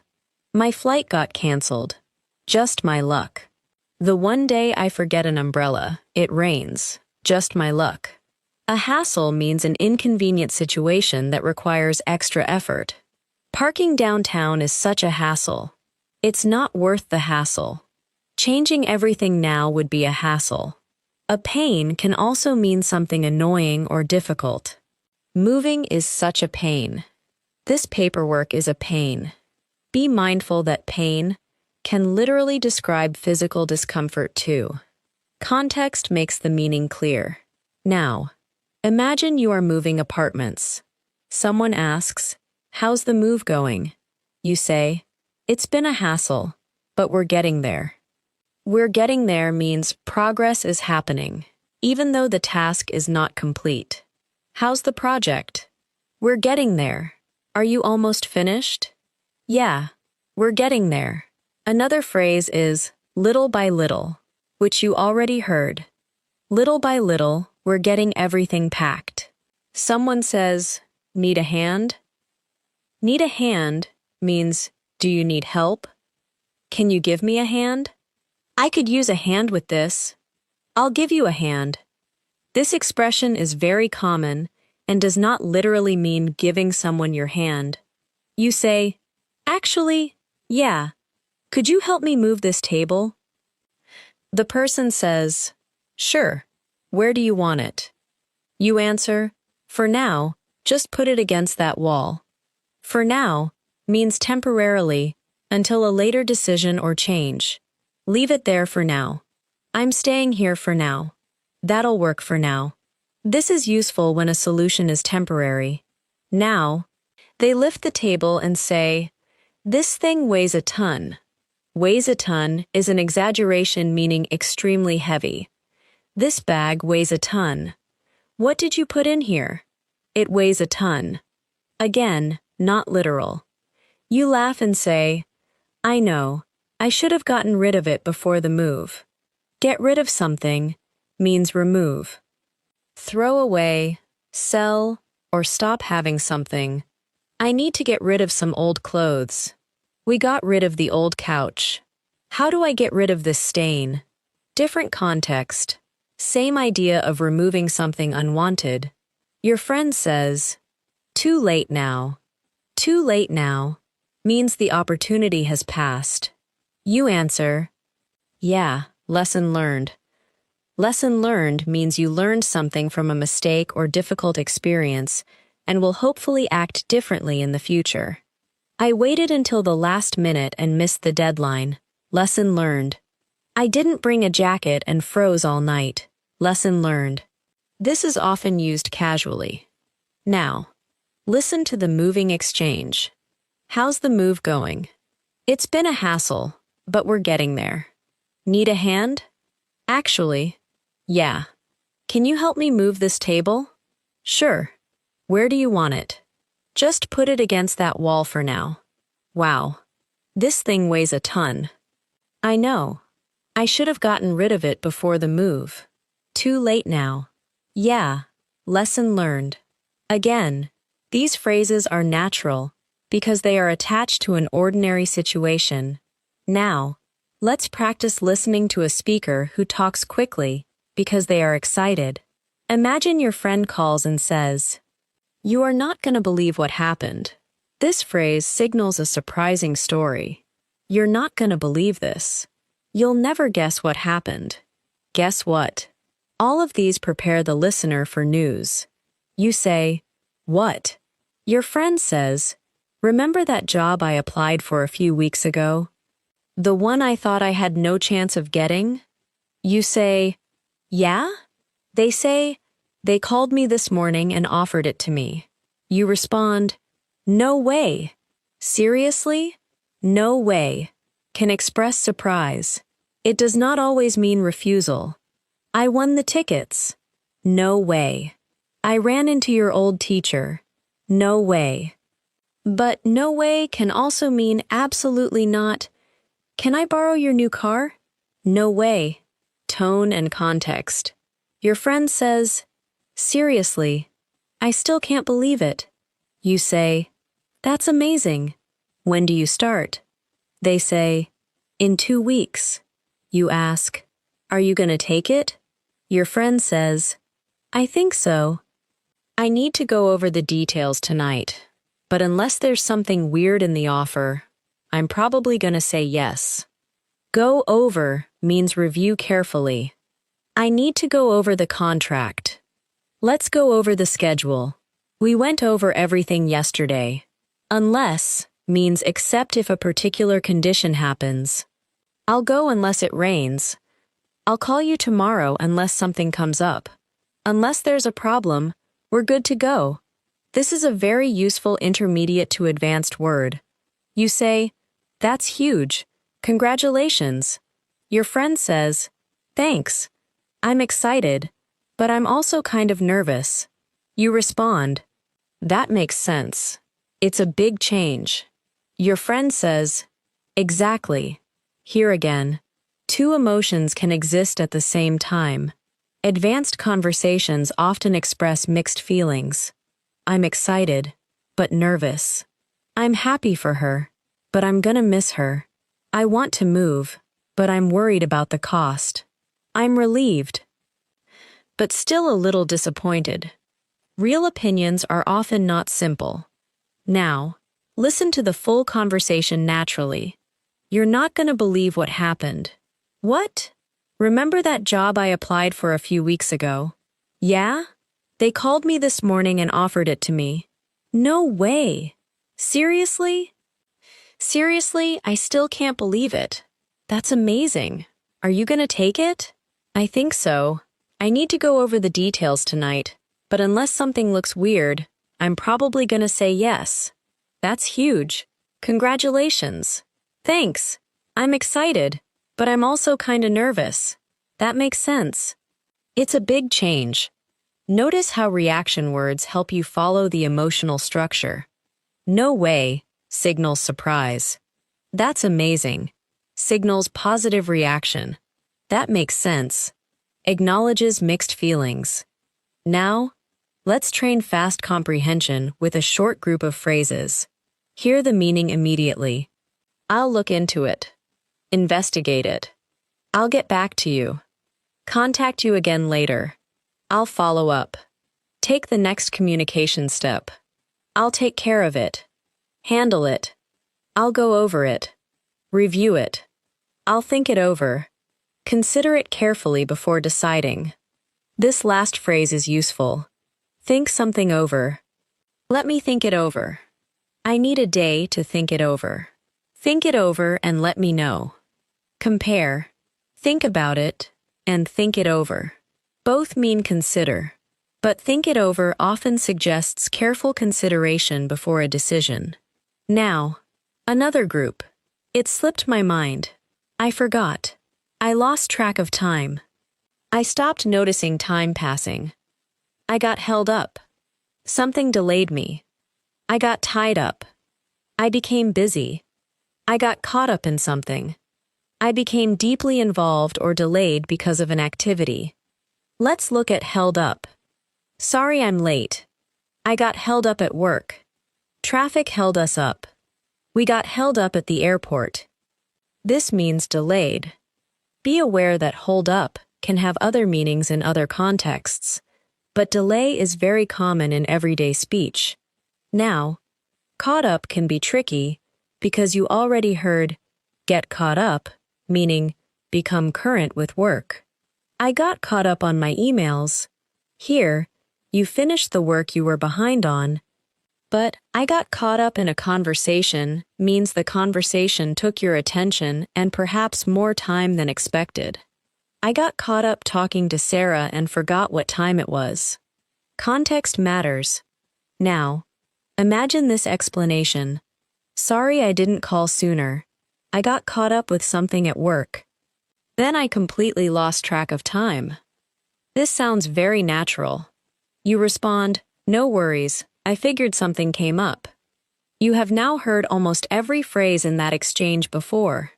Repetition builds speed.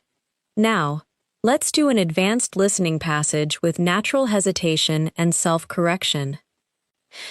Do not analyze the interruptions. Follow the final idea.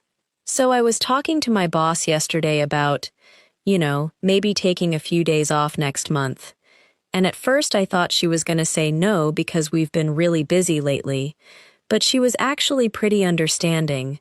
She basically said, as long as I get everything wrapped up before I leave and make sure someone can cover anything urgent, it shouldn't be a problem. So, now, I'm thinking I might actually book that trip I've been talking about. I haven't made a final decision yet, but I'm definitely leaning toward it.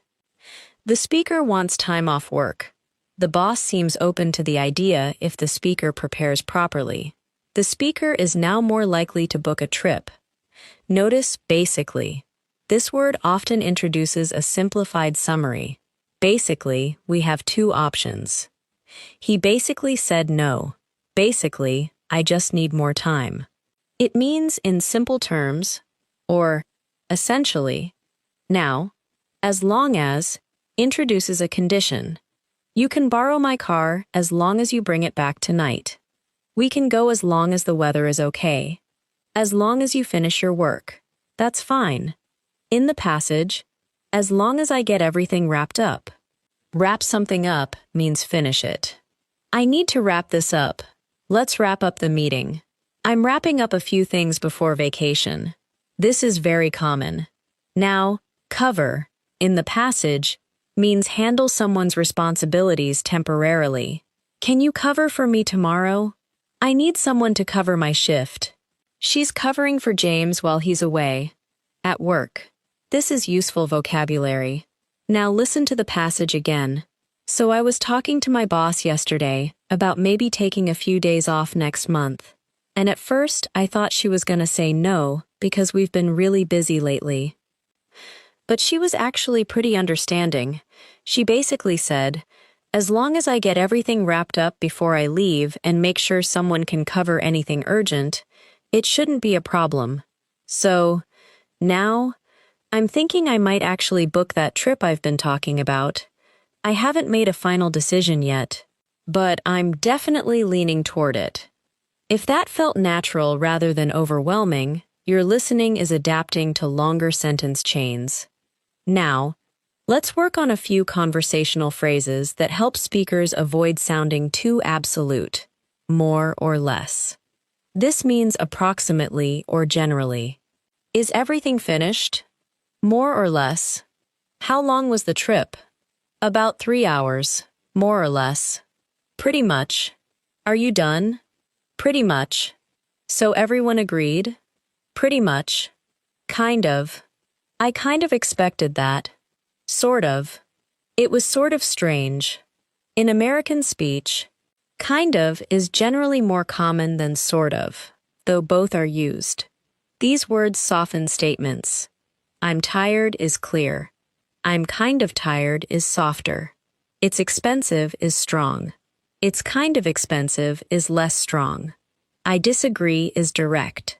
I kind of disagree sounds softer. Now, consider a bit and a little. I'm a little confused. That's a bit expensive. I'm a little worried. These soften negative statements and can make communication more polite. At work, someone might say, I'm a little concerned about the deadline, rather than, the deadline is a disaster. Now, imagine a coworker says, do you think we can finish by Friday? You answer, it might be a little tight. Tight here means difficult because there is not much time available. The schedule is tight. That deadline is pretty tight. We're on a tight timeline. Your coworker asks, do we need more time? You say, maybe. Let me see where we are tomorrow. See where we are means assess the progress or situation later. Let's see where we are at the end of the week. Give it a day and see where things stand. Where things stand means the current situation or progress. I just wanted to see where things stand. Do you know where we stand on the budget? This is useful professional English. Now, listen to this workplace exchange. Think we can finish by Friday? It might be a little tight. Do we need more time? Maybe? Let me see where we are tomorrow. Okay, keep me posted. Will do. Will do means I will do that. Send me the file when you're done. Will do. Let me know what they say. Will do. Very short and natural. Now, imagine a friend asks you for advice. I'm thinking about quitting my job. You say, wow. Have you been thinking about this for a while? They answer, on and off for a few months. You ask, what's making you want to leave? They say, a bunch of things. Mostly I just feel burned out. Burned out means mentally and physically exhausted from prolonged stress or overwork. I've been feeling burned out. She was completely burned out after that project. I need a break before I burn out. This is common modern workplace language. You say, do you have something else lined up? Have something lined up means already have another option arranged, or likely, do you have another job lined up? We have a few interviews lined up. I've got something lined up for next month. Your friend says, not yet. That's the problem. You reply, then maybe don't rush into anything. Rush into something means make an important decision too quickly. Don't rush into buying a house. I don't want to rush into anything. She rushed into the decision. The friend says, yeah, that's what I'm thinking.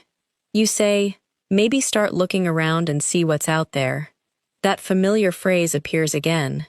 Then you add, you don't have to decide everything today. Your friend says, true. I think I just needed someone to say that. Now, notice the social meaning. A friend may not have needed detailed advice. They may have needed reassurance and a calmer perspective. This is part of advanced comprehension, understanding what kind of response the other person is looking for. Now, let's practice line up in different contexts. I have 3 meetings lined up tomorrow. I've got an interview lined up. We're trying to line up a few people for the project. Line up means arrange or organize something in advance. Now, listen to the career conversation naturally. I'm thinking about quitting my job. Wow. Have you been thinking about it for a while? On and off for a few months. I'm just really burned out. Do you have something else lined up? Not yet. Then maybe don't rush into anything. Start looking around and see what's out there. Yeah, that's probably the smart thing to do. You don't have to figure everything out today. True. Again, natural conversation uses familiar phrases rather than overly formal vocabulary. Now, let's practice another set of connected speech sentences. Listen to the clear form first. Could you send it to me? Natural. Could you send it to me? Clear. Did you talk to him? Natural. Did you talk to him? Clear. What are you doing? Natural. What are you doing? Clear. What did you say? Natural. What did you say? Clear. Would you mind waiting? Natural. Would you mind waiting? You do not need to imitate the most reduced version. Your goal is to recognize it. Now, listen in full sentences. Could you send it to me when you get a chance? Did you talk to him about what happened? What are you doing after work? What are you did you say his name was? Would you mind giving me a hand with this? If you hear these in a movie or real conversation, they may now feel less mysterious. Now, let's move into another practical situation, visiting someone's home. You arrive and your friend says, "Come on in." Come on in means enter. Come in is also correct, but come on in often sounds warm and welcoming. Your friend says, "Make yourself at home." This means relax and behave comfortably as a guest. Make yourself at home. Help yourself to anything in the kitchen. Help yourself means take something without waiting for the host to serve it. Help yourself to some coffee. There's food on the table. Help yourself. Your friend asks, "Can I get you anything?" You say, "I'm good for now, thanks." Again, familiar phrase. Your friend says, "I'm just gonna finish something real quick." Real quick is a common informal American way to mean very quickly. Can I ask you something real quick? I'm gonna run to the store real quick. Let me check something real quick. In more formal English, you might say really quickly, but real quick is common in conversation. You reply, "No rush." They say, "Make yourself comfortable." A few minutes later, they return and say, "Sorry about that." You answer, "You're fine." This exchange contains many phrases you now recognize instantly. Now, imagine the friend offers food. "I made way too much. Please take some home with you." Way too much means much more than necessary. I bought way too much food. That's way too expensive. I stayed up way too late. The word way intensifies too. You say, "Are you sure?" They answer, "Please. Otherwise, I'm going to be eating this all week." Otherwise means, if not, bring an umbrella. Otherwise, you might get wet. We need to leave now. Otherwise, we'll be late. Here. If you do not take the food, your friend will have too much to eat alone. You say, "Okay, you talked me into it." Talk someone into something means persuade them to do something. She talked me into going. My friend talked me into buying it. Don't let him talk you into anything. The opposite is talk someone out of something. I was gonna buy it, but she talked me out of it. Can you talk him out of quitting? This means persuade someone not to do something. Listen to the contrast. She talked me into going. She persuaded me to go. She talked me out of going. She persuaded me not to go. Very useful. Now, imagine your friend says, "You won't regret it." Regret means feel sorry about a decision later. You won't regret it. I regret not going. I don't regret my decision. You answer, "We'll see." Again, playful uncertainty. Now, let's listen to a final longer story for this stretch. Try to understand the entire message without stopping at unfamiliar expressions. A friend of mine invited me to a small get-together last weekend. At first, I wasn't really feeling it because I'd had a long week and honestly just wanted to stay home. I almost backed out, but she talked me into coming for an hour. I figured I could always leave early if I was tired. Well, I ended up having a great time. A couple of people there were old friends I hadn't seen in years, so we spent most of the evening catching up. Before I knew it, it was almost midnight. I completely lost track of time. So much for staying an hour. I was exhausted the next morning, but honestly, it was worth it. The main story is that the speaker did not want to go, was persuaded to attend, enjoyed the gathering, stayed much longer than planned, and was glad they went. Notice I wasn't really feeling it. This is casual. It means the person was not interested or enthusiastic. Do you want to go out? I'm not really feeling it tonight. It can also refer to something you do not enjoy. I tried the new show, but I'm not really feeling it. Again, casual. Then, back out. You already know this. Cancel or withdraw from a plan. Talked me into coming. Persuaded the speaker. I figured I could always leave early. Here, always does not mean every time. It means that option remained available if needed. You can always call me if you need help. If you don't like it, you can always return it. We can always go tomorrow instead. This means there is another option available. Then, before I knew it, it was almost midnight. Before I knew it means time passed or something happened faster than the speaker realized. I started reading, and before I knew it, 2 hours had passed. Before we knew it, summer was over. This is excellent storytelling language. Then, so much for staying an hour. So much for is often used when a plan or expectation clearly did not happen. I was gonna eat healthy today, but then someone brought donuts. So much for that. We planned to leave early. So much for that. So much for a quiet evening. It is often humorous or mildly sarcastic. Now, listen to the story again. A friend of mine invited me to a small get-together last weekend. At first, I wasn't really feeling it because I'd had a long week and honestly just wanted to stay home. I almost backed out, but she talked me into coming for an hour. I figured I could always leave early if I was tired. Well, I ended up having a great time. A couple of people there were old friends I hadn't seen in years, so we spent most of the evening catching up. Before I knew it, it was almost midnight. I completely lost track of time. So much for staying an hour. I was exhausted the next morning. But honestly, it was worth it. Now, I want you to listen to several expressions from the story one after another. Not really feeling it. Back out. Talk someone into it. You can always leave early. Ended up having a great time. Catch up. Before I knew it, lost track of time. So much for that. It was worth it. When you hear these phrases inside new conversations later, your brain will already have a familiar pathway to their meaning. Now, let's finish with a more demanding comprehension practice. I'm going to speak through several connected ideas without explaining each one immediately. Just follow.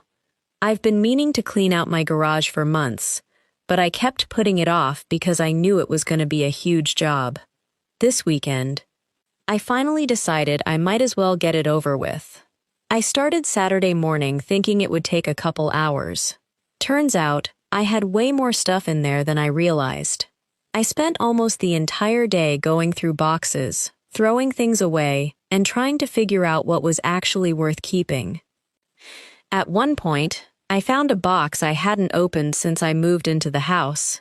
It was full of old photos and random things from years ago, so of course I got distracted and spent an hour looking through everything. By the time I finished, it was dark outside. I was completely wiped out. But I have to admit, it felt good to finally get it done. What happened? The speaker had delayed cleaning the garage for months.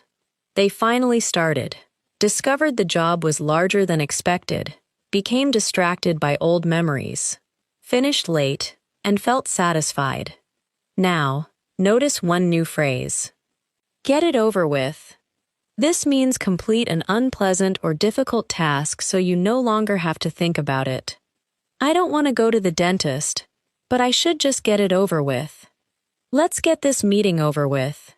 I hate making these calls, so I'm gonna get it over with first thing. It can sound negative because it suggests the speaker does not enjoy the task. Another phrase is clean out. Clean out the garage means remove unnecessary things and organize the space. I need to clean out my closet. We cleaned out the storage room.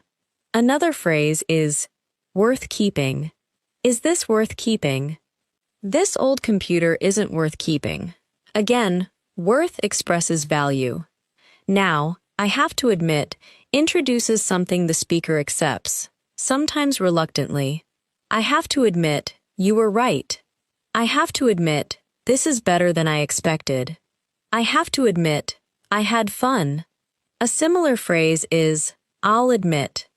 I'll admit, I was wrong. This can make an opinion sound thoughtful and honest. Now, listen to the story once more, and pay attention to the rhythm rather than individual words. I've been meaning to clean out my garage for months, but I kept putting it off, because I knew it was going to be a huge job. This weekend, I finally decided I might as well get it over with. I started Saturday morning thinking it would take a couple hours. Turns out, I had way more stuff in there than I realized. I spent almost the entire day going through boxes, throwing things away, and trying to figure out what was actually worth keeping. At one point, I found a box I hadn't opened since I moved into the house. It was full of old photos and random things from years ago, so of course I got distracted and spent an hour looking through everything. By the time I finished, it was dark outside. I was completely wiped out, but I have to admit, it felt good to finally get it done.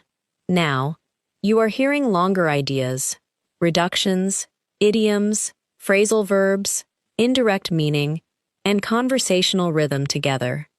This is where listening starts to feel much closer to real American English. When you hear, I've been meaning to, your brain can recognize intention. When you hear kept putting it off, you recognize repeated delay. Might as well. Tells you the speaker decided there was no good reason to wait. Turns out, introduces a discovery. By the time prepares you for a later result. I have to admit, prepares you for an honest conclusion. These expressions are not separate vocabulary items anymore. They are signals that help you predict the shape of the conversation.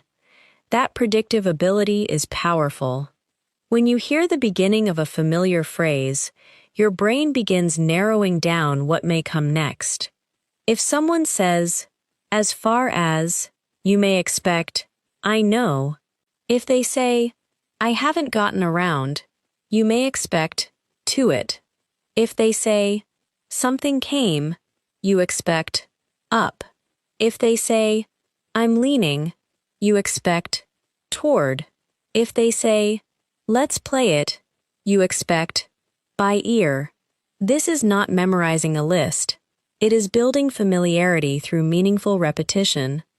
Now, try a final set of sentences at a smooth, natural pace. Do not translate. Let the meaning appear. I was about to call you. I've been meaning to ask you something. It completely slipped my mind. I got held up at work. I'll look into it and get back to you. Let me think it over. I'm still on the fence. I'm leaning toward going. Let's play it by ear. I can see where you're coming from. I don't know about that. Fair enough. I'll take another pass at it. We're still waiting on approval. I'll follow up tomorrow. Turns out, I had the wrong address. I almost backed out. She talked me into it. Before I knew it, 3 hours had passed. I completely lost track of time. I might as well get it over with. I have to admit, it was worth it. Now, listen once more, slightly faster. I was about to call you. I've been meaning to ask you something. It completely slipped my mind. I got held up at work. I'll look into it and get back to you. Let me think it over. I'm still on the fence. I'm leaning toward going. Let's play it by ear. I can see where you're coming from. I don't know about that. Fair enough. I'll take another pass at it. We're still waiting on approval. I'll follow up tomorrow. Turns out, I had the wrong address. I almost backed out. She talked me into it. Before I knew it, 3 hours had passed. I completely lost track of time. I might as well get it over with. I have to admit, it was worth it. At this point, your goal should not be to remember every expression consciously. Your goal is to make them sound normal. English becomes easier to understand when common language stops surprising you. The first time you hear a phrase like, "I haven't gotten around to it," it may sound long and strange. After hearing it several times, it becomes one familiar unit. The first time you hear, "I can see where you're coming from," you may try to understand where, literally. After enough exposure, you recognize it immediately as a way to acknowledge someone's perspective. That transition from analysis to recognition is one of the biggest changes that happens as your listening improves. So continue allowing the language to flow. Do not demand perfect understanding from yourself. Listen for the key message. Notice the familiar chunks. Use tone. Use the situation. Predict what makes sense. If one word disappears, stay with the speaker.